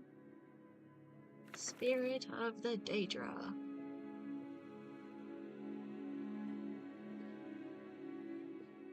Right. How you should know us. Death, defeat, and fear. We do not die. We do not fear death. Destroy the body, and the animus is cast into the darkness. But the animus returns. But we are not all brave. We feel pain and fear it. We feel shame and fear it. We feel loss and fear it. We hate the darkness and fear it. The scamps have small thoughts and cannot fear greatly. The vermi have no thoughts and cannot fear. The Dremora have deep thoughts and must master fear to overcome it. So much cat fur in my face. I'm so sorry. The clan bond. We are not born. We have not fathers nor mothers, yet we have kin and clans. The clan form is strong. It shapes body and thought. In the clan form is strength and purpose. The oath bond. We serve by choice. We serve the strong, so that their strength might shield us. Clans serve by long practice, but practice may change. Dremora have always served Dremora have long served Dagon, but not always so. Practice is secure when oath bonds are secure and trust is shared. When oath bonds are weak, there is pain and shame and loss and darkness and great fear. How we think about men. Perhaps you find scamps comic and vermi brutish. How then do you imagine we view you humans? You are the prey, and we are the huntsmen. The scamps are the hounds, and the vermi are the beaters. Your flesh is sweet, and the chase is diverting. As you may sometimes praise the fox or the hare, admiring its cunning and speed, and lamenting as the hounds tear its flesh. So do we sometimes admire our prey, and secretly applaud when it cheats our snares, or eludes pursuit. But, like all worldly things, you will in time wear and be used up. You age, grow ugly, weak and foolish. You are always lost, late or soon. Sometimes the prey turns upon us and bites. It's a small thing. When wounded or weary, we fly away to restore. Sometimes a precious thing is lost, but that risk makes the chase all the sweeter. Man's mystery. Man is mortal and doomed to death and failure and loss. This lies beyond our comprehension. Why do you not despair?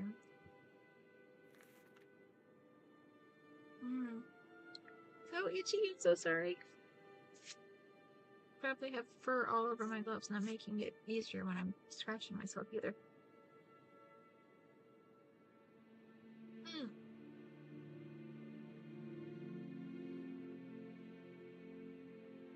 Alright.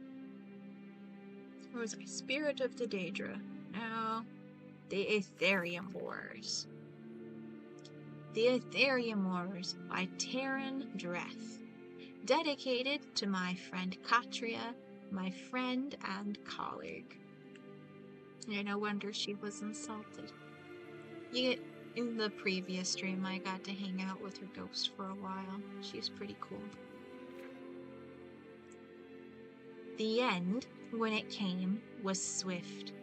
In the span of 3 short years, the great dwarven cities of Skyrim, from Markarth to the Velothi Mountains, fell before the armies of the High King. Cities that had held fast against the Nords for over 100 years crumbled abruptly and without warning. For centuries, scholars have marveled at the sudden collapse of the Dwemer city-states. Even the Nords seem to have been taken by surprise, though their chroniclers were quick to ascribe their success to King Galir's inspired tactics and the blessings of Shor. My research suggests a much different cause, however. In the decades preceding their fall, the dwarven cities of Skyrim had been decimated by internal disputes and infighting over a most surprising cause, Aetherium. Modern scholars know Aetherium as a rare, luminescent blue crystal found in some Dwemer ruins. Most consider it little more than a curiosity, as it has proven all but impossible to work with. While it has a strong magical aura, it is alchemically inert, and no known process can enchant, smelt, mold, bind, or break it. To the dwarves, of course, such problems were merely a challenge. In the years following King Harald's reign, the Dwemer discovered a considerable source of Aetherium in their deepest delvings. An alliance of 4 cities, led by Arkamthams, the great research center in Southern Reach, was formed to oversee its extraction, processing, and study, and to a new Aetherium forge, constructed to smelt it under precisely controlled conditions. If the inscriptions I discovered are to be believed, the results were nothing short of spectacular. The items produced by the forge were artifacts of immense power, imbued from the moment of their creation with powerful enchantments. The Dwarven alliance shattered almost immediately, as the 4 city-states and their rivals attempted to claim the forge. We can only speculate that none were successful. Decades of conflict merely weakened them all, allowing King Galir's subsequent conquests. And though the Dwemer reclaimed most of their lands a century later, there is no evidence that they ever resumed their research on Aetherium. Perhaps the costs had just been too great.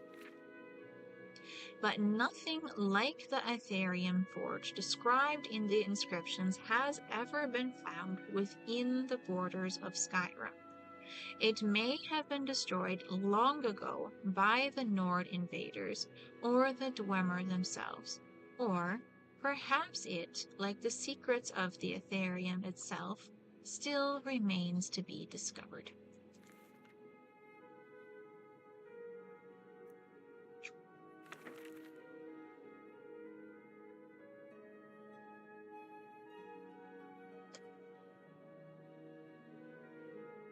We're going to keep going.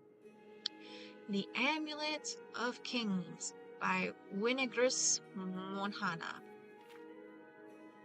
In the first years of the First Era, a powerful race of elves called the Eyelids, or the Heartland High Elves, ruled central Tamriel with an iron hand. The high and haughty Eyelids relied on their patrons, the treacherous Daedra lords, to provide armies of Daedra and dead spirits. With these fearless magical armies, the Aelids preyed without mercy upon the young races of men, slaughtering or enslaving them at their whim.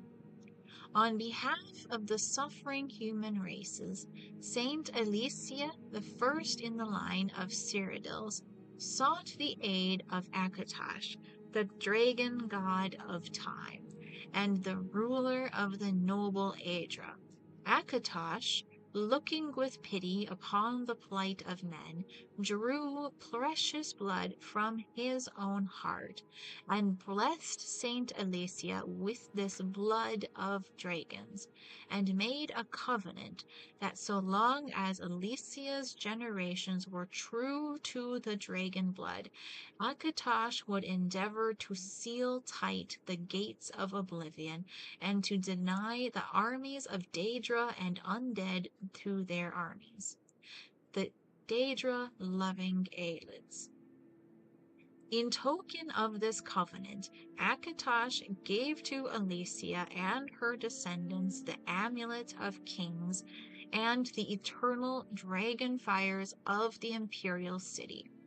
Thus does Alicia become the first gem in the Cyrodiilic Amulet of Kings. The gem is the red diamond in the middle of the amulet.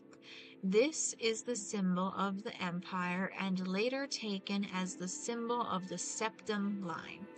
It is surrounded by 8 other gems, one for each of the divines.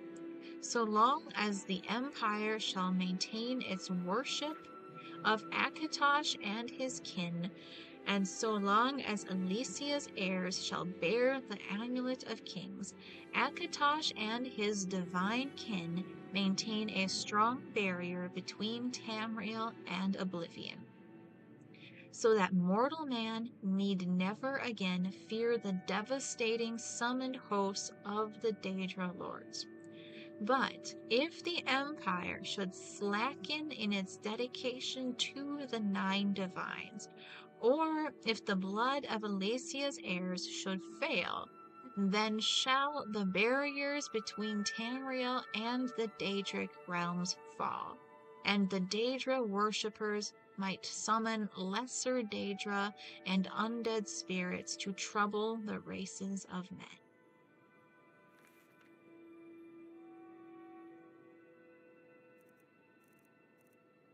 Ooh, still got a lot for you guys, wow.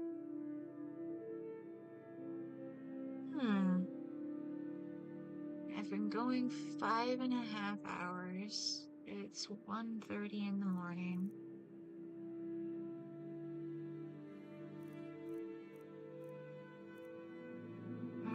I got a lot left here, though.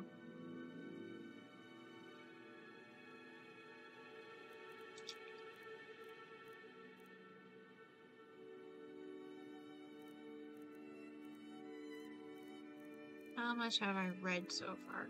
Kind of just to give me an idea of how far we've gone. Okay, I have read a lot. Do I want to finish them all tonight? Or do I want to make a second stream?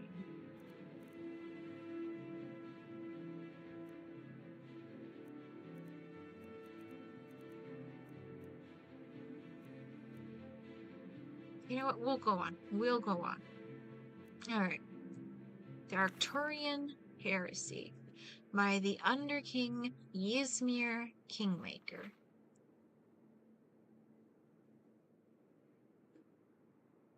With his god destroyed, Wulftarth finds it hard to keep his form. He staggers out of Red Mountain to the battlefield beyond. The world has shaken, and all of Morrowind is made of fire. A strong gale picks up and blows his ashes back to Skyrim. Wulftarth adopts and is adopted by the Nords then, Ysmir the Grey Wind and the Storm of Kine. But through Lorcan he lost his national identity. All he wants the Nords for is to kill the Tribunal. He raises a storm, sends in his people, and is driven back by the Tribunal forces. The Dunmer are too strong now. Wulftarth goes underground to wait and strengthen and reform his body anew. Oddly enough, it is Alamexia who disturbs his rest, summoning the Underking to fight alongside the Tribunal against Adasum Dir Kamal, the Akaviri demon. Wulftarth disappears after Adasum is defeated and does not return for 300 years. It is the rumbling of the Greybeards that wake him. Though the Empire has crumbled, there are rumors that a chosen one will come to restore it. This new emperor will defeat the elves and rule a united Tamriel. Naturally, Wulftarth thinks he is the figure of prophecy. He goes directly to High Hrothgar to hear the Greybeards speak. When they do, Ysmir is blasted to ash again. He is not the chosen one. It is a warrior youth from High Rock. As the Grey Wind goes to find this boy, he hears the Greybeard's warning. Remember the color of betrayal, King Wulftarth. The Western Reach was at war. Cúlaiceann, the king of Falkreath in West Cyrodiil, was in a bad situation. To make any bid at unifying the Colovian estates, he needed to secure his northern border, where the Nords and the Reachmen had been fighting for centuries. He allies with Skyrim at the Battle of Old Roldan. Leading his forces was Hjálti Earlybeard. Hjálti was from the island kingdom of Alcair in High Rock, and would become Tiber Septim, the first emperor of Tamriel. Hjálti was a shrewd tactician, and his small band of Colovian troops and Nord berserkers broke the Reachman line, forcing them back beyond the gates of Old Roldan. A siege seemed impossible, as Hjálti could expect no reinforcements from Falkreath. That night a storm came and visited Hjálti's camp. It spoke with him in his tent. At dawn, Hjálti went up to the gates, and the storm followed just above his head. Arrows could not penetrate the winds around him. He shouted down the walls of Old Roldan, and his men poured in. After their victory, the Nords called Hijalti Talos, or Storm Crown. Kublai Khan, with his new invincible general, unifies West Cyrodiil in under a year. No one can stand before Hijalti's storms. The Underking knows that if Hijalti is to become the Emperor of Tamriel, he must first capture the Eastern Heartland. Hijalti uses them both. He needs Kublai Khan in the Colovian states, where foreigners are mistrusted. It is obvious why he needs Ysmir. They march on the east, the battle mages surrender before their armies, and they take the citadel. Before Kublai Khan can be crowned, Hijalti secretly murders him and his loyalist contingent. These assassinations are blamed on the enemies of Kublai Khan, which for political reasons are still the Western Reach. Zarin Arctis, the Grand Battle Mage, not the Underking, then crowns Hijalti as Tiber Septim, the new emperor of all Cyrodiil.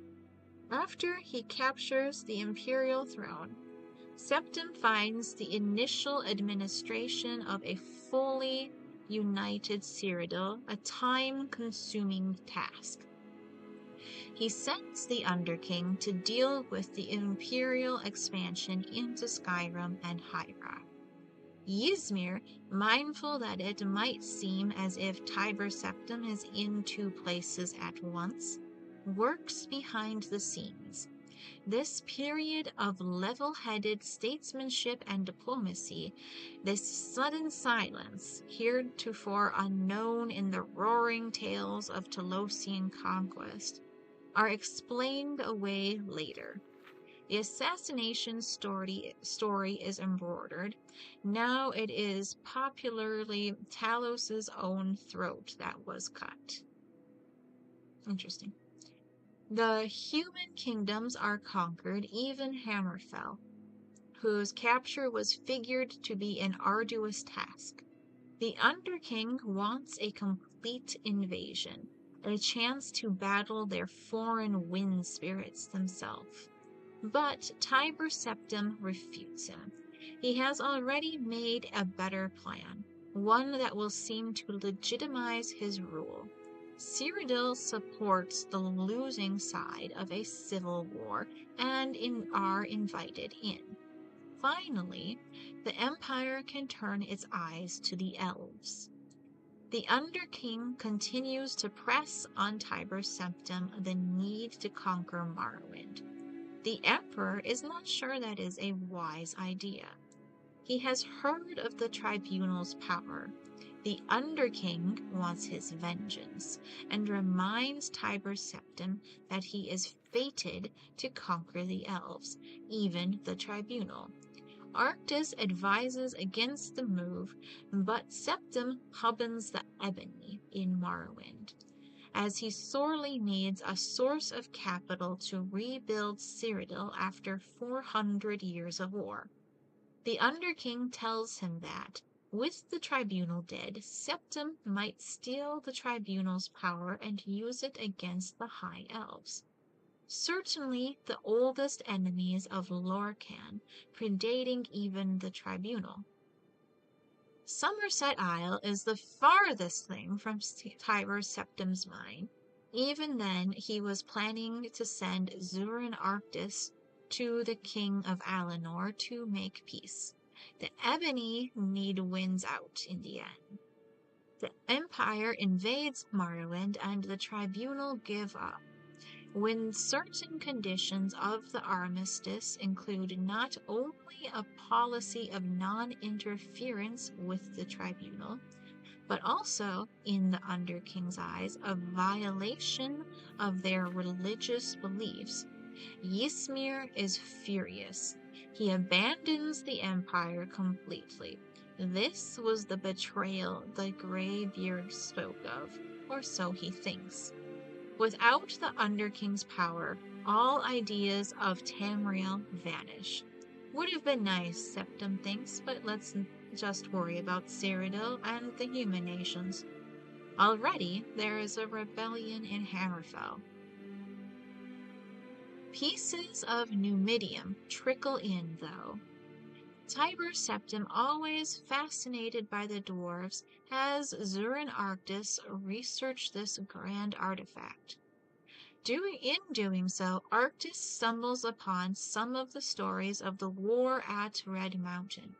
He discovers the reason the Numidium was made and some of its potential. Most importantly, he learns the Underking's place in the war. But Zurin Arctis was working from incomplete plans. He thinks it is the heart of Lorkhan's body that is needed to power the Numidium. While Zurin Arctis is raving about his discovery, the prophecy finally becomes clear to Tiber Septim. This Numidium is what he needs to conquer the world. It is his destiny to have it. He contacts the Underking and says he was right all along. They should kill the tribunal, and they need to get together and make a plan. While the Underking was away, he realized the true danger of Dagothur. Something must be done, but he needs an army, and his old one is available again. The trap is set. The Underking arrives and is ambushed by Imperial guards. As he takes them on, Zurin Arctis uses a soul gem on him. With his last breath, the Underking's heart roars a hole through the battle mage's chest. In the end, everyone is dead. The Underking has reverted back to ash, and Tiber Septim strolls in to take the soul gem. When the Elder Council arrives, he tells them about the second attempt on his life. This time by his trusted battle mage, Zurin Arctis, who was attempting a coup. He has the dead guards celebrated as heroes, even the one who was blasted to ash. He warns Cyrodiil about the dangers within, but says he has a solution for the dangers without: the Mantella. The Numidium, while not the god Tiber Septim and the Dwemer hoped for, the Underking was not exactly Lorkhan after all. It does the job. After its work on Somerset Isle, a new threat appears: a rotting, undead wizard who controls the skies. He blows the Numidium apart, but it pounds him into the ground with its last flailings, leaving only a black splotch. The Mantella falls into the sea, seemingly forever. Meanwhile, Tiber Septim crowns himself the first emperor of Tamriel. He lives until he's 108, the richest man in history. All aspects of his early reign are rewritten. Still, there are conflicting reports of what really happened. And this is why there is such confusion over questions such as: why does Alcair claim to be the birthplace of Talos, while other sources say he came from Atmora? Why does Tiber Septim seem to be a different person after his first roaring conquest? Why does Tiber Septim betray his battle mage? Is the Mantella the heart of the battle mage, or is it the heart of Tiber Septim?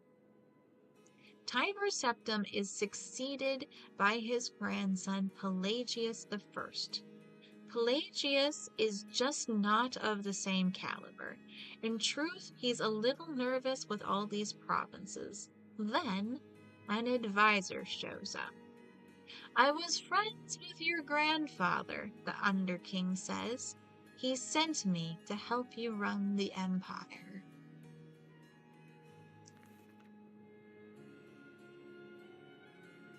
Alright. Just a sec.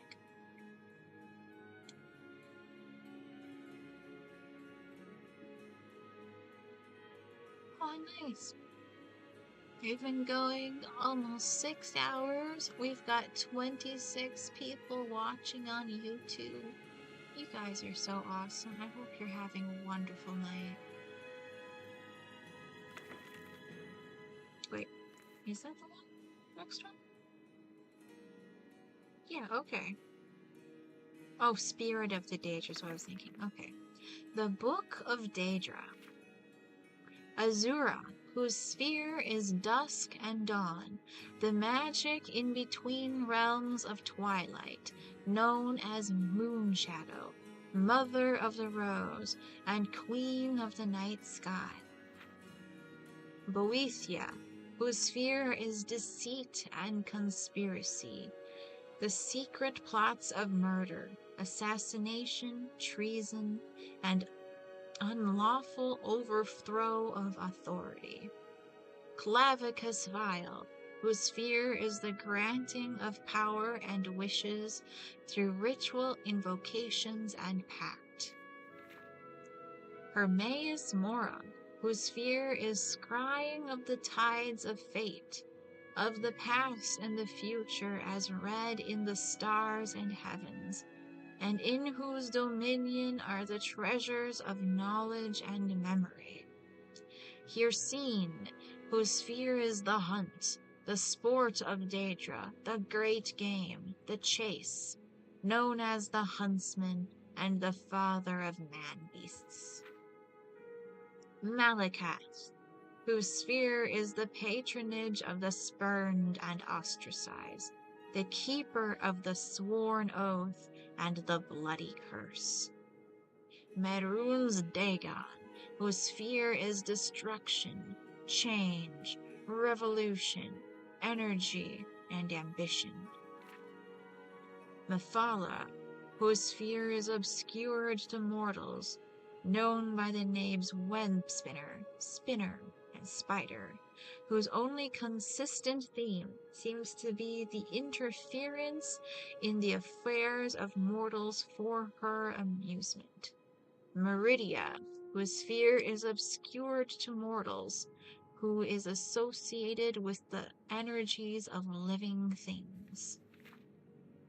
Molegbal, whose sphere is the domination and enslavement of mortals, whose desire is to harvest the souls of mortals and to bring mortal souls within his sway by spreading seeds of strife and discord in the mortal realms.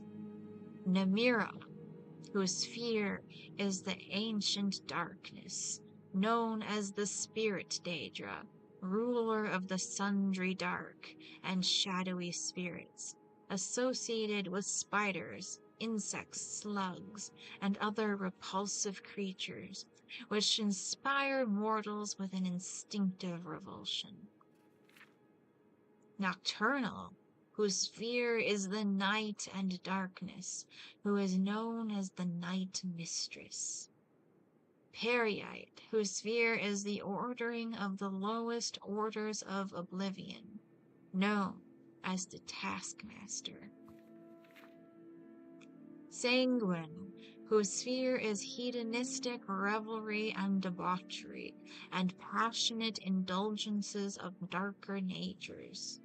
Sheogorath, whose sphere is madness, and whose motives are unknowable.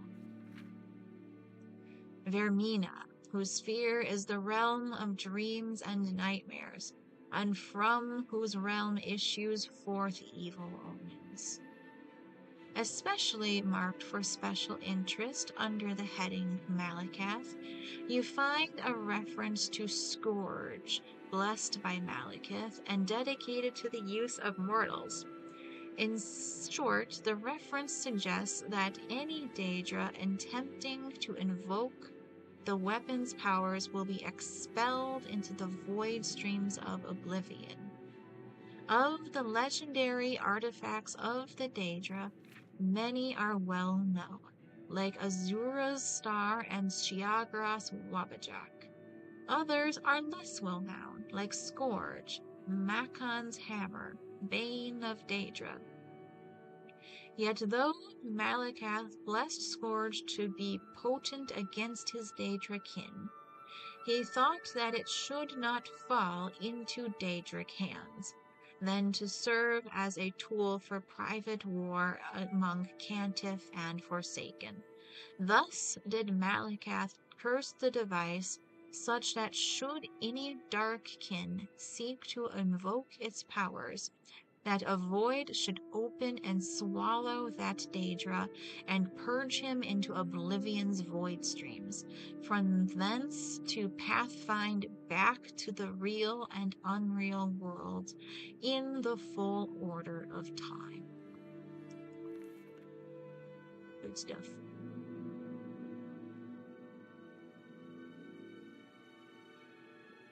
Alright, we can do this. The Cake and the Diamond by Athian Wendell. I was in the Rat and Pot, a foreigner corner club in Aldruum, talking to my fellow rats when I first saw the woman. Now, Breton women are fairly common in the Rat and Pot. As a breed, they seem inclined to wander far from their perches in High Rock.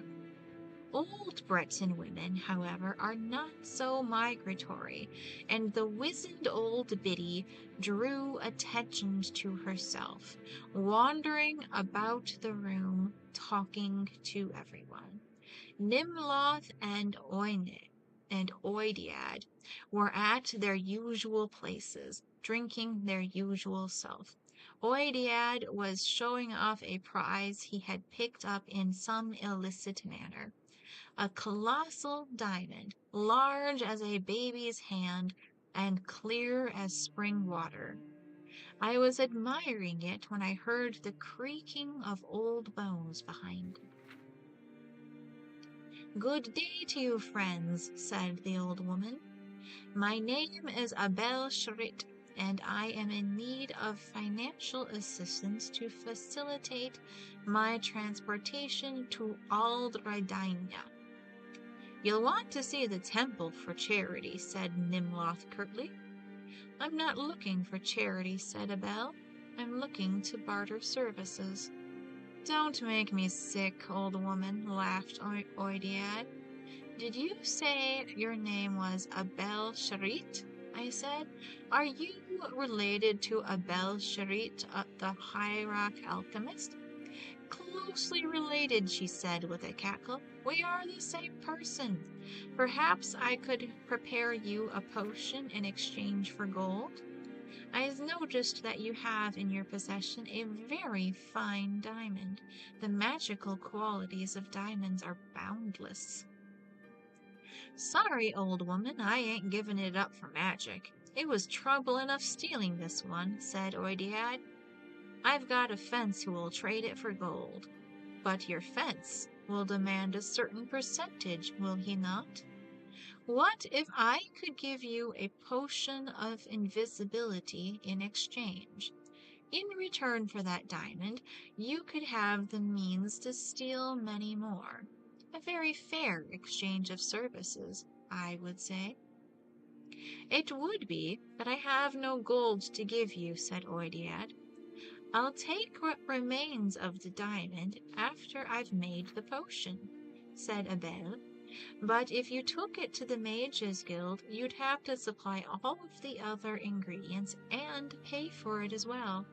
But I learned my craft in the wild, where no potion makers existed to dissolve diamonds into dust. When you must do it all by hand, by simple skill, you are blessed with remains those fool potion makers at the guild simply swallow up." "That sounds all very nice," said Imloth, "but how do we know your potion is going to work? If you make one potion, take the rest of Oidiad's diamond, and leave, we won't know until you've gone whether the potion works or not." "Ah, trust is so rare these days," sighed Abel. I suppose I could make 2 potions with you, and there'd still be a little bit of the diamond left for me. Not a lot, but perhaps enough to get me to Aldradania, and then you could try the first potion right here now and see if you're satisfied or not. But, I interjected, you could make 1 potion that works and 1 that doesn't, and take more of the diamond. She could even give you a slow-acting poison, and by the time she got to Aldradania, you'd be dead. Bleeding Kinnereth, you Dunmer are suspicious. I will hardly have any diamond left, but I could make 2 potions of 2 doses each, so that you can satisfy yourself that the potion works and has no negative effects. If you still don't trust me, come along with me to my table and witness my craft if you'd like. So it was decided that I would accompany Abel back to her table, where she had all her traveling bags full of herbs and minerals, to make certain that she was not making 2 different potions. It took nearly an hour of preparation, but she kindly allowed me to finish her half-filled flagon of wine while I watched her work. Splintering the diamond and powdering the pieces required the bulk of the time. Over and over again she waved her gnarled hands over the gem, intoning ancient enchantments, breaking the facets of the stone into smaller and smaller pieces. Separately, she made pastes of minced bittergreen, crushed red bulbs of delacospe, and driblets of Slantly oil. I finished the wine. "Old woman," I finally said with a sigh, "how much longer is this going to take? I'm getting tired of watching you work." "The Mages Guild has fooled the populace into thinking alchemy is a science," she said, "but if you're tired, rest your eyes." My eyes closed, seemingly of their own volition, but there had been something in that wine, something that made me do what she asked. "I think I'll make up the potion as cakes. It's much more potent that way. Now tell me, young man, what will your friends do once I give them the potion?" "Mug you in the street afterwards to retrieve the rest of the diamond," I said simply. I didn't want to tell the truth, but there it was. "I thought so, but I wanted to be certain. You may open your eyes now." I opened my eyes. Abel had made a small presentation on a wooden platter, 2 small cakes, and a silver cutting knife. "Pick up the cakes and bring them to the table, and don't say anything except to agree with whatever I say." I did what I was told. It was a curious sensation. I didn't really mind being her puppet. Of course, in retrospect, I resent it, but it all seemed perfectly natural at the time to obey without question. Abel handed the cakes to Oidiad, and I dutifully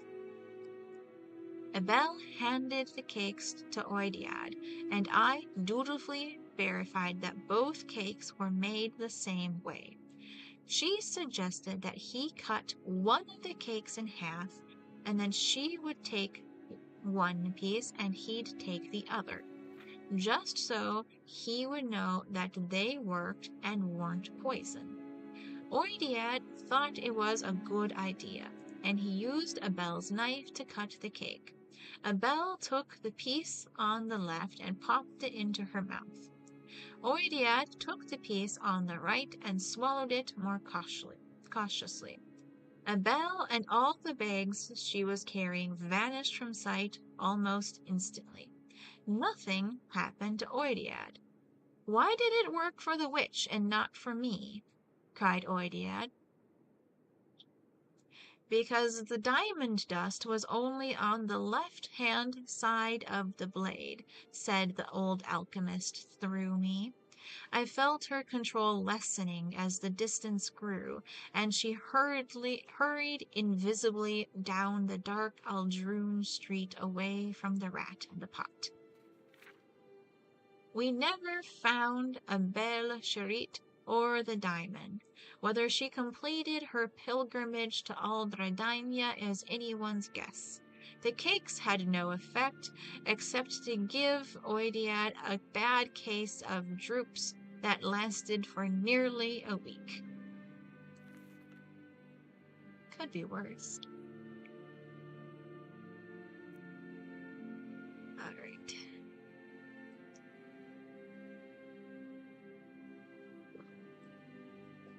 All right.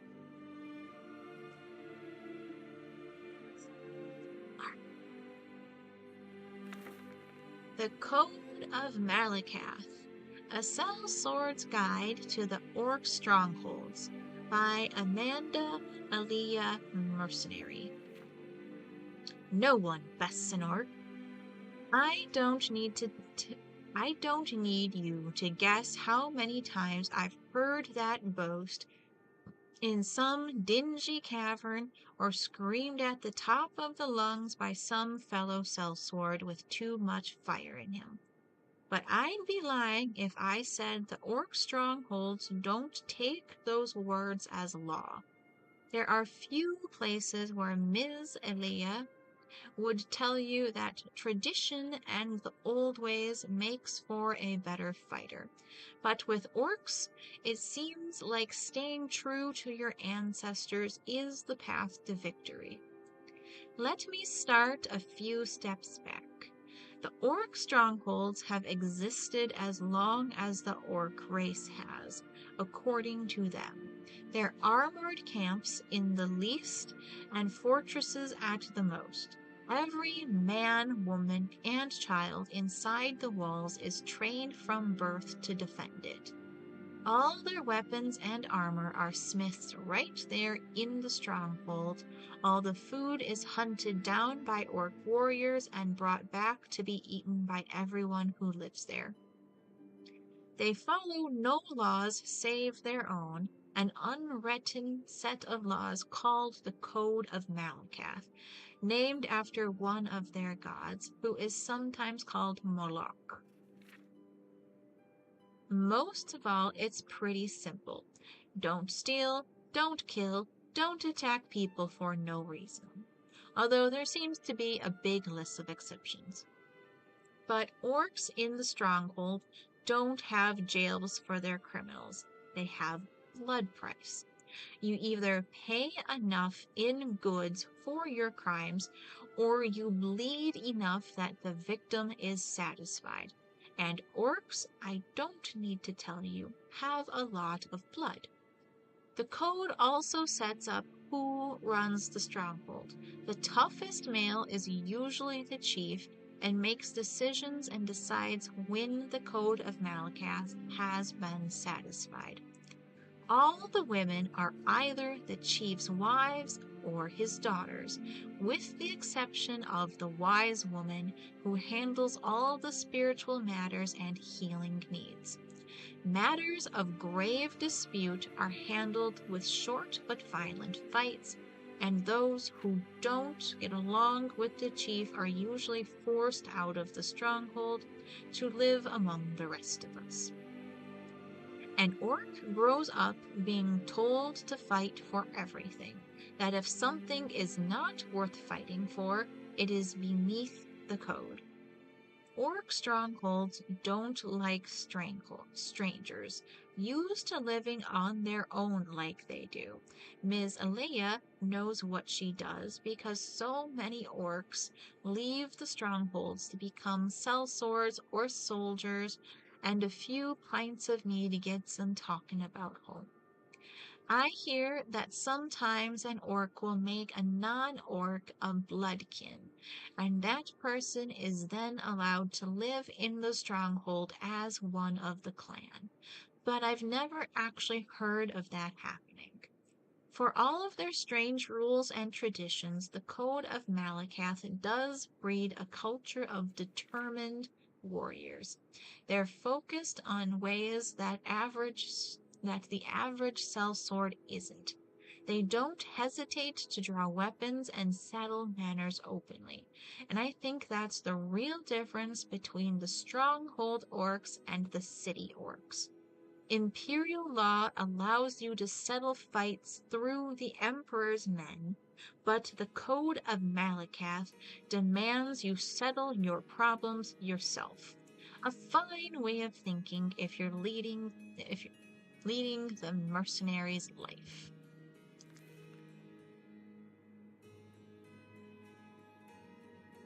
Alright. We're getting there. Keep going.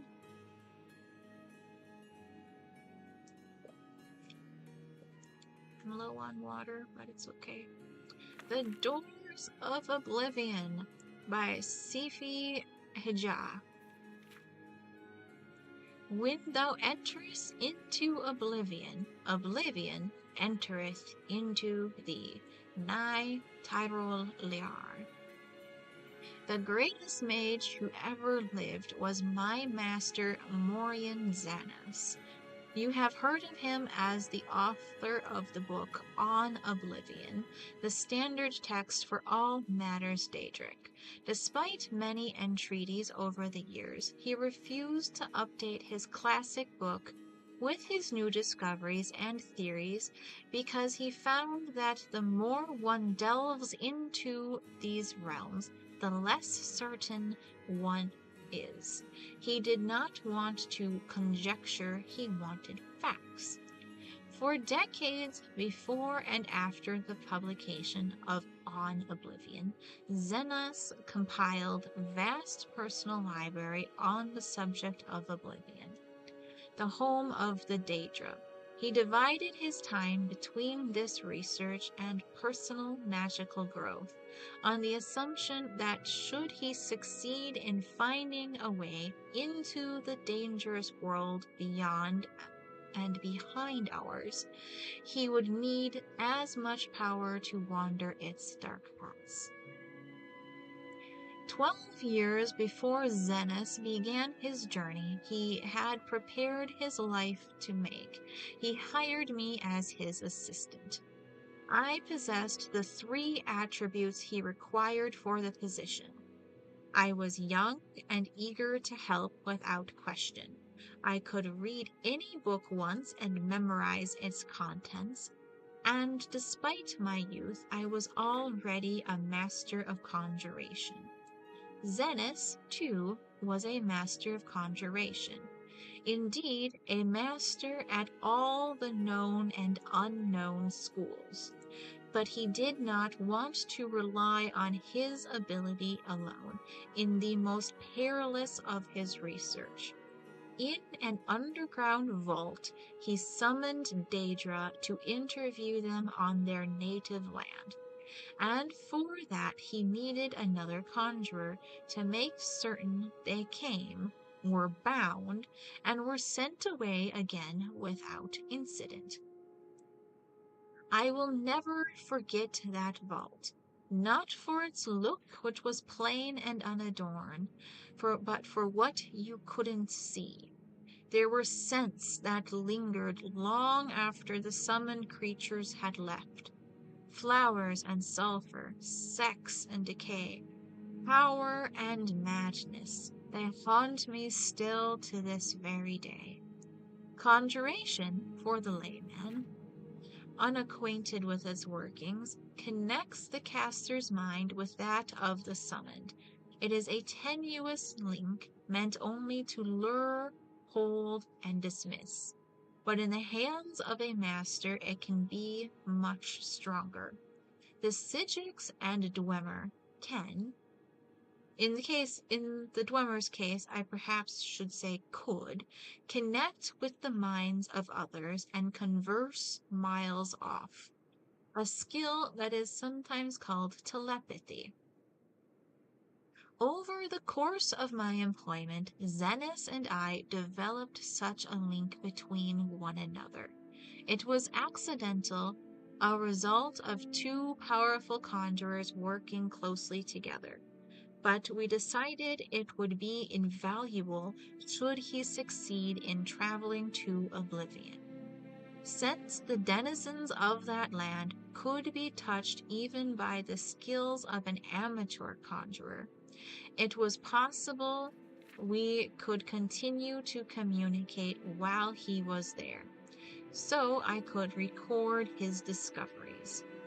The doors to oblivion, to use Maurian Zenos's phrase, are not easily found, and we exhausted many possibilities before we found one where we held the key.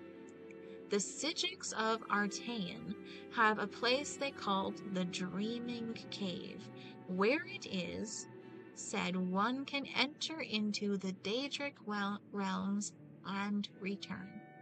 Aiachis, Sothasil, Nemathing, and many others have been recorded as using these means, but despite many entreaties to the order, we were denied its use. Celerus, the leader of the order, has told us it has been sealed off for the safety of all. We had hopes of using the ruins of the battle spire to access oblivion. The wire gate still stands, though the old proving grounds of the Imperial battle mages itself was shattered some years ago in Jagartharn's time. Sadly, after an exhaustive search through the Detrius, we had to conclude that when it was destroyed, all access to the realms beyond, the Soul Cairn, the Shade Perilous, and the Havoc Wellhead, had been broken. It was probably for the good, but it frustrated our goal. The reader may have heard of other doors, and he may be assured we attempted to find them all. Some are pure legend, or at any rate not traceable based on the information left behind. There are references in lore to Maruk's Abyss, the Corington Mere, the Mentellan Crux, the Crossroads, the Mouth, a riddle of an alchemical formula called jacinth, and rising sun, and many other places and objects that are said to be doors, but we could not find. Some exist, but cannot be entered safely. The whirlpool in the Abyssinian, called the Maelstrom of Baal, can make ships disappear and may be a portal into oblivion, but the trauma of riding its waters would surely slay any who tried. Likewise, we did not consider it worth the risk to leap from the Pillar of Thras, a 1,000-foot-tall spiral of coral, though we witnessed the sacrifices the Shods made there. Some victims were killed by the fall, but some indeed seemed to vanish before being dashed on the rocks. Since the Slode did not seem certain why some were taken and some died, we did not favor the odds of the plunge. The simplest and most maddeningly complex way to go to oblivion was simply to cease to be here and to begin to be there. Throughout history, there are examples of mages who seemed to travel to the realms beyond ours, seemingly at will. Many of these voyages are long dead, if they ever existed, but we were able to find one still living. In a tower off Zaifbear Bay, on the island of Vardenfell in the province of Morrowind, there exists a very old, very reclusive wizard named Dvaeth Fur. He was not easy to reach, and he was reluctant to share with Maurian Zenos the secret door to oblivion. Fortunately, my master's knowledge of lore impressed Fear, and he taught him the way. I would be breaking my promise to Zenith and Fear to explain the procedure Fear, and I would not divulge it even if I could. If there is dangerous knowledge to be had, that it is. That is it. But I do not reveal too much to say that Fear's scheme relied on exploiting a series of portals to various realms created by a Telvanni wizard long missing and presumed dead. Against the disadvantage of this limited number of access points, we weighed the relative reliability and security of passage, and considered ourselves fortunate in our informant. Morian Zenith then left this world and began his exploration. I stayed at the library to transcribe his information and help him with any research he needed. Dust, he's whispered to me the first day of his voyage. Despite the inherent dreariness of the word, I could hear his excitement in his voice, echoing in my mind. I can see from one end of the world to the other in a million shades of gray. There is no sky or ground or air, only particles floating, falling, whirling about me. I must levitate and breathe by magical means. Zenith explored the nebulous land for some time, encountering vaporous creatures and palaces of smoke. Though he never met the prince, we concluded that he was in Ash Pit, said to be the home of Malakath, where anguish, betrayal, and broken promises like ash filled the bitter air. The sky is on fire, I heard him say as he moved on to the next realm. The ground is sludge but traversable. I see blackened ruins all around me, like a war was fought here in the distant past. The air is freezing. I cast blooms of warmth all around me, but it feels like daggers of ice stabbing me in all directions. This was Cold Harbor, where Molagbal was prince.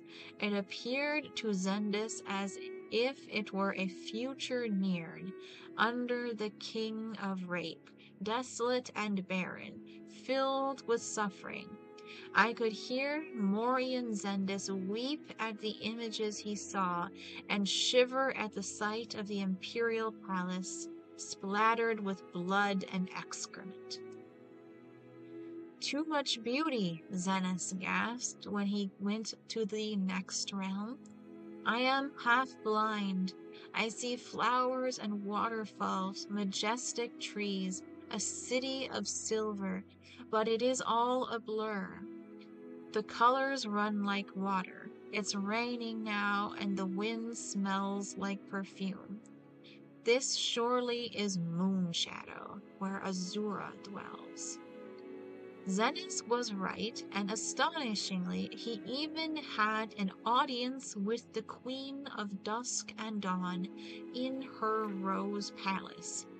He listened to his tale with a smile and told him of the coming of the Nerevarine. My master found Moonshadow so lovely he wished to stay there, half-blind forever, but he knew he must move on and complete his journey of discovery.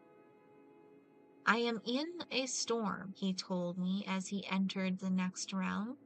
He described the landscape of dark, twisted trees, howling spirits and billowing mist, and I thought he might have entered the deadlands of Mehrunes Dagon. But then he said quickly, "No, I'm no longer in a forest. There was a flash of lightning, and now I'm on a ship. The mast is tattered, the crew is slaughtered. Something is coming through the waves. Oh gods, wait. Now I'm in a dank dungeon, in a cell. He was not in the Deadlands, but Quagmire, the nightmare realm of Vermina. Every few minutes there was a flash of lightning and reality shifted, always to something more horrible and horrifying. A dark castle one moment, a den of ravening beasts the next, a moonlit swamp, a coffin where he was buried alive. Fear got the better of my master, and he quickly passed to the next realm. I heard him laugh. I feel like I'm home now. Morian Zenas described to me an endless library, shelves stretching on in every direction, stacks on top of stacks, pages floated on a mystical wind that he could not feel. Every book had a black cover with no title. He could see no one, but felt the presence of ghosts moving through the stacks, rifling through books, ever searching. It was Apocrypha, the home of Hermaeus Mora, where all forbidden knowledge can be found. I felt a shudder in my mind, but I could not tell if it was my master's or mine. Morian Zenas never traveled to another realm that I know of. Throughout his visits to the first 4 realms, my master spoke to me constantly. Upon entering the Apocrypha, he became quieter, as he was lured into the world of research and study, the passions that had controlled his heart while on Nirn. I would frantically try to call to him, but he closed his mind to me. Then he would whisper, "This cannot be. No one would ever guess the truth. I must learn more. I see the world, a last illusion's shimmer. It is crumbling all around us." I would cry back to him, begging him to tell me what was happening, what he was seeing, what he was learning. I even tried using conjuration to summon him as if he were a Daedra himself, but he refused to leave. Morian Zenas was lost. I last received a whisper from him 6 months ago. Before then, it had been 5 years and 3 before that. His thoughts are no longer intelligible in any language. Perhaps he is still in Apocrypha, lost but happy, a trap he refuses to escape. Perhaps he slipped between the stacks and passed into the madhouse of Shiagaras, losing his sanity forever. I would save him if I could. I would silence his whispers if I could.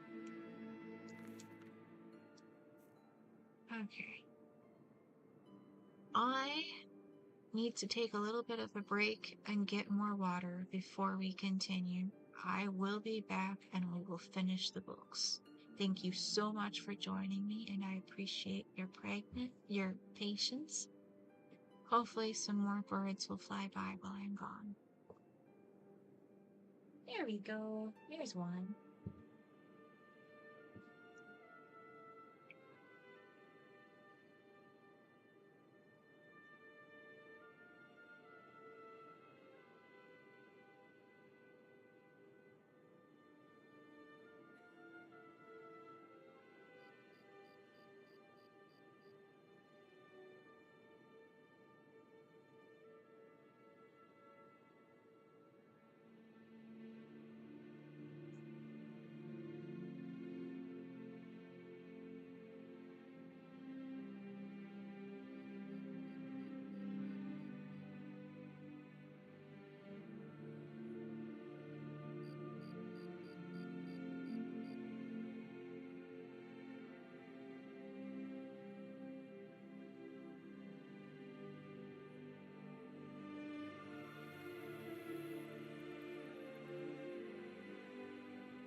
It appears that sun has now set in Skyrim.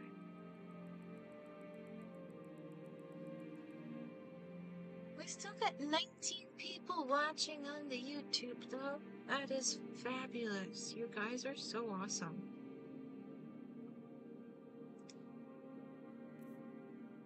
All right.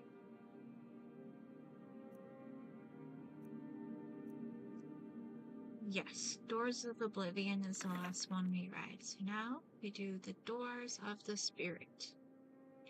The ancestors are among us. They are never farther away than the waiting door. The ancestors are not departed.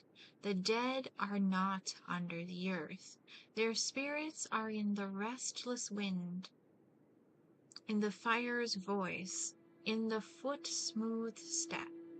Pay heed to these things, and you will know your absent kin. Pay reverence through gift and prayer. Acquaint the ancestors with your affairs, with your comings and goings, and your blessings and trials. From the waiting door comes your protection.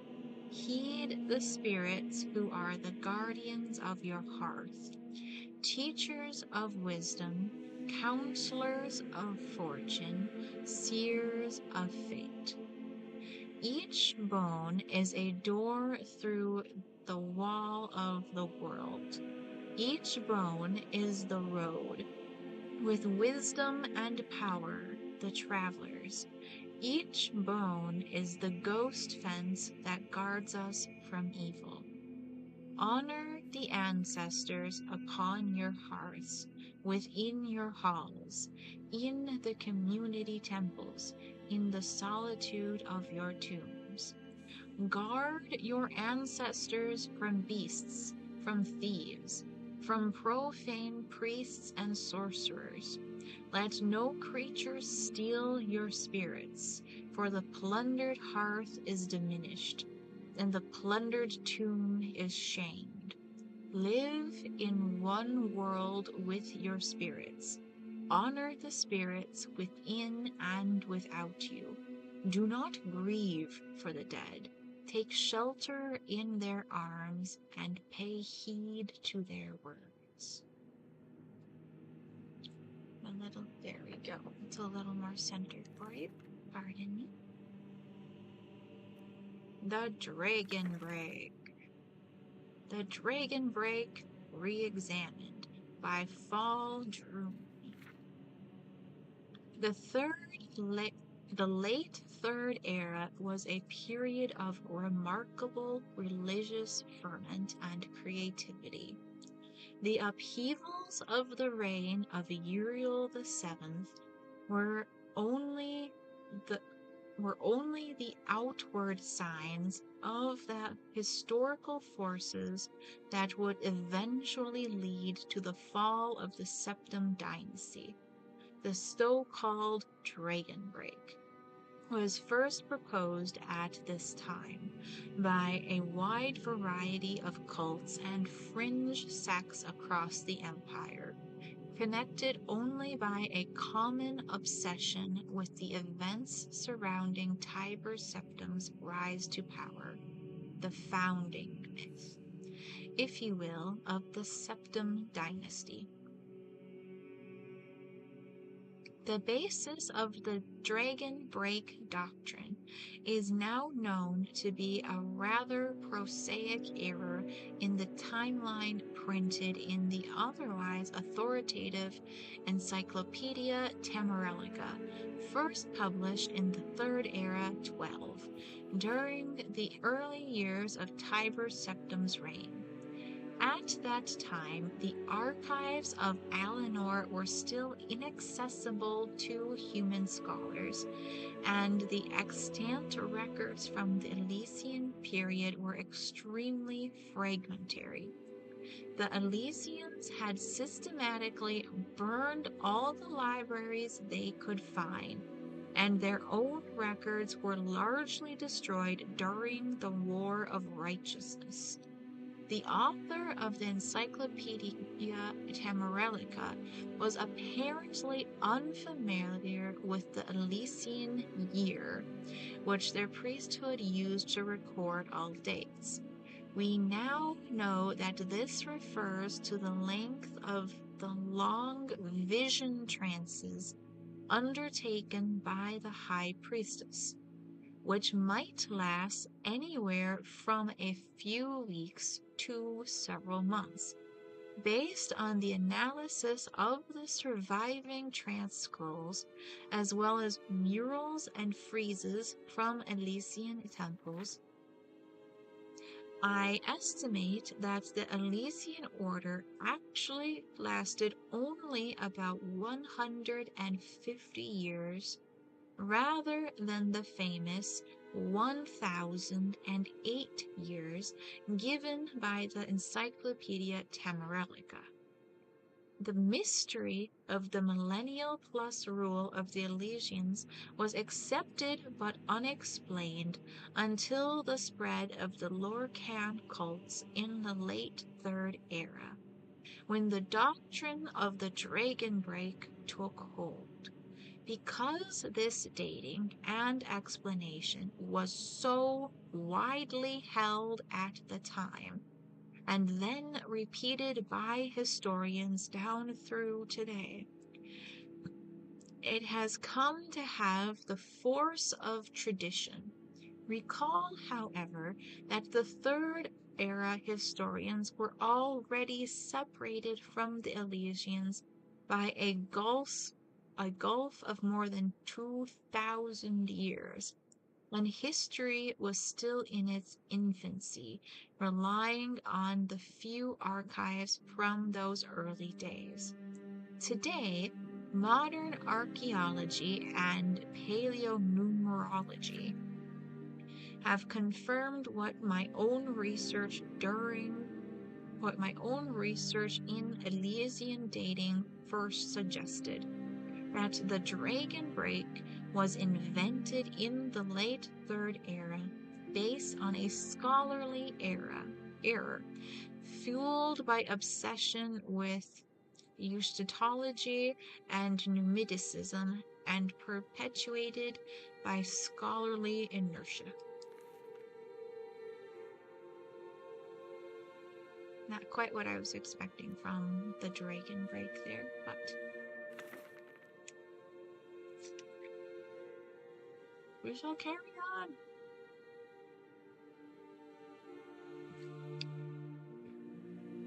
The First-Hold Revolt by Mavius C.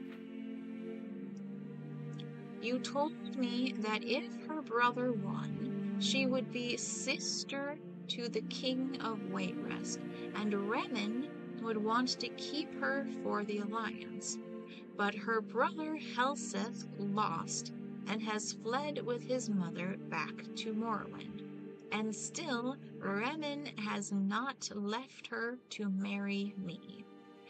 Lady Galeen took a long, slow drag of the hookah and blew out dragon's breath, so the scent of blossoms perfumed her gilded chamber. You make a very poor advisor, Kael.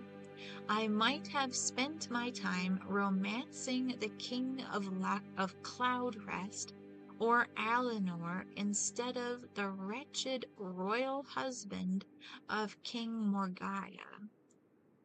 Kael knew better than to hurt his lady's vanity by the mere suggestion that the King of Firsthold might have come to love his Dunmer queen. Instead, he gave her a few minutes to pause and look from her balcony out over the high cliff palaces of the ancient capital. The moons shone like crystal on the deep sapphire waters of the Abyssinian Sea.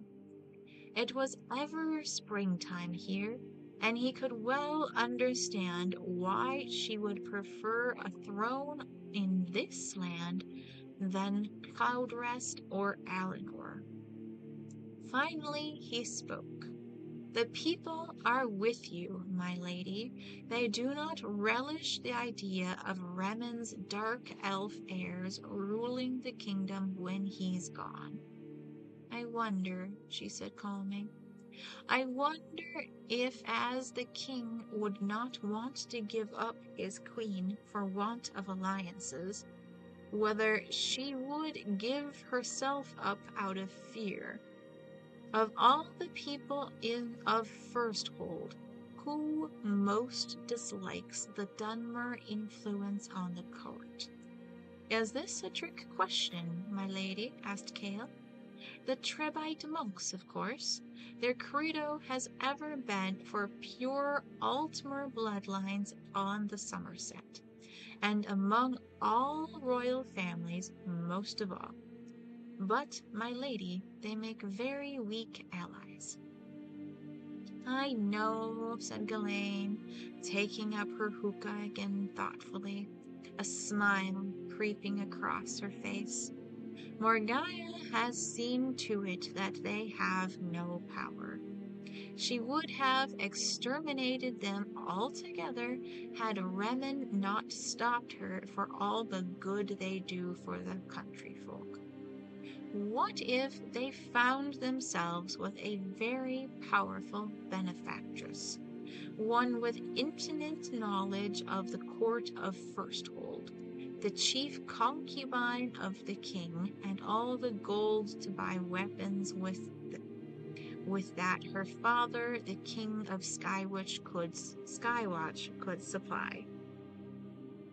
Well armed, and with the support of the country people, they would be formidable, nodded Cale. But as your adviser, I must warn you. If you make yourself an active foe of Queen Morgana, you must play to win. She has inherited much of her mother Queen Berenziah's intelligence and spirit of vengeance. She will not know I am her foe until it is too late, shrugged Ghislaine. Go to the Trebite monastery and bring me Friar Lelam. We must strategize our plan of attack. For 2 weeks, Remen was advised about growing resentment in the countryside, from peasants who called Morgana the Black Queen. But it was nothing he had not heard before. His attention was on the pirates on a small island off the coast called Pious Lar. They had been more brazen as late, attacking royal barges in organized raids. To deliver a crushing blow, he ordered the greatest part of his militia to invade the island, an incursion he himself would lead. A few days after Remen left the capital, the revolt of the Trebite monks exploded. The attacks were well coordinated and without warning. The chief of the guards did not wait to be announced. Bursting into Morgana's bedchamber ahead of a flurry of maidservants. My queen, he said, it is a revolution. By contrast, Ghislaine was not asleep when Cale came to deliver the news. She was seated by the window, smoking her hookah and looking out at the fires far off in the hills. Morgana is with council, he explained. I am certain they are telling her that the Trebite monks are behind the uprising, and that the revolution will be at the city walls by morning. How large is the revolutionary army in contrast with the remaining royal militia? Asked Ghislaine. The odds are well in our favor, said Cale, though not perhaps as much as we hoped. The country folk, it seems, like to complain about their queen, but stop short of insurrection. Primarily, the army is composed of the monks themselves and a hoard of merceries your father's gold bought. In a way of thinking, it is preferable this way. They are more professional and organized than a common mob. Really, they are a true army, complete with a horse section. If that doesn't frighten the Black Queen into abdication, nothing will, smiled Ghislaine, rising from her chair. The poor dear must be beside herself with worry. I must fly to her side and enjoy it. Ghislaine was disappointed when she saw Morgana come out of the council chambers. Considering that she had been woken from a deep sleep with cries of revolution, and had spent the last several hours in consultation with her meager general force, she looked beautiful. There was a sparkle of proud defiance in her bright red eyes. "My queen," Ghislaine cried, forcing real tears, "I came as soon as I heard. Will we all be slaughtered?" "A distinct possibility," replied Morgana simply. Ghislaine tried to read her, but the expressions of women, especially alien women, were a far greater challenge than those of Altmer men. "I hate myself for even thinking to propose this. But since the cause of their fury is you, perhaps if you were to give up the throne, they might disperse." "Please understand, my queen. I'm thinking only of the good of the kingdom and our own lives." "I understand the spirit of your suggestion," smiled Morgana, "and I will take it under advisement. Believe me, I've thought of it myself, but I don't think it will come to that."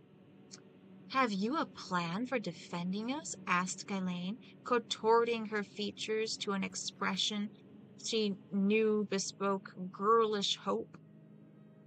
"The king left us several dozen of his royal battle mages," said Morgana. "I think the mob believes we have nothing but palace guards and a few soldiers to protect us. When they get to the gates and are greeted by a wave of fireballs, I find it highly likely they will lose heart and retreat."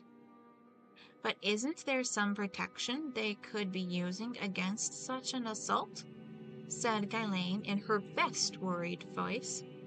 "If they knew about it, naturally there is, but an unruly mob is unlikely to have mages skilled in the arts of restoration, by which they could shield themselves from the spells, or mysticism, by which they could reflect the spells back on my battle mages. That would be the worst scenario. But even if they were well organized enough to have mystics in their ranks, and enough of them to reflect so many spells, no, it just isn't done. No battlefield commander would advise such a defense stirring a siege unless he knew precisely what he was going to be meeting. And then, of course, once the trap is sprung," Morgana winked, "it's too late for a countering spell." "A most cunning solution, your highness," said Ghislaine, honestly impressed. Morgana excused herself to meet with her battle mages, and Ghislaine gave her an embrace. Cale was waiting in the palace garden for his lady. "Are there mystics amongst the mercenaries?" she asked quickly. "Several, in fact," replied Cale, bewildered by her query. "Largely rejects from the Psijic order, but they know enough to cast the regular spells of the school. You must sneak out of the city gates and tell Friar Lelum to have them cast reflection spells on all the front line before they attack," said Ghislaine. "That's most irregular battlefield strategy," frowned Cale. "No, it is, fool. That's what Morgaya is counting on. There's a gang of battle mages who are going to be waiting on the battlements to greet our army with a barrage of fireballs. Battle mages? I would have thought that King Remen would have brought them with him to fight the pirates. You would have thought that, laughed Ghislaine, but then we would be defeated. Now go! Friar Liam agreed with Kale that it was a bizarre, unheard-of way to begin a battle. Casting reflection spells on all one's troops. It went against every tradition, and as a Trabite monk, he valued tradition above every other virtue. There was little other choice, though, given the intelligence. He had few enough healers in the army, as it were, and their energies could not be wasted casting resistance spells. At dawn's light, the rebel army was in sight of the gleaming spires of Firsthold. Friar Liam gathered together every soldier who knew even the rudimentary secrets of mysticism, who knew how to tap into the elementary conundrums and knots of the energies of magicka. Though few were masters of the art, their combined force was powerful to behold. A great surge of entangling power washed over the army, crackling, hissing, and infused all with their ghostly force. When they arrived at the gates, every soldier, even the least imaginative, knew that no spell would touch him for a long time. Friar Liam watched his army batter into the gate with the great satisfaction of a commander who has counteracted an unthinkable attack with an outrageous defense. The smile quickly faded from his face. They were met at the battlements not by mages, but by common archers of the palace guard. As the flaming arrows fell upon the siegers, like red rain, the healers ran in to help the wounded. Their healing spells reflected off the dying men one after the other. Chaos ruled as the attackers suddenly found themselves defenseless and began a panicked, unorganized retreat. Friar Lilam himself considered briefly holding his ground before fleeing himself. Later, he would send furious notes to Lady Ghislaine and Kale, but they were returned. Even his best secret agents within the palace were unable to find their whereabouts. Neither had, as it turns out, much previous experience with torture, and they soon confessed their treachery to the king's satisfaction. Kale was executed, and Ghislaine was sent back with escort to her father's court of Skywatch. He has still to find a husband for her. Remen, by contrast, has elected not to take a new royal concubine. The common folk of Firsthold consider this break in palace protocol to be more of the sinister alien influence of the Black Queen, and grumble to all who will listen. That was a good one. We're at 7 hours of streaming. Oh my gosh.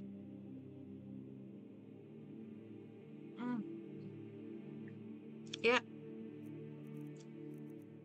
I'm pretty sure we got another hour or so left, so this will make it for a good one to put on before going to sleeps. Alright. The Legend of Red Eagle by Tradian Dren, Archivist of Winterhold. This tale was transcribed from the memory of Clarice Vienne, A student of Winterhold, elements of the legend suggest a date of the First Era, 1030, though, as with any oral tradition, much of it is likely a later anachronism. Curiously, stories of a similar king and his legendary blade appear in other ancient myths of the Reach. Long ago, a child was born in the Sundered Hills. They named him Faulan, which means red eagle, in the tongue of the Reach, for that screeching bird call that greeted his birth and the crimson blooms on the autumn hills. Thus began his legend, Reach child, born under auspicious skies, his very name the color of blood. 10 kings ruled the Reach in those days, and though men were free, the people were scattered and warred amongst themselves. The augurs foresaw the boy's destiny, a warrior without peer, first and foremost Lord of the Reach, chosen to unite all under his name. Faulan grew in years and strength, and it seemed that the prophecy would be fulfilled. The banner of the Red Eagle was raised along the cliffs of the Reach, and his people prospered. Then came Hestra, Empress of the South, riding into war. One by one the kings stood before her. One by one they fell aside, bending knee in imperial bargains or slaughtered on the battlefield.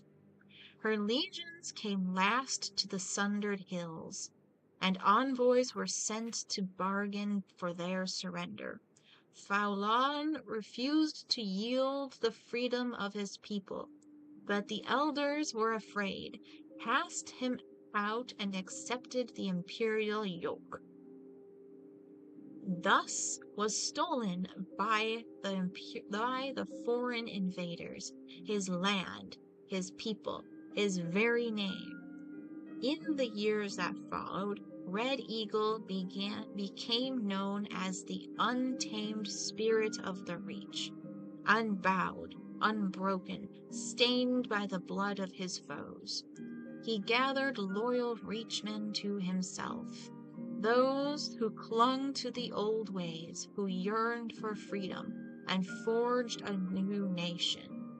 Together they fell upon the occupiers and the traitors by night, disappearing into the cliffs and caves each morn, evading capture.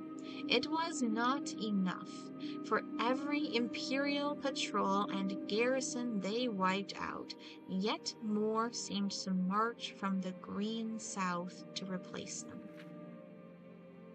One night, under a cloud-choked sky, the men of the Red Eagle warmed themselves over damp fires of smoldering moss. A huddled, shambling figure came to them, cloaked in rags, face cowled. Though his men mocked and cast stones at the stranger, Faulan sensed something and beckoned. The cowl was thrown back in the dim light, and she revealed herself to be one of the ancient and venerable K-Gravens. She offered power for a price, and a pact was made. Thus was brokered to the witch his heart, his will, his humanity. From that day forth he was a spirit of vengeance, pitiless and beyond remorse. The rebels grew in strength and numbers, and none could stand against them. Faulan's eyes burned coldly in those days, black opals reflecting a mind not entirely his own. 2 years passed, and the foreigners were all but driven from the Reach. Such peace could not last, however, and a great host fell upon them, a swift army of invaders unlike any before. For a fortnight Hestra's generals laid siege to Red Eagle's stronghold, till he himself came forth for battle. Alone, robed in nothing but his righteous fury. 1,000 foreigners fell before his flaming sword, and the enemy was routed. Yet when night fell, so did he. The warriors who came to him said that Faulan's eyes were clear again that final night. He was taken to the place prepared for him, a tomb hidden deep within the rock. With his remaining strength, he presented his sword to his people and swore an oath. Fight on, and when at last the reach is free, his blade should be returned, that he might rise and lead them again. Thus was given for his people, his life, his dream, his sword. But when every debt is repaid in blood, these he shall reclaim once more.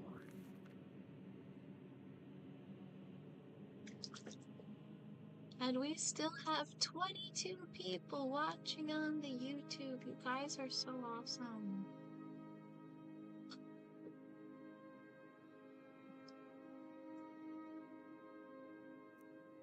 Alright, we read this one earlier. The Lusty Argonian Maid, Volume 2. Sadly, I can't procure Volume 1 for you until we go to Solstheim. By Crasius Curio.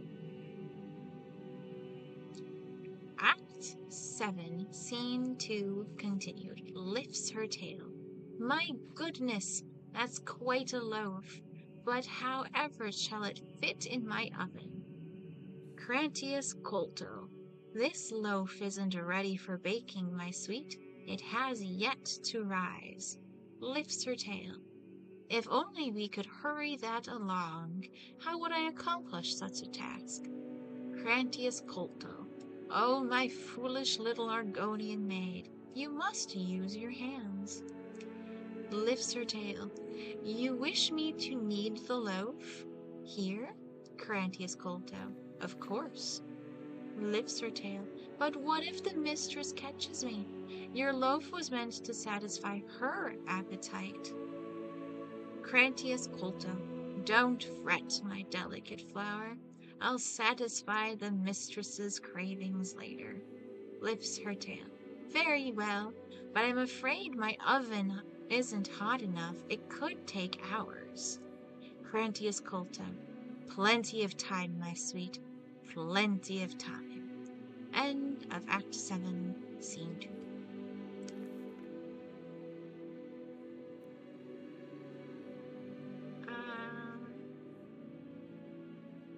I think I've read this, but haven't clicked it. The Marksmanship Lesson by Ala Leith.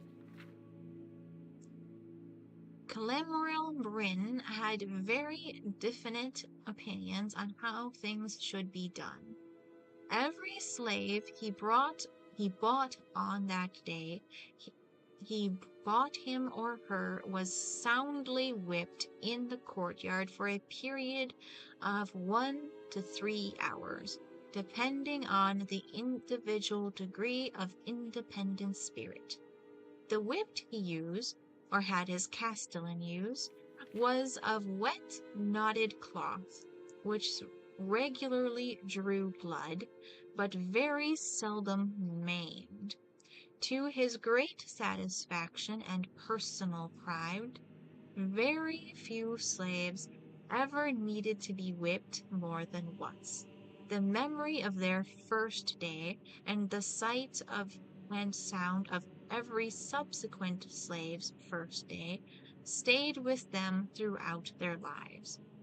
When Bryn bought his first Bosmer slave, he ordered his castellan to whip him only for an hour. The creature, which Bryn had named Daub, had seemed so much more delicate than the Argonians and Khajiiti and Orcs, who made up the bulk of his slaves.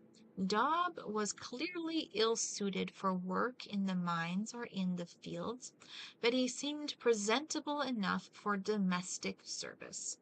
Daub did his work quietly and tolerably well.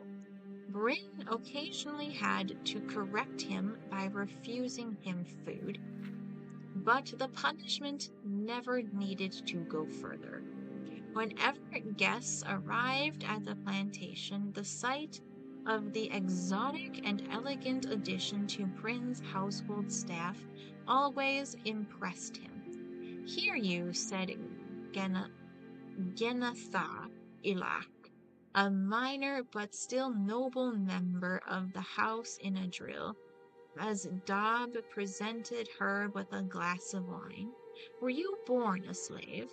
"No, Sedura," Daub answered with a bow. "I used to rob nice ladies like you on the road."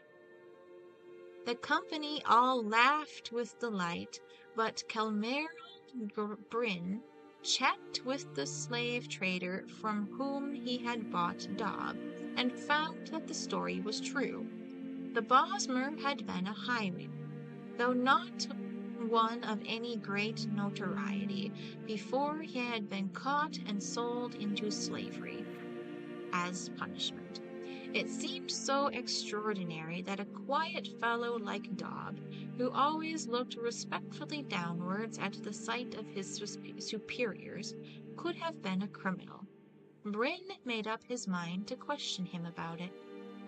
"You must have used some sort of weapon when you were robbing all those pilgrims and merchants," Bryn grinned as he watched Daub mop.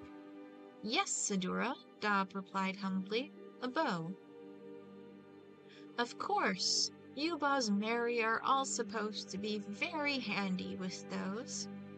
Bryn thought a moment and then asked, "A bit of a marksman, were you?" Daub nodded humbly. "You will tutor my son Wadlik in archery," the master said after another moment's pause. Wadlik was 12 years of age and had been rather sadly spoiled by his mother, Bryn's late wife. The boy was useless at swordplay, fearful of being cut. He embarrassed his father's pride, but the personality defect seemed ideally suited to the bow. Bryn had his castellan purchase a finely wrought bow, several quivers of arrows, and ordered targets to be set up in the wildflower field next to the plantation house. In a few days' time, the lessons began.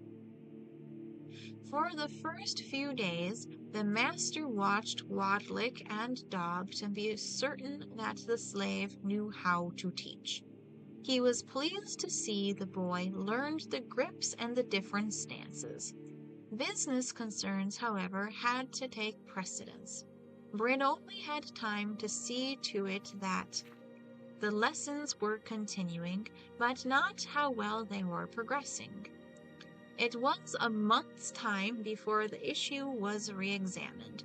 Bryn and his castellan were reviewing the plantation's earnings and expenses, and they had come to the area of miscellaneous household costs. You might also check to see how many targets in the field need to be repaired. "I have already anticipated that, Sedura," said the castellan. "They are in pristine condition." "How is that possible?" Bryn shook his head. "I've seen targets fall apart after only a few good shots. There shouldn't be anything left after a month's worth of lessons." "There are no holes of any kind in the targets, Sedura. See for yourself."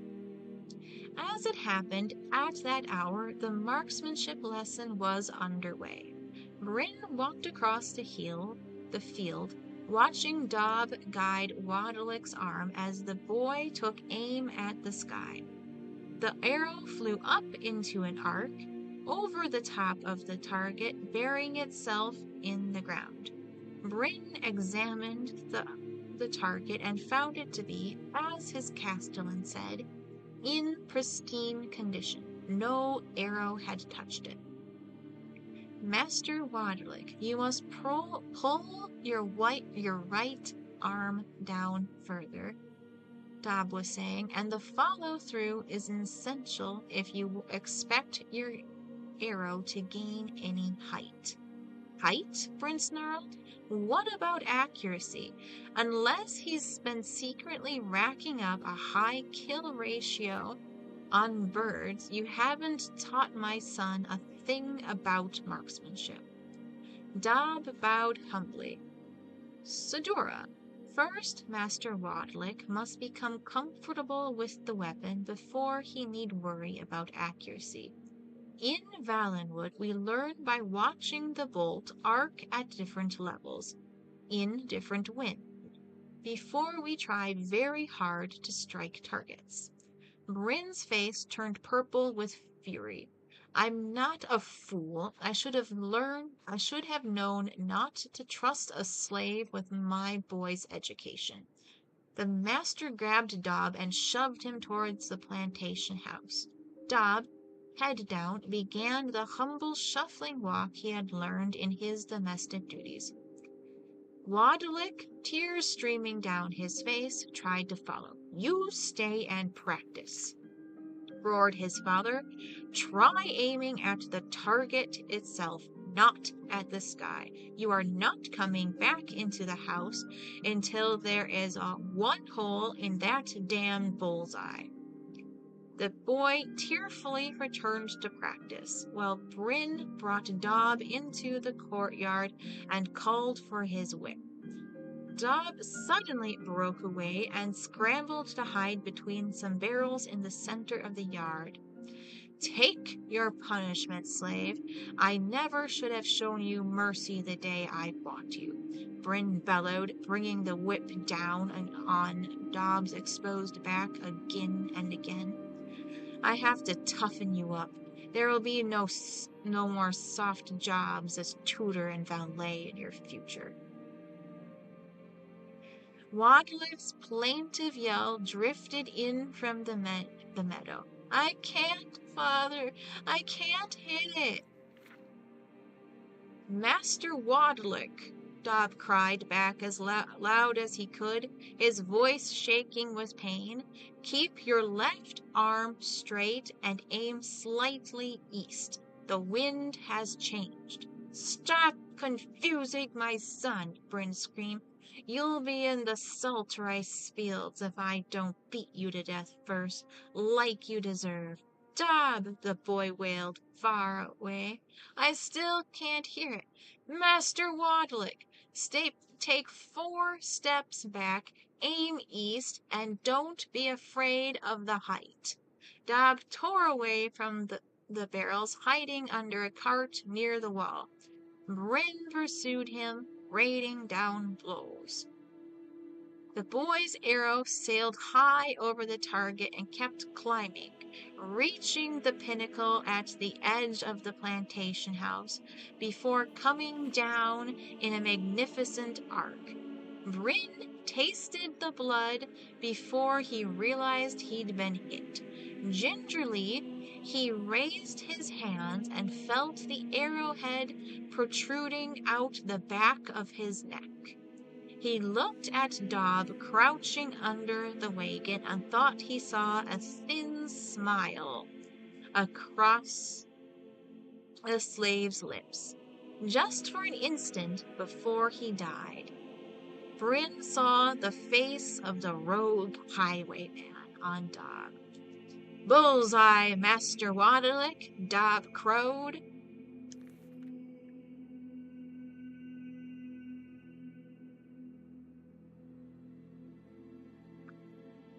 Okay. That was not the book I had previously read. Similar subject, but not the same book. Alright. The monomyth. In Mundus, conflict and disparity are what bring change, and change is the most sacred of the 11 forces. Change is the force without focus or origin. Angathor, Tyrate, Order of Sigik. Simply put, the schism in the human Altmeri worldview is the mortal's relationship to the divine. Humans take the humble path that they were created by the immortal forces, while the Altmer claim descent from them. It doesn't seem like much, but it is a distinction that colors the rest of their diverging mythologies.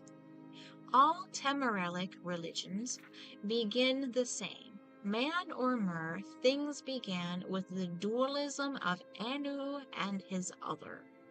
These twin forces go by many names: Anu Padome, Anuliel Sithis, Alk-El, Satak-Akel, is not.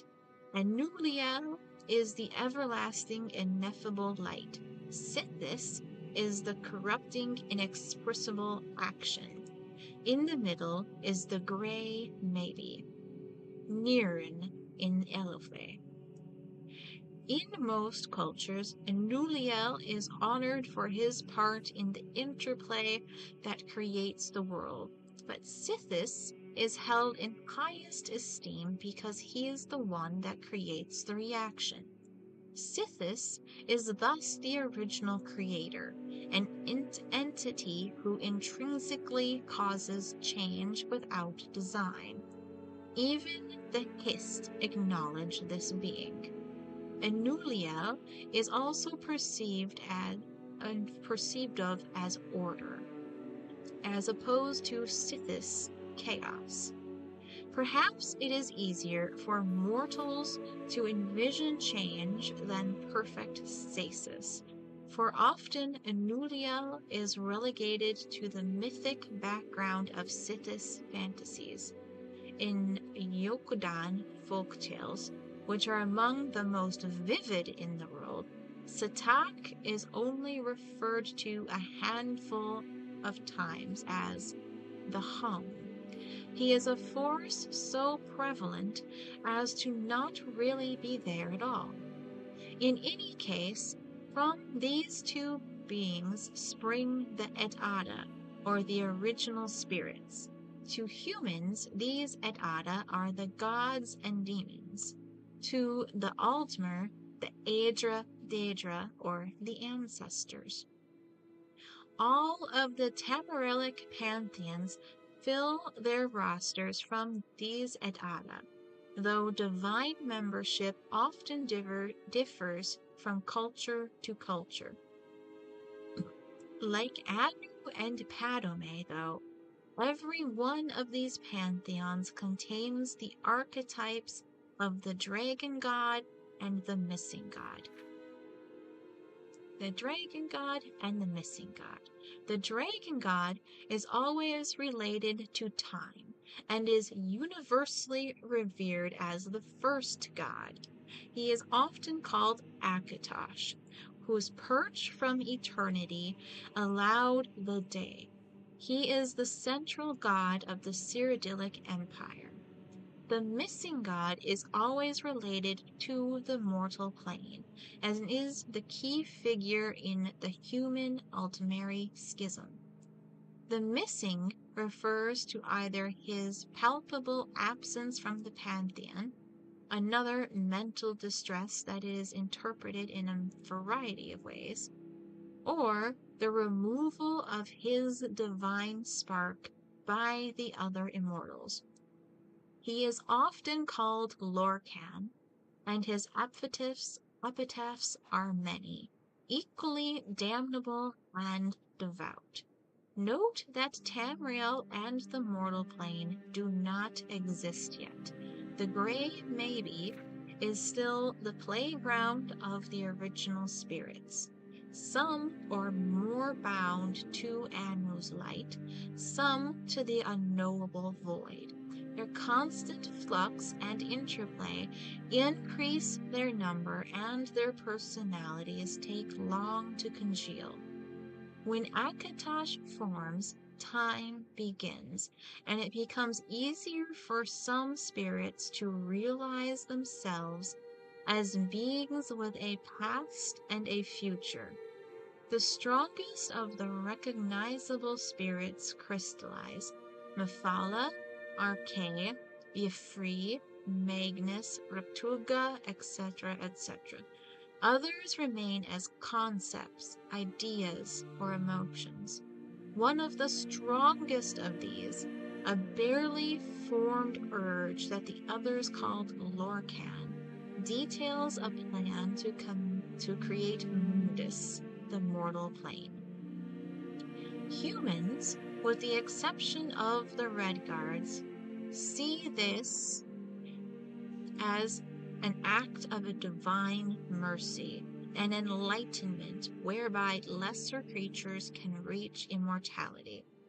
Altmer, with the exception of the Dark Elves, see this act as a cruel deception, a trick that sundered their connection to the spirit plane. The myth of Orbis, subtitled The Sigic Compensation, Mythic Orbis, was an attempt by Arataeum apologists to explain the basics of Aldmeri religion to Uriel V in the early glorious part of his reign. It quietly avoided any blame or bias against the Lorcan concept, which was still held in esteem by the Cyrodiils as Shizar, the missing sibling of the divines.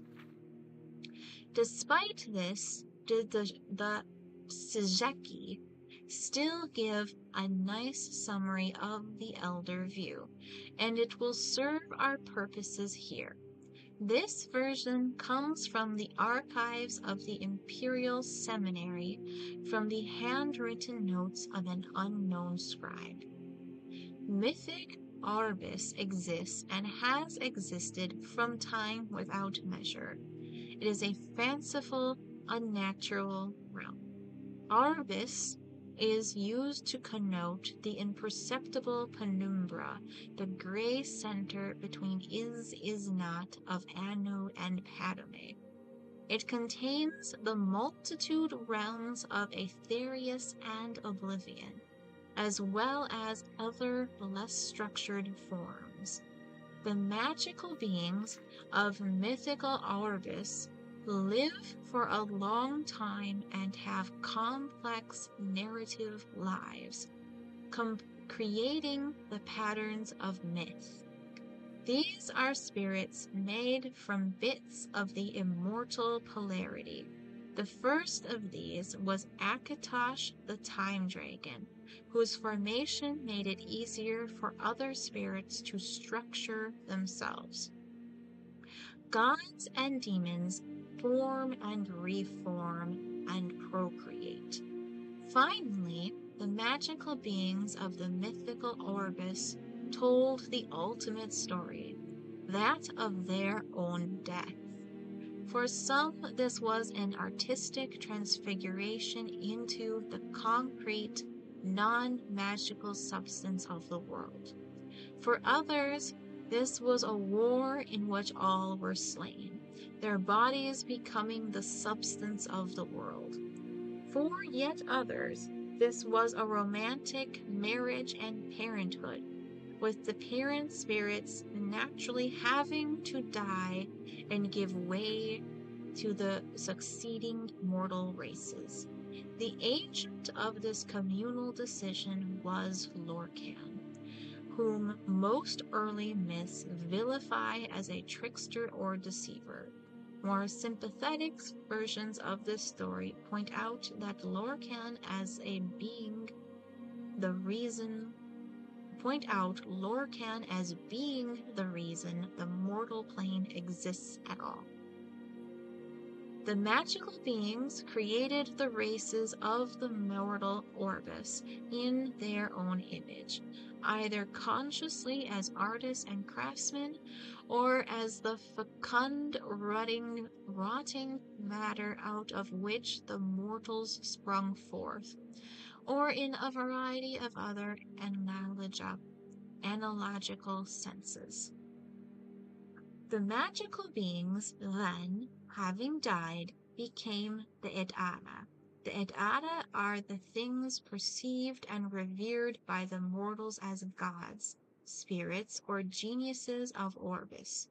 Through their deaths, these magical beings separated themselves in nature from the other magical beings of the unnatural realms. The Daedra were created at this time also, being spirits and gods more attuned to oblivion, or that realm closer to the void of Padme. This act is the dawn of the mythic, Merethic era. It has been perceived by the earliest mortals many different ways, either as a joyous second creation, or, especially by the elves, as a painful fracturing from the divine. The originator of the event is always Lorcan. This creator, trickster, tester deity is in every Tamarelic mythic tradition. His most popular name is the Aldmeri Lorcan, or Doom Drum. He convinced or contrived the original spirits to bring about the creation of the mortal plane, upsetting the status quo much like his father Padme had, introduced instability into the universe in the beginning place.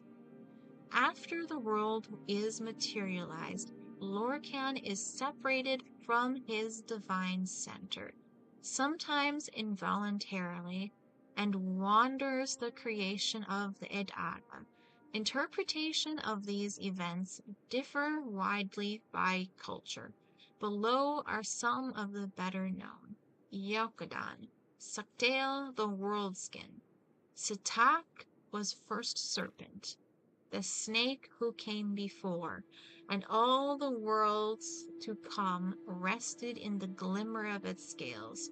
But it was so big there was nothing but, and thus it was coiled around and around itself. And the worlds to come slid across each other, but none had room to breathe or even be.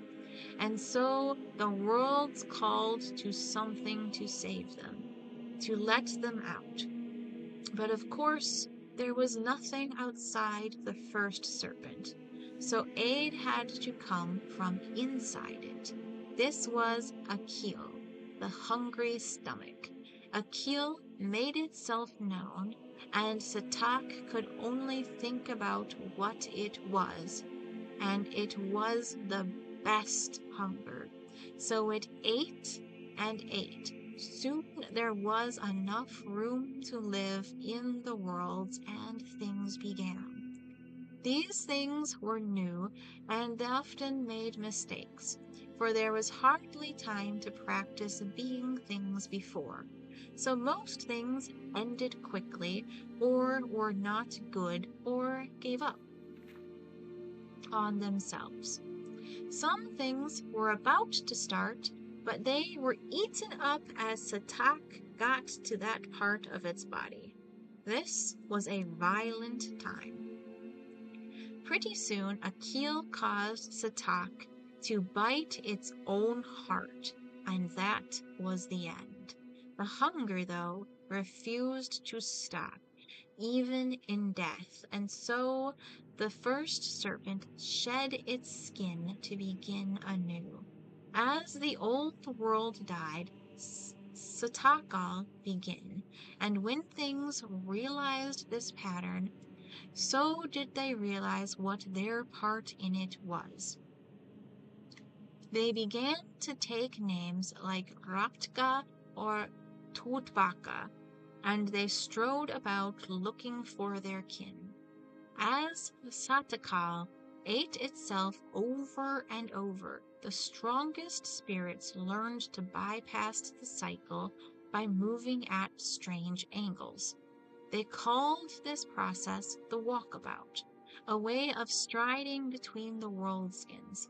Ruptka was so big that he was able to place the stars in the sky so that the weaker spirits might find their way easier. This practice became so easy for the spirits that it became a place called the Far Shores, a time of waiting until the next skin. Ruptka was able to sire many children through the cycles, and so he became known as the Tall Papa. He continued to place stars to map out the void for others, but after so many cycles, there were almost too many spirits to help out. He made himself a helper from the detritus of past skins, and this was Sep, or the second serpent. Sep had much of the hungry stomach still left in him. Multiple hungers from multiple skins. He was so hungry he could not think straight. Sometimes he would just eat the spirits he was supposed to help. But Tall Papa would always reach in and take them back out. Finally, tired of helping Tall Papa, Sep went and gathered the rest of the old skins and balled them up, tricking spirits to help him, promising this was how you reached the new world, by making one out of the old. These spirits loved this way of living, as it was easier. No more jumping from place to place. Many spirits joined in, believing this was good thinking.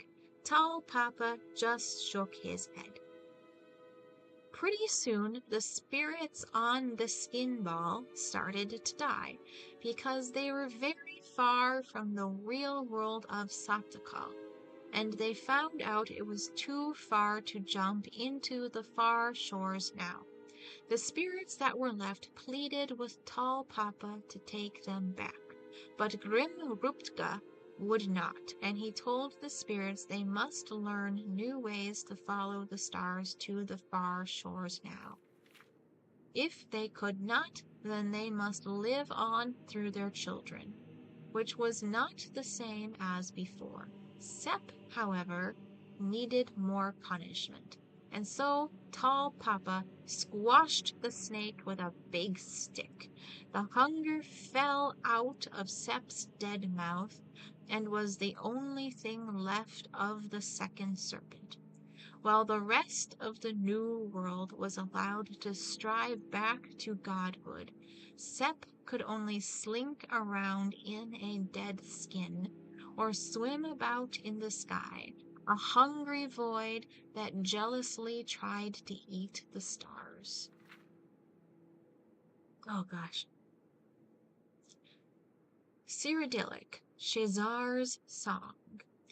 This was a new thing that Shazar described to the gods, becoming mothers and fathers, being responsible, and making great sacrifices, with no guarantee of success. But Shazar spoke beautifully to them, and moved them beyond mystery and tears. Thus the Aedra gave free birth to the world, the beasts and the beings, making these things from parts of themselves. This free birth was very painful, and afterwards the Aedra were no longer young and strong and powerful, as they had been in the beginning of days.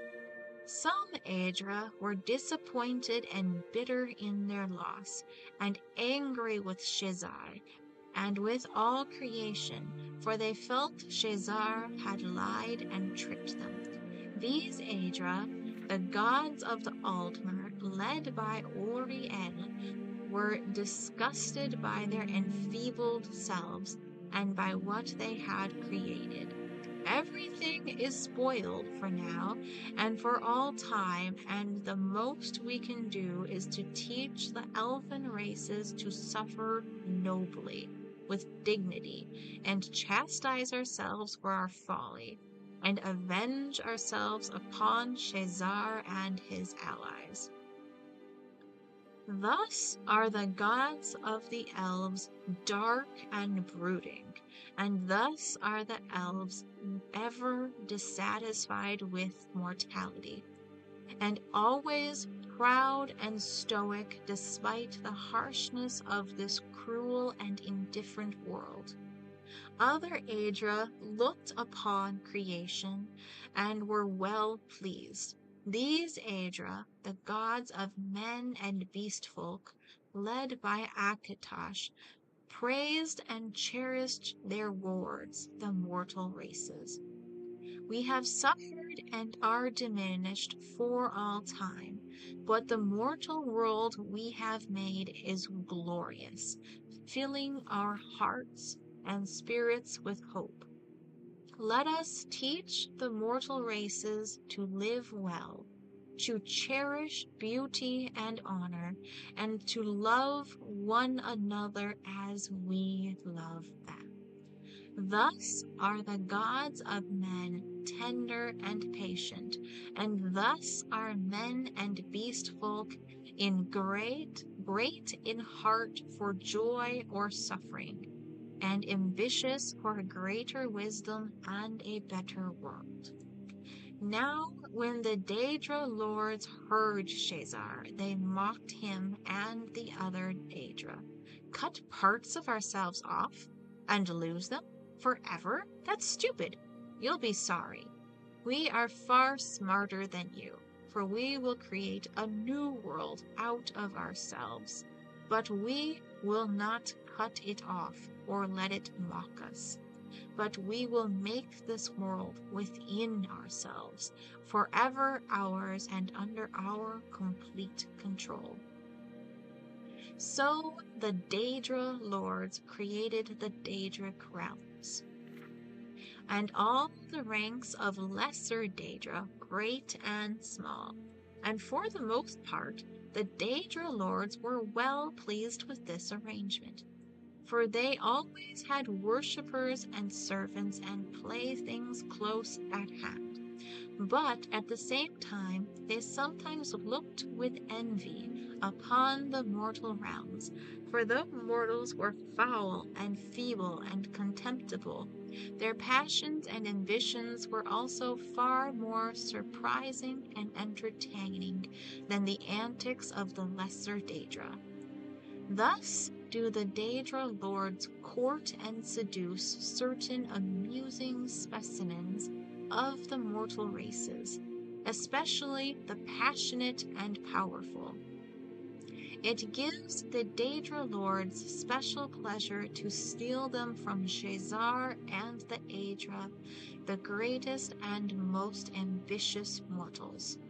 Not only are you fools to mutilate yourselves, gloat the Daedra lords, but you cannot even keep the best pieces, which prefer the glory and power the Daedra lords to the the glory and power of the Daedra lords to the feeble vulgarity of the mush-minded Aedra. Oh god, this is a long one. Okay, we continue. Altmeri, the heart of the world. Anu encompassed and encompasses all things, so that he might know himself. He created Anuiel, his soul and the soul of all things. Anuiel was, as all souls, was given to self-reflection, and for this he needed to differentiate between his forms, attributes, and intellects. Thus was born Sithis, who was the sum of all the limitations Enuriel would utilize to ponder himself. Enuriel, who was the soul of all things, therefore became many things, and this interplay was and is the Orbis. At first, the Orbis was turbulent and confusing, as Enuriel's ruminations went on without design.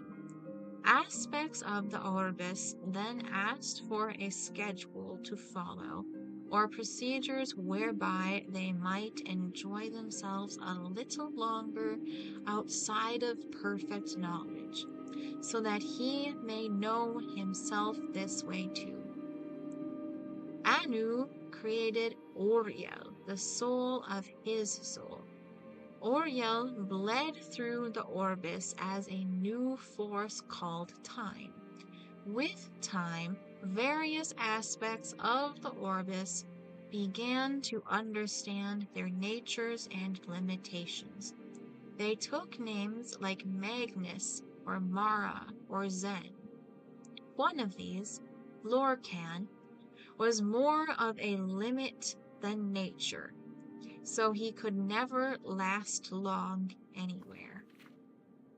As he entered every aspect of Anuyel, Lorcan would plant an idea that was almost wholly based on limitation. He outlined a plan to create a soul for the Orbis, a place where the aspects of aspects might even be allowed to self-reflect. He gained many followers, even Uriel, when told he would become the king of the New World, agreed to help Lorcan. So they created the Mundus, where their own aspects might live and become the Edada. But this was a trick.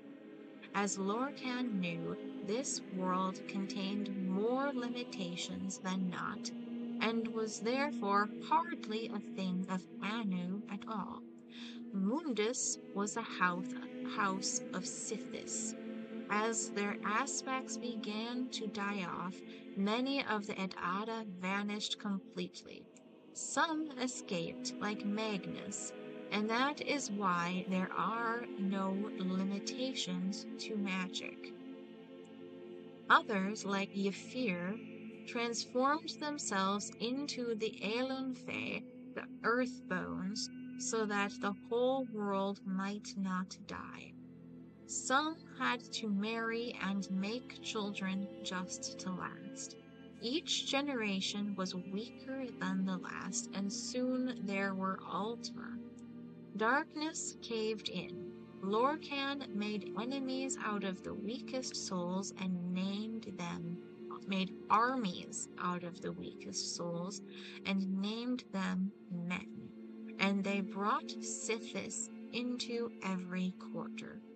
Oriel pleaded with Anu to take them back, but he had already filled their places with something else.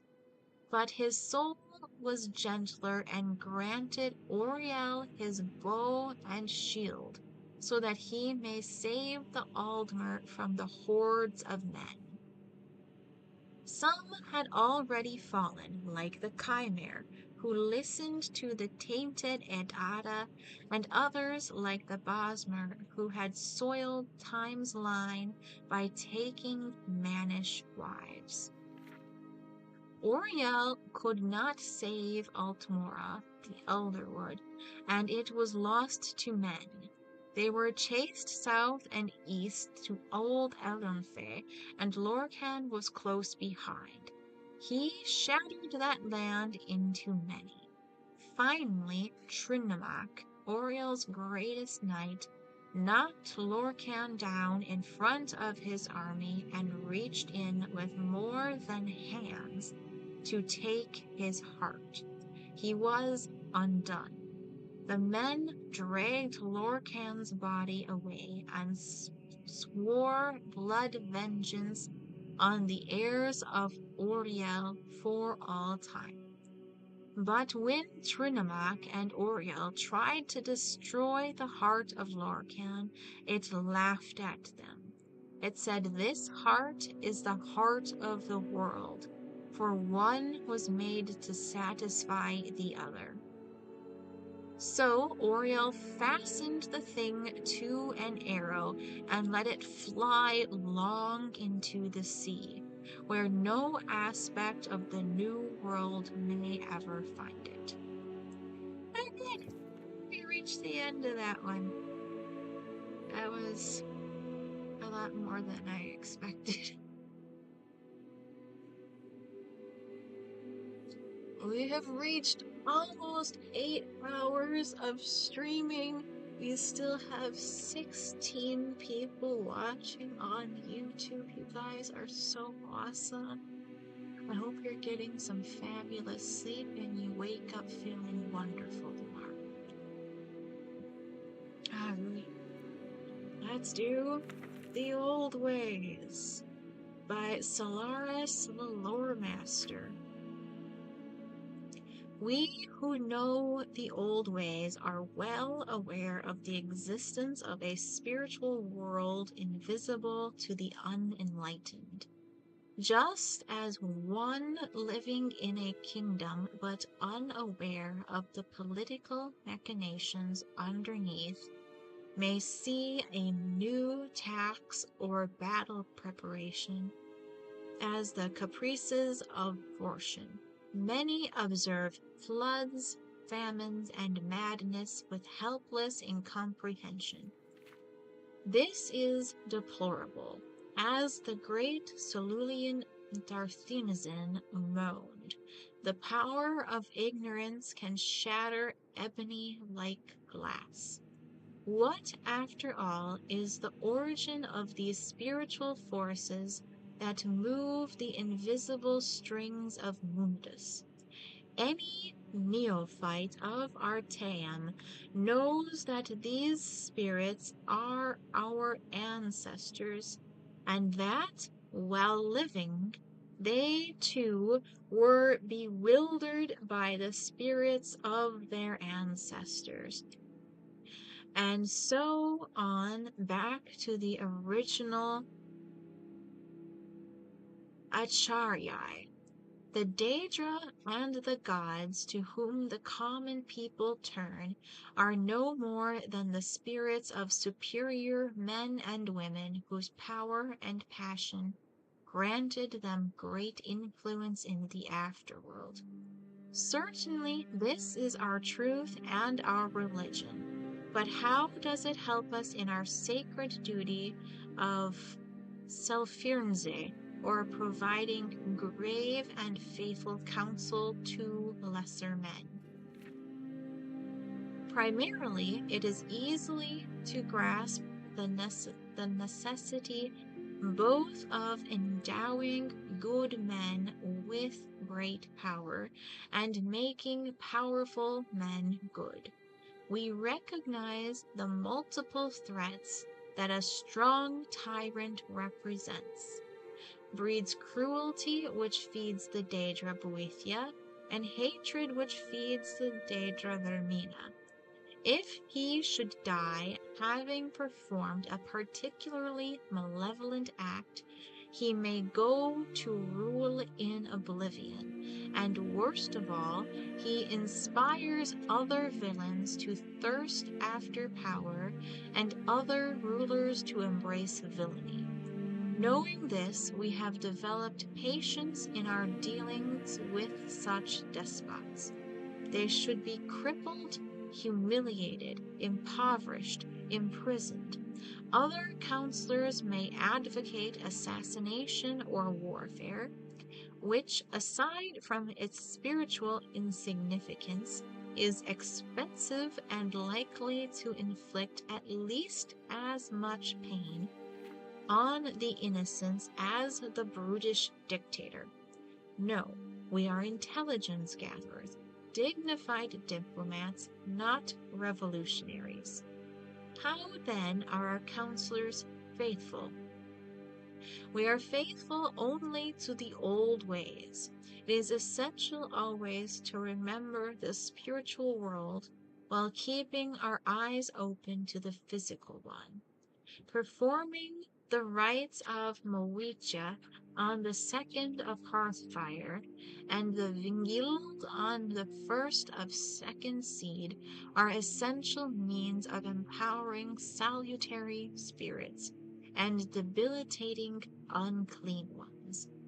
How then are we at once faithful to those we counsel and to the Isle of Artaeum? Perhaps the sage Teherte said it best.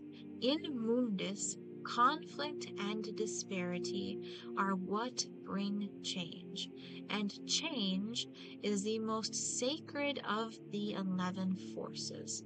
Change is the force without focus or origin. It is the duty of the disciplined Sijic to dilute change where it brings greed, gluttony, sloth, ignorance, prejudice, cruelty.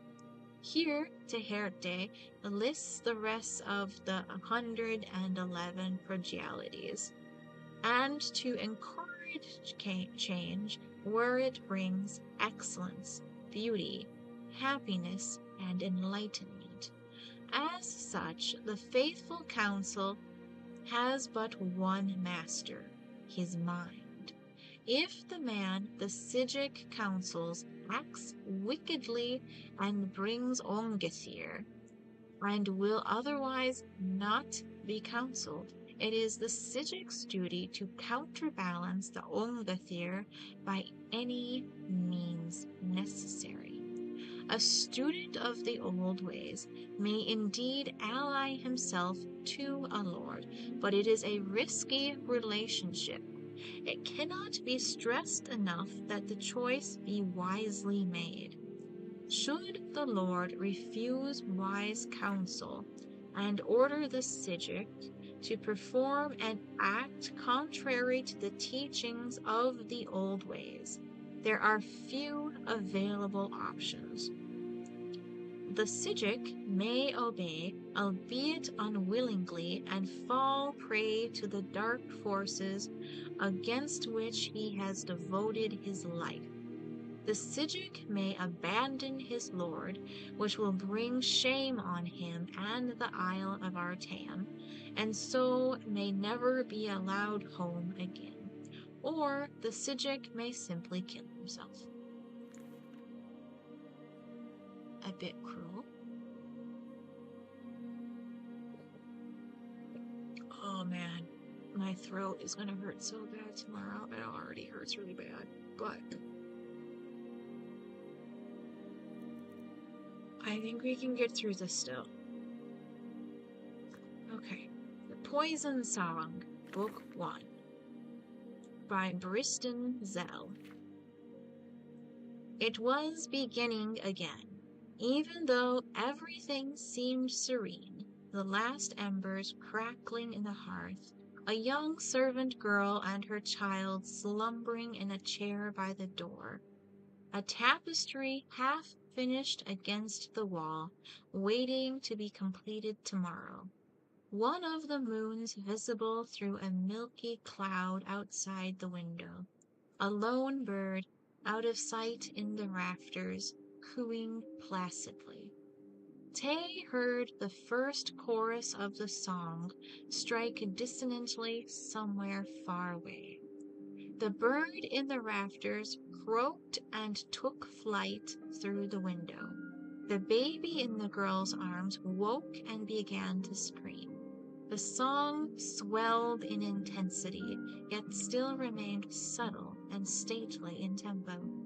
The movement of everything seemed to take the rhythm of the music, as if strange choreography had been staged. The girl rising to the window, the clouds reflecting were back red from the inferno below. Her scream, all muted, consumed by the song, Everything that came thereafter, Tay had seen so many times, and it almost ceased to be a nightmare. He did not remember anything of his life before coming to the island of Gorn, but he understood that there was something different in his past that set him apart from his cousins. It wasn't simply that his parents were dead. His cousin Bainara's cousins' parents had also died in the war. Nor were the other housemen on Gorn or nearby Mournhold unusually cruel to him. They treated him with the same polite indifference that any Indoril has for every other 8-year-old boy that got underfoot. But somehow, with absolutely certainty, Tay knew he was alone, different, because of a song he always heard and his nightmares. "You're certainly imaginative," his aunt Ululia would smile patiently before waving him away so she could return to her scriptures and chores. Different? Everyone in the world thinks they're different. That's what makes it such a common sentiment, said his older cousin, Kalkorith, who was studying to be a temple priest and had a firm grasp on paradoxes. If you tell anyone else that you keep hearing music where there is no music to be heard, they'll call you mad and bury you in the shrine of Sheogorath, his uncle Triffith would snarl, before striding away to attend his business.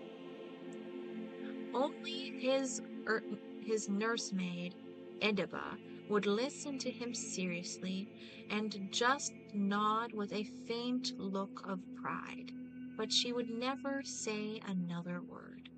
His cousin and chief playmate Bainara was by far the least interest in the stories of his song and his dreams.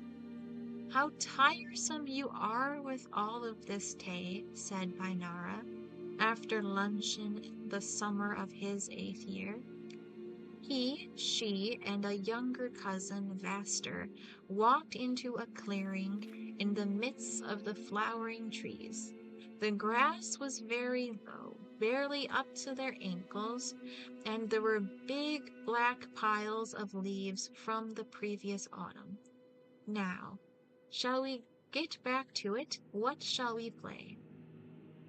Tay thought for a moment. "We could play the Siege of Orsinium." "What's that?"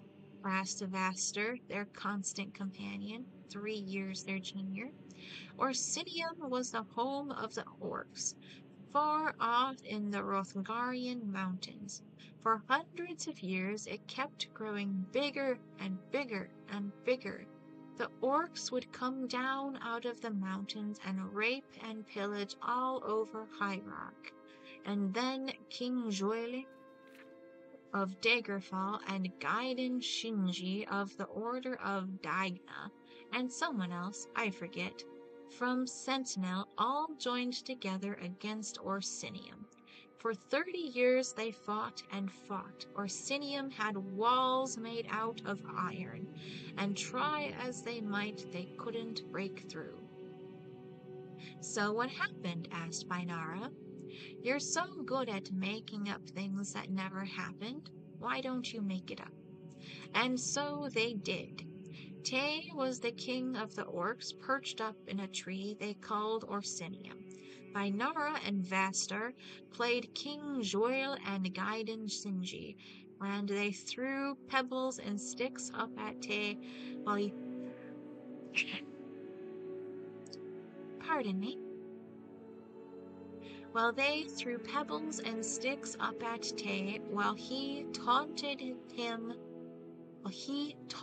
them in his most guttural voice. The 3 decided that the goddess Kinnereth, played by Bainara in a dual role, answered the prayers of guidance Sinji, and drenched Orsinium with a torrent of rain. The walls rusted and dissolved. On cue, Tay obligingly fell from the tree and let King Joily and Gaiden Sinji mangle him with their enchanted blades.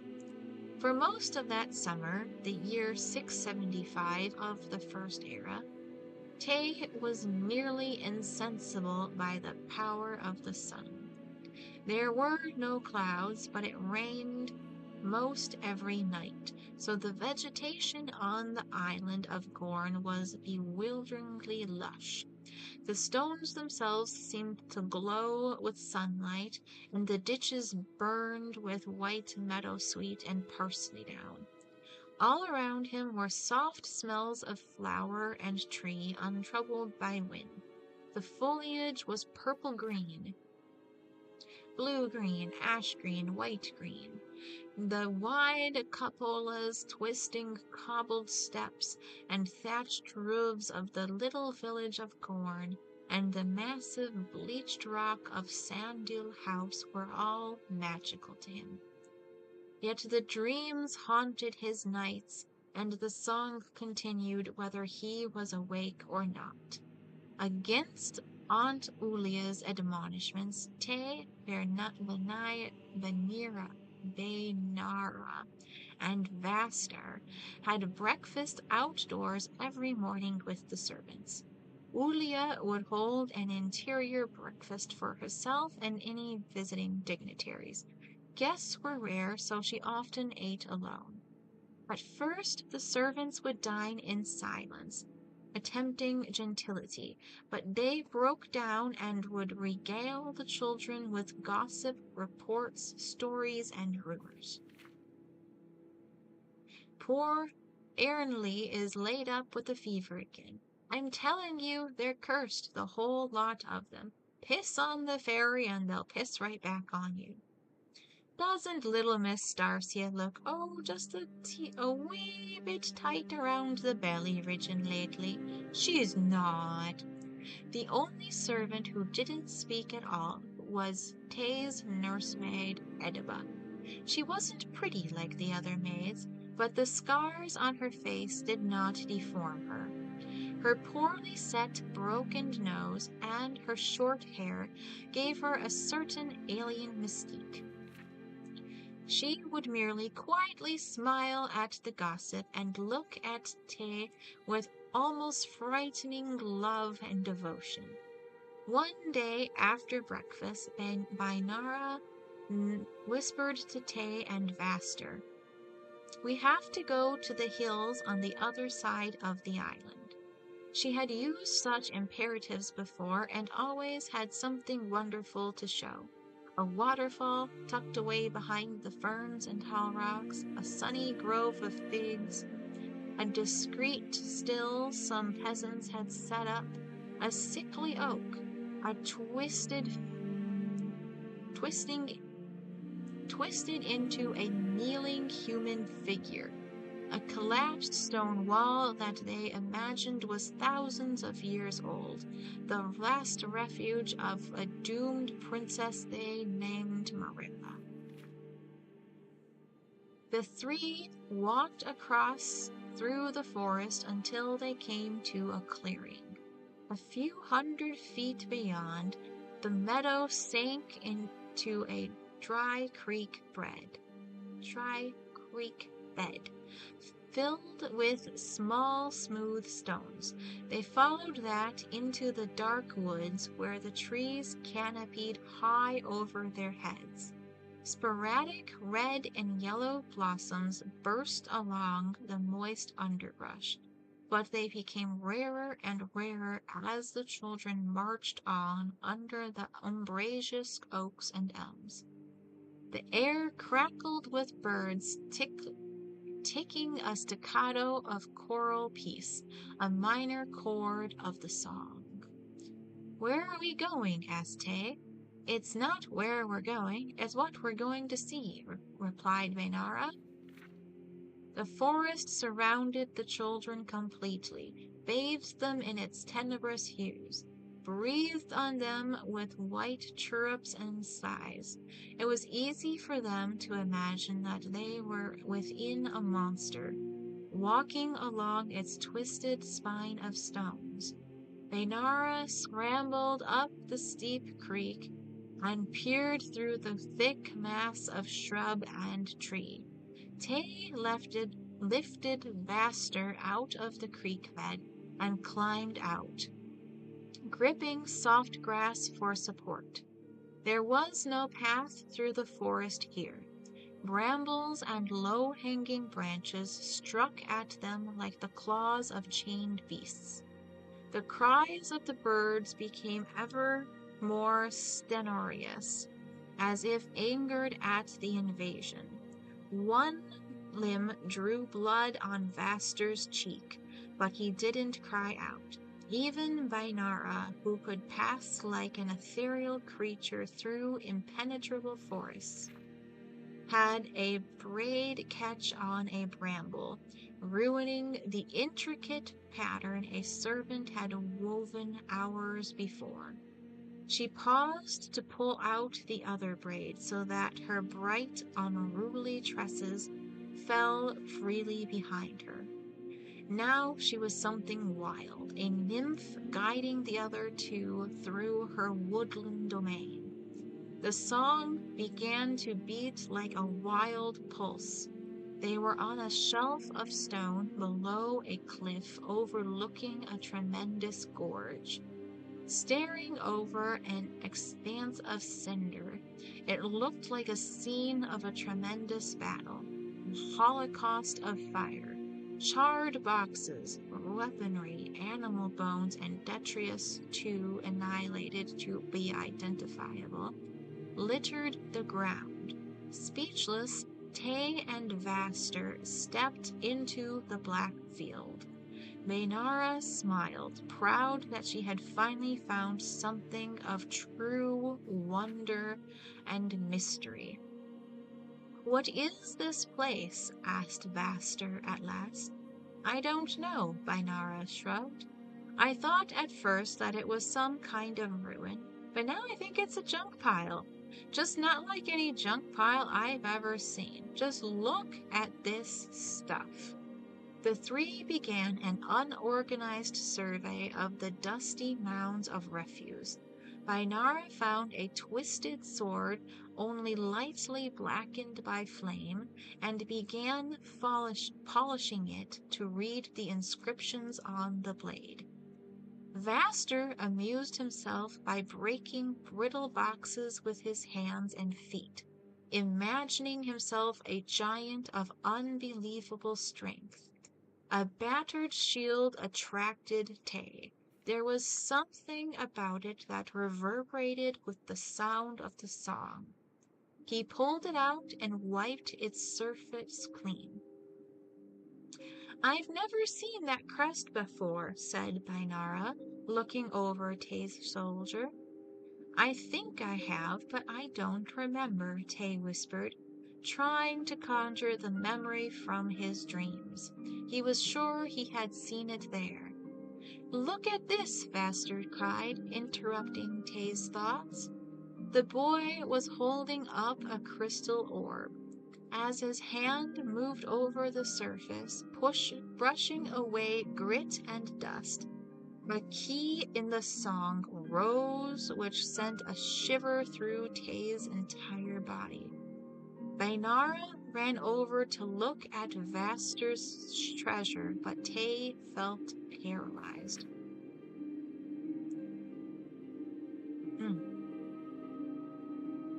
"Where did you find that?" she gasped, gazing into the swirl beneath the crystal surface. "Over in that wagon," Vaster gestured toward a heap of blackened wood, barely discernible from the other piles, but for its cart spokes. Bainara began digging into the half-collapsed structure, so only her feet could be seen. The song built in potency, sweeping over Tay. He began walking toward Vaster slowly. "Give me that," he whispered in a voice he could barely recognize as his own. "No," Vaster whispered back, his eyes locked on the colors reflected in the heart of the globe. "It's mine." Bainara dug through the remains of the wagon for several more minutes, but she could find no treasures like Vaster's. Most everything within was destroyed, and what remained was commonplace by any standard. Broken arrows, armor shards, guar bones. Frustrated, she pulled herself out into the sunlight. Tay was alone at the edge of the great gorge. "Where's Vaster?" Tay blinked and then turned back to his cousin, with a shrug and a grin. "He went back to show everyone his new plunder. Did you find anything interesting?" "Not really. We really ought to get home before Vaster tells them anything that'll get us in trouble." Tay and Bainara started the walk back at a quick pace. Tay knew that Vaster would not be there when they got back.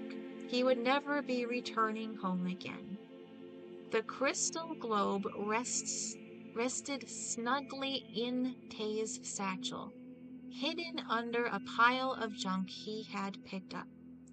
With all his heart he prayed for the song to return and drown out the memory of the gorge and the long, silent fall down. The boy had been so surprised he hadn't even had time to scream.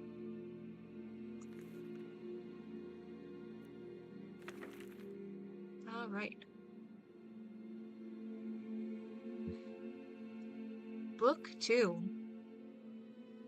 Tay felt no guilt, which frightened him. All through the long, fast walk away from the gorge, through the woods, across the dry creek bed, he chattered merrily with Bainara, fully aware that he had just committed murder. Whenever his mind strayed from the conversation and he thought back on that last moments of Vaster's short life, the song would soar. He could not think of the boy's death, but Tay knew he was responsible. "You're a mess," cried Aunt Ulaya the moment she saw the two children emerging from the woods onto the grounds of Sandal House. "Where have you been? Didn't Vaster already tell you?" asked Tay. The scene played itself out as Tay knew it would, every dancer in the song performing their steps as choreographed. Aunt Ulaya saying that she had not seen Vaster. Bainara, not yet frightened, making up an innocent lie about the threesome not having strayed far, saying he must have gotten lost. A slow but steady rhythm of panic intensifying as night began to fall, and Vaster had not yet returned. Bainara and Tay, tearfully, he was surprised how easily it was for him to cry without feeling, admitting where they had been, and then leading Uncle Triffith and a crowd of servants to the junk pile and gorge. The tireless search through the woods as the night turned to dawn, the weeping, the light punishment, merely cries of anger that Bainara and Tay suffered for losing their young cousin. It was thought from their stricken expressions that the children felt guilty enough. They were sent to bed at dawn while the hunt through the woods continued. Tay was drifting to sleep when his nursemaid Edba came into his room. The look of unwavering love and devotion had not left her eyes, and he sank gratefully into his dreams and nightmares with her holding his hand.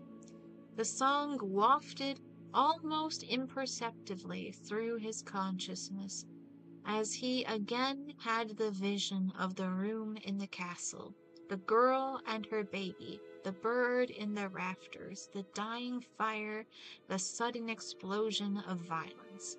Breathless, Tay opened his eyes.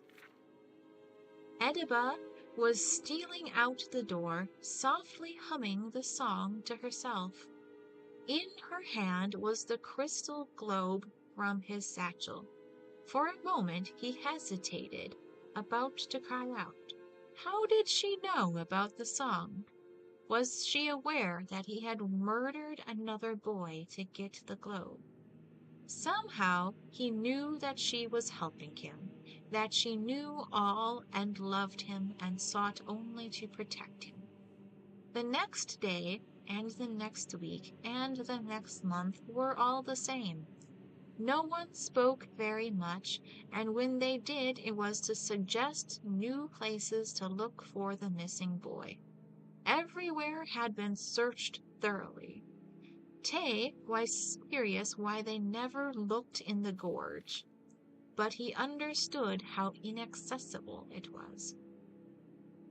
A side effect of Vaster's absence was that the tutorial sessions with Kenna Gaffersey took on a more serious, even academic quality. The younger boy's high spirits and meager attentiveness had always cut the lessons short, but sensible Bainara and quiet Tay were ideal pupils. He was particularly impressed by how focused they became during a rather dry history lecture about the heraldic symbols of the houses of Marwyn. The crest of the Hallow features a scale, he sniffed disdainfully. They see themselves as the great compromisers, as if that were something honorable. Many hundreds of years ago, they were the tribesmen following Rezdayan who chose. Pardon me, Kenna, asked Bainira, but what is the crest with the insect on it? You don't know House Redoran? Asked the tutor, lifting up one of the shields. I know you have a sheltered life on Gorn, but you are surely old enough to recognize. No, not that one, Kenna. I think, replied Tay, I think she means the other crest with an insect.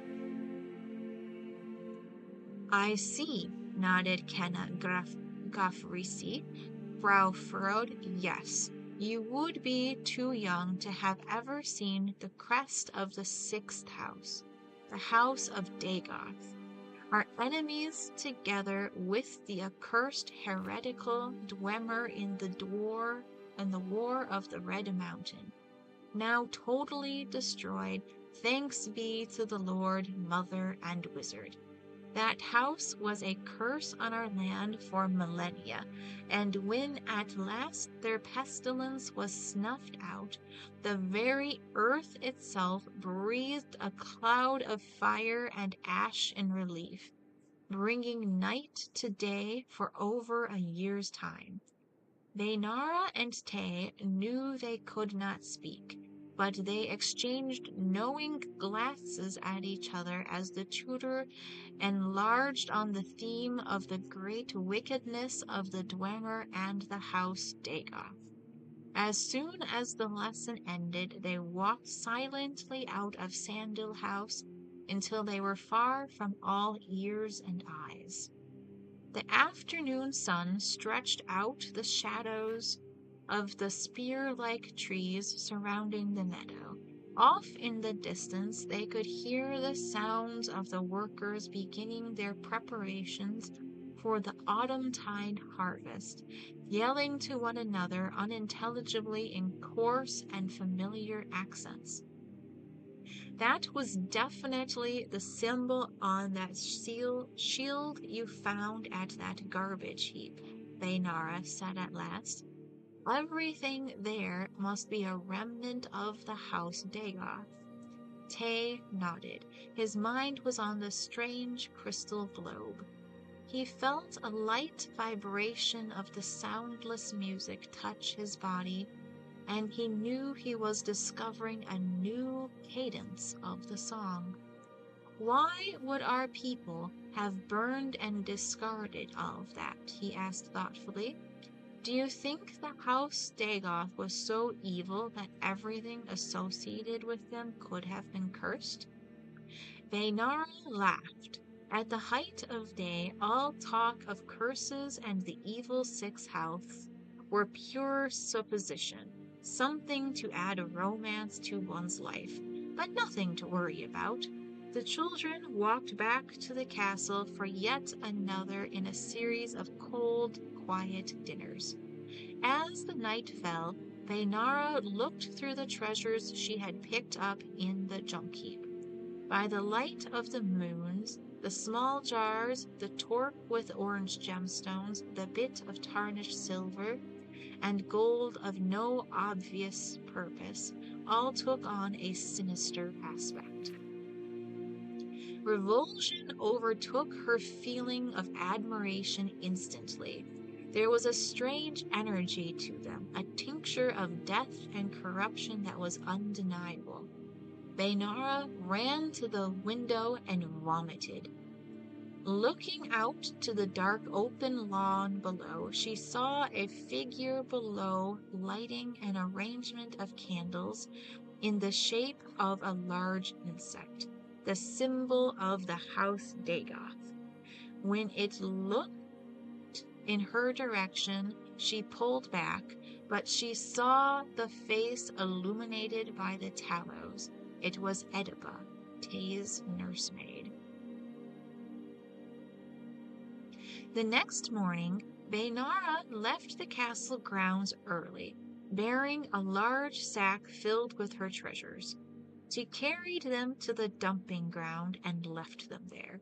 Then she returned and told her uncle Triffith what she had seen the night before, leaving out only what had made her sick in the first place. Ediba was banished from the Isle of Gorn without discussion. She wept, begging to be allowed to say goodbye to Tay, but all believed that would be too dangerous. When Tay asked what had become of her, he was told she had to return to her family on the mainland. He had grown too old for a nursemaid. Baynara never told him what she knew, for she was afraid. All right.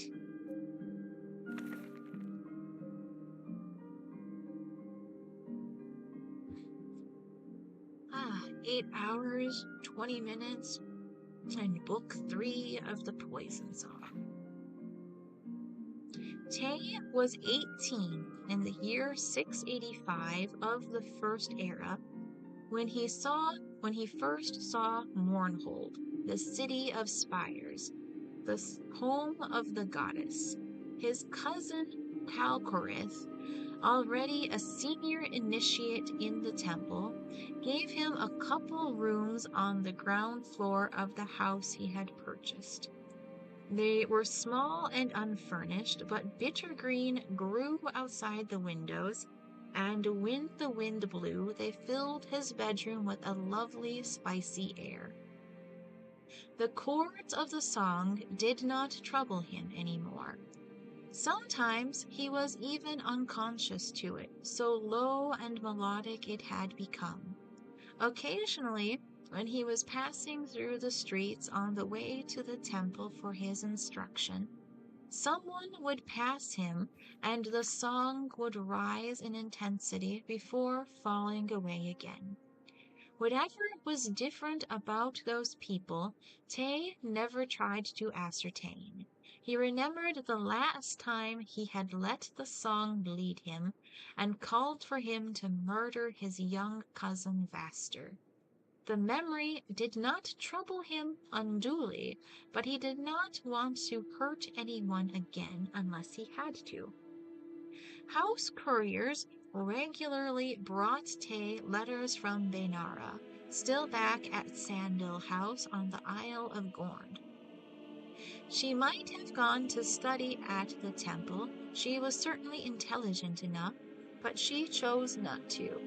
In a year or two at most, she would have to leave and assume her place in House Indoril, but she was not in a hurry.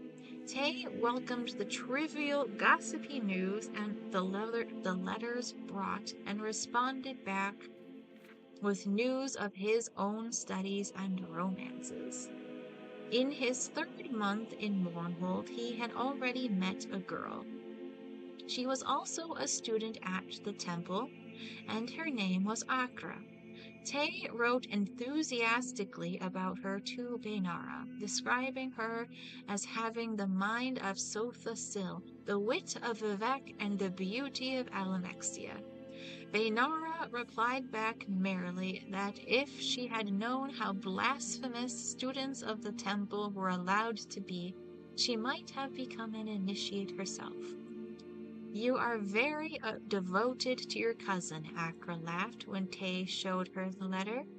"Am I looking at the last remains of a thwarted romance?" "She's lovely, but I never thought of her that way," Tay scoffed. "Incest never particularly interests me." "Is she a very close cousin, then?" Tay thought for a moment. "I don't know. Truthfully, no one spoke much of either her parents or mine, so I really don't know how we were connected. They were casualties of the War of the Red Mountain, that I know, and it seemed to cast a pall on the adults' humor whenever we asked about her parents or mine.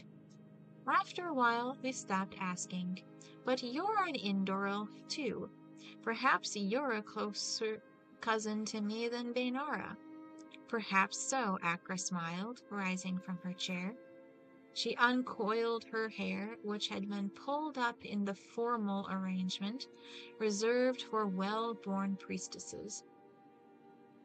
As Tay watched, transfigured, she removed the small brooch that fastened her robe to her shoulder cape. The soft silken fabric slipped down slowly, exposing her dark, slender body to him for the first time. "If we are, does incest particularly interest you now?" As they made love, the song began a slow, rhythmic ascension in Tay's head. The vision of Akra before him darkened and was replaced by images from his nightmares before returning again. When finally he collapsed, spent, the room seemed filled with the fiery red clouds of his dream, and the scream of the woman and her child facing death echoed in his head. He opened his eyes, and there was Akra smiling at him. Tay kissed her, grateful to have her in his arms. For the next 2 weeks, Tay and Akra were never far apart.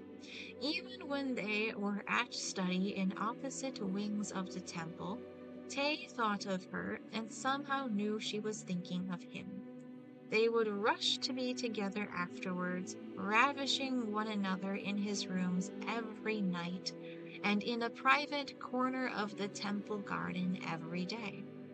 It was while Tay was rushing to see his beloved one afternoon that the song rose up in powerful strident songs at the approach of an old ragged woman. He closed his eyes and tried to quiet it, but when he looked again at her purchasing cork-balled papyrus from a street vendor, he knew who she was. His old nursemaid from Gorn, Edaba, she who had abandoned him without even a farewell to join her family on the mainland. She didn't see him, and as she passed down the street, Tay turned and began to follow. They walked through shadowy passages into the very poorest part of the city, a quarter which was as alien to him as the wildest principality of Akavir. She unlocked a small wooden door on a street without a name. He finally called out her name. She didn't turn, but when he followed, he found that the door had been left ajar. The chamber was murky and damp like a cave. She stood facing him, her face even more wrinkled than he had remembered it, etched with lines of sorrow. He closed the door behind him, and she took his hand and kissed it. "You are so tall and strong," Ediba said, beginning to weep. "I should have killed myself before I let them take me away from you." "How is your family?" Tay asked coldly. "You are my only family," she whispered. "The Indoril pigs forced me to leave, thrusting their blades in my face, when they discovered that I serve you and your family, not them. That bitch girl Bainara saw me at a prayer of mourning."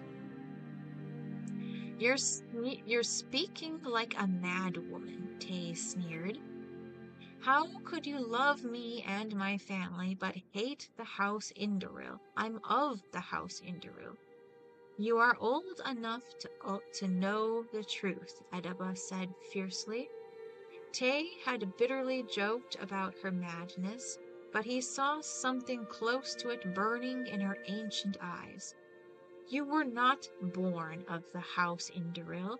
They brought you into their house after the war, like they and the other houses brought in all the orphans. It was the only way they saw to erase history and remove all traces of their enemies, by raising their enemies as one of them." Tay turned toward the door. "I can see why you were taken away from Gorn, old woman. You are delusional." "Wait," Ediba cried, rushing to a musty cabinet. She retrieved from it a glass globe that shimmered with a spectrum of color even in the chamber's gloom. "Do you remember this? You slew that little boy Vaster because he possessed it, and I took it from your room because you were not ready to face the facts of your inheritance and responsibility then. Did you not wonder why this bauble drew you so?"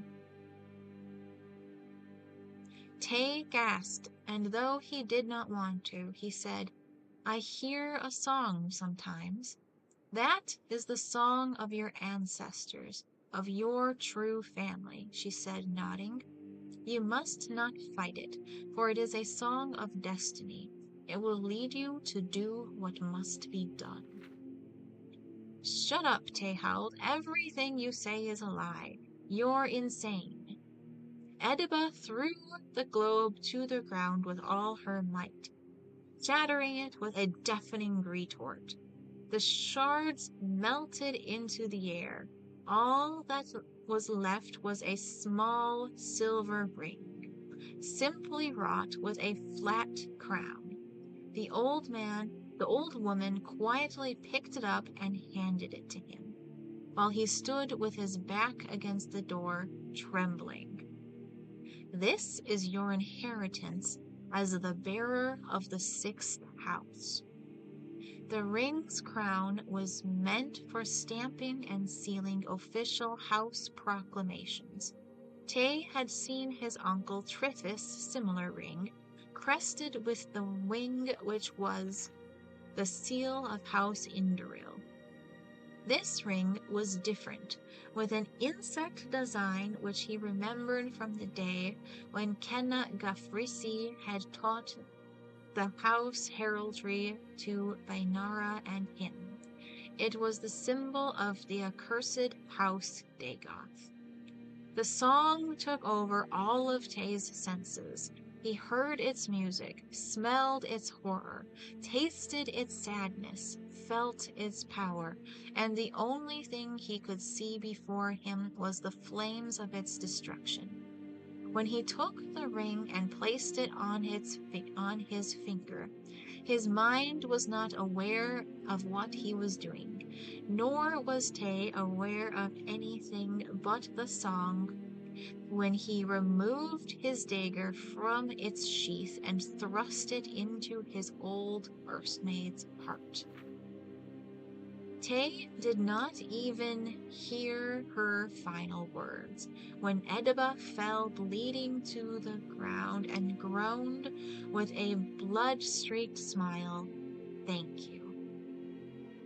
When the veil of the song lifted, Tay did not realize at first he was no longer dreaming. Before him had been flames, the very one that had destroyed the home of his birth, and flames were before him again. But they were flames from a fire he had struck outside the crumbling tenement that were already bursting through the walls, consuming the body of his old nursemaid. Tay fled through the streets as people began to call for the guards. All right.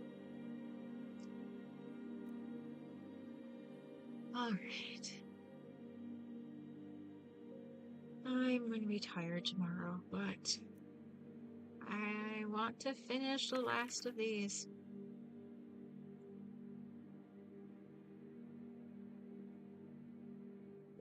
And by tomorrow, I mean this afternoon.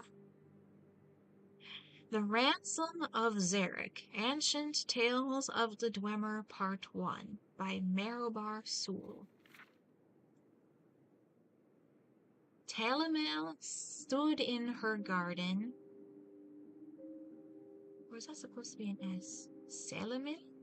Stood in her garden and read the letter her servant had brought to her. The bouquet of joss roses in her hand fell to the ground. For a moment it was as if all the birds had ceased to sing, and a cloud had passed over the sky. Her carefully cultivated and structured haven seemed to flood over with darkness. "We have thy son," it read.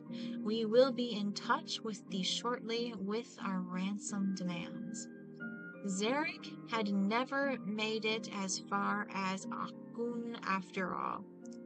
One of the brigands on the road, orcs probably, or accursed Dunmer, must have seen his well-appointed carriage and taken him hostage. Jalamil clutched at a post for support, wondering if her boy had been hurt. He was but a student, not the sort to fight against well-armed men, but had they beaten him? It was more than a mother's heart could bear to imagine. "Don't tell me they sent the ransom note so quickly," called a family voice, and a familiar face appeared through the hedge. It was Zarek. Jalamil hurried to embrace her boy, tears running down her face. "What happened?" she cried. "I thought you had been kidnapped." "I was," cried Zarek. "3 huge, soaring Nords attacked my carriage on the Firmvorn Pass.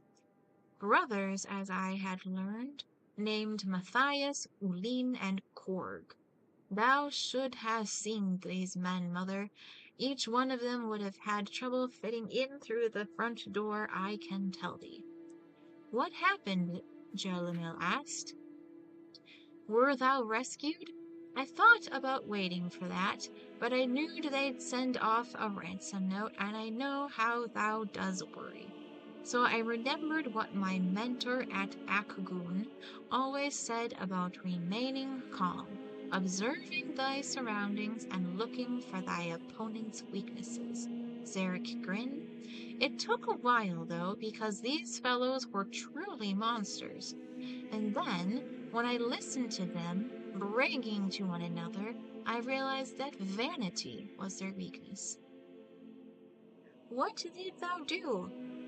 "They had me chained at their camp in the woods, not far from Kael, on a high knoll overlooking a wide river.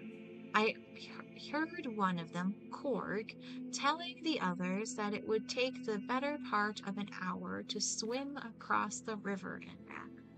They were nodding in agreement when I spoke up. I could swim that river and back in 30 minutes, I said. Impossible, said Korg. I can swim faster than a little whelp like thee. So it was agreed that we would dive off the cliff, swim to the center island, and return. As we went on our respective rocks, Korg took it upon himself to lecture me about all the fine points of swimming, the importance of synchronized movements of the arms and legs for maximum speed, how essential it was to breathe after only the third or fourth stroke, not too often to slow thyself down, but not too often to lose one's air. I nodded and agreed to all of his fine points. Then we dove off the cliffs. I made it to the island and back in a little over an hour, but Korg never returned. He had dashed his brains at the rocks at the base of the cliff. I had noticed the telltale undulations of underwater rocks and had taken the diving rock on the right. But thou returned? Asked Gélamil, astounded. Was that not then when thou escaped? It was too risky to escape then, said Zarek. They could have easily caught me again, and I wasn't keen to be blamed for Korg's disappearance. I said I did not know what happened to him, and after some searching, they decided he had forgotten about the race and had swum ashore to hunt for food. They could not see how I could have had anything to do with his disappearance, as fully visible as I was throughout my swim. The two brothers began making camp along the rocky cliff edge, picking an ideal location so that I would not be able to escape. One of the brothers, Matthias, began commentating on the quality of the soil and the gradual incline of the rock that circled around the bay below. Ideal, he said, for a foot race. I expressed my ignorance of the sport, and he was keen to give me details of the proper technique for running a race. He made absurd faces, showing how one must breathe in through the nose and out through the mouth, how to bend one's knees to the proper angle on the rise, and the importance of sure foot placement. Most important, he explained, was that the runner keep an aggressive but not too strenuous pace if one intends to win. It is fine to run in second place through the race, he said, provided one has the willpower and strength to pull out in the end. I was an enthusiastic student, and Matthias decided we ought to run a quick race around the edge of the bay before night fell. Ulin told us to bring back some firewood when we came back. We began at once down the path, skirting the cliff below. I followed his advice about breath, gait, and foot placement, but I ran with all my power right from the start. Despite his much longer legs, I was a few paces ahead as we wound the first corner. With his eyes on my back, Matthias did not see the gape in the rock that I jumped over. He plummeted over the cliff before he had a chance to cry out. Ooh. I spent a few minutes gathering some twigs before I returned to Ulin at camp. Now thou were just showing off, frowned Gélamil. Surely that would have been a good time to escape. Thou might think so, agreed Zarek, but thou had to see the topography. A few large trees and then nothing but shrubs. Ulin would have noticed my absence and caught up with me in no time, and I would have had a hard time explaining Matthias's absence. However, the brief forage around the area allowed me to observe some of the trees close up, and I could formulate my final plan. When I got back to camp with a few twigs, I told Ulin that Matthias was slow coming along, dragging a large dead tree behind him. Ulan scoffed at his brother's strength, saying it would take him less time to pull up a live tree by the roots and drop it on the bonfire. He expressed reasonable doubt. "I'll show thee," he said, ripping up a 10-foot-tall specimen effortlessly. "But that's scarcely a sapling," I objected. "I thought thou could rip up a tree." His eyes followed mine to a magnificent, heavy-looking one at the edge of the clearing. Ulan grabbed it and began to shake it with tremendous force to loosen its roots from the dirt. With that, he loosened the hive from its uppermost branches, dropping it down onto his head. "That was when I made my escape, Mother," said Zarek, in conclusion, showing a little schoolboy pride. While Matthias and Cord were at the base of the cliff, and Ulan was flailing about, engulfed by a swarm, Gélamil embraced her son once again. Publisher's note: I was reluctant to publish the works of Maribor Sul, but when the University of Geimlin Press asked me to edit this edition, I decided to use this as an opportunity to set the record straight once and for all. Scholars do not agree on the exact date of Maribor Sul's work, but it is generally agreed that they were written by the playwright Gore Phelim, famous for popular comedies and romances during the interregnum between the fall of the First Cyrodiilic Empire and the rise of Tiber Septim. The current theory holds that Phelim heard a few genuine Dwemer tales and adopted them to the stage in order to make money, along with rewritten versions of many of his own plays. Gore Phelim created the persona of Maribor Sul, who could translate the Dwemer language in order to add some sort of validity to the work to make it even more valuable to the gullible. Note that while Maribor Sul and his works have become the subject of heated controversy, there are no reliable records of anyone actually meeting Maribor Sul, nor was there ever anyone by that name employed by the Mages Guild, the School of Julianos, or any other intellectual institution. In any case, the Dwemer in most tales of Maribor Sul bear little resemblance to the fearsome, unfathomable race that frightened even the Dunmer, Nords, and Redguards into submission and built ruins that even now we have yet to understand.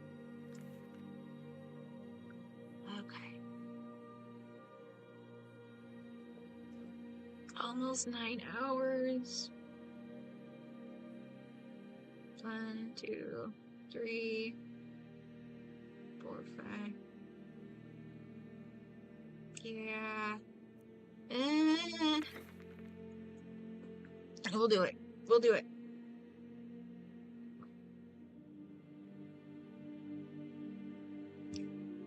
We can do this. The rise and fall of the Blades. There are many that still remember the Blades. There are fewer that can pass down their stories, their origins, and their downfall. My father could. In his proudest moments, he said to me, "You keep secrets like the Blades." The Blades were good at keeping secrets. They didn't write down much. They passed information carefully between their spies in every province to their elite members that protected the emperors. Even amongst their members, they kept much secret. Most associate the Blades with their ceremonial Akaviri armor and curved longswords. One can trace the Blades back to the fiercest warriors of Akavir, the Dragon Guard. It was there, just as they would do in Tamriel, that they protected rulers and their kingdom. But recent discoveries show that to be much more than that. Many classic texts tell us of the adventures of to Akavir, known as the Dragonlands of the East. Many from Tamriel have attempted to conquer it, most famously Emperor Uriel V and his 10th Legion in the Third Era 288, as documented in the Imperial Dispatch Disaster at Ionith. Dragons have long been legend in Akavir, and many believe that their brief appearance in Tamriel's history are those that escaped Akavir, for it was there they were hunted and killed off by the Dragon Guard. The Dragon Guard would follow those that fled to Tamriel in the late First Era. Invading from the north, the Dragon Guard met not only dragons, but the men of Skyrim, who don't meet invasions with pitchers of mead. The Dragon Guard cut a path through Skyrim, and it was not until they were stopped by Remen Cyrodiil during the Battle of Pale Pass that the invasion came to an end. It was Remen who united the human lands of Cyrodiil and defeated the Akaviri invaders. Remen is one of the first documented and widely accepted of the mythic Dragonborn, those united by Akatosh and Alicia themselves. Born with the soul of a dragon, is what his followers would say. Reports differ widely on the nature of the Battle of Pale Pass, but the end result is the same, that the remaining Dragon Guard, upon hearing the voice of Remen Cyrodiil, knelt and swore their lives to him, their conqueror and savior. Fragments from late First Era texts refer to the warriors dropping to their knees, saying, "We were not hunting, we have been searching for you." They protected Remen with their lives as well as his descendants, as the Remen dynasty ushered in Tamriel's First Era. It was through these years that their reach extended and their order grew to become the Blades, their conquest of the dragons complete. They only sought to protect the Dragonborn and through him the Empire. They reached their height late in the Third Era under the rule of the Septon Emperors. Despite their numbers, they kept their secrecy.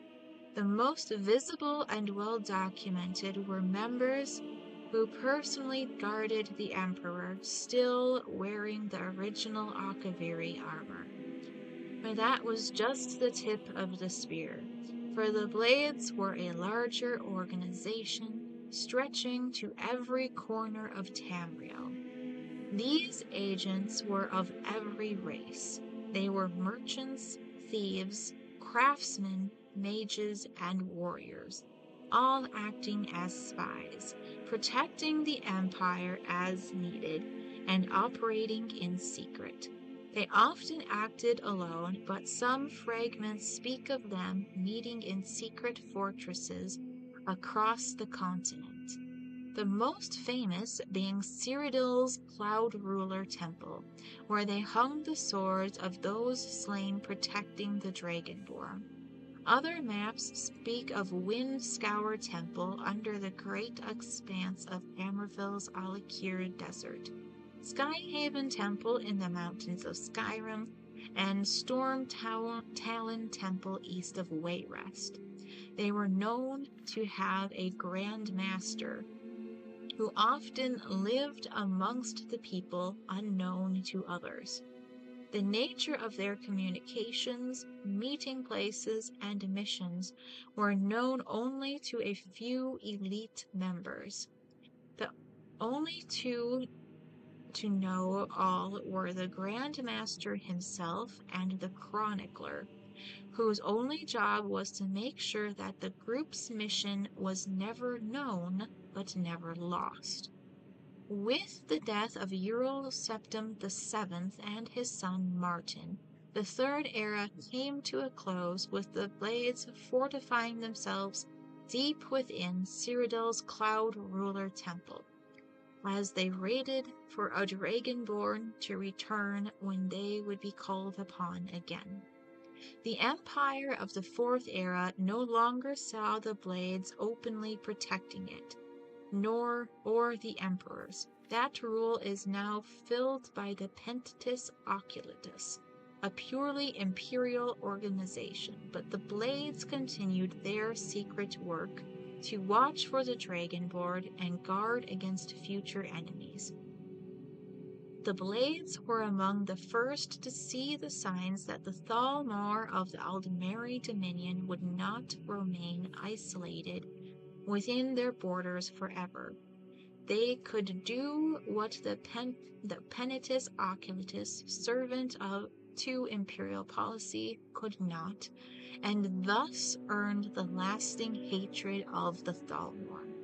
The warnings of the Blades were proved right. As it was well known to all, the Great War between the Empire and the Thalmor consumed the Empire and nearly destroyed it. Emperor Titus Mede II eventually brokered peace with the Thalmor, but at a price many of us still bear. The reach and destructive nature of the Thalmor is known to many. They are not fools. They knew early on that the Blades were an enemy, so they hunted them throughout the Great War. Some were killed defending their temples, others as they slept in their hideaways alone. Some fought, some ran, some hid, but the Thalmor found them all. There are those that say the Blades still exist around us, in hiding from the Thalmor, waiting as they have done time and time again for a Dragonborn to return, for one to protect, for one to guide them.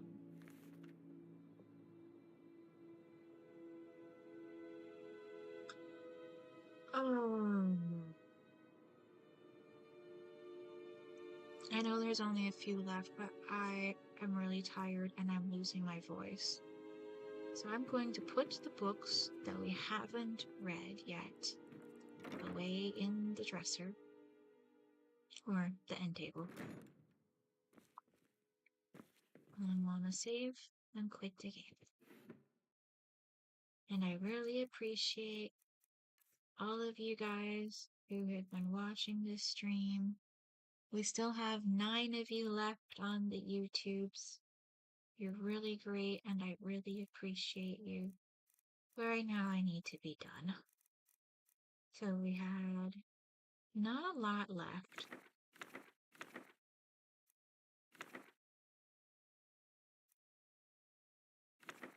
Really only like 5 books, but we will likely discover more books as I play the rest of the game. So, I'm gonna do a save, and then I'm gonna quit.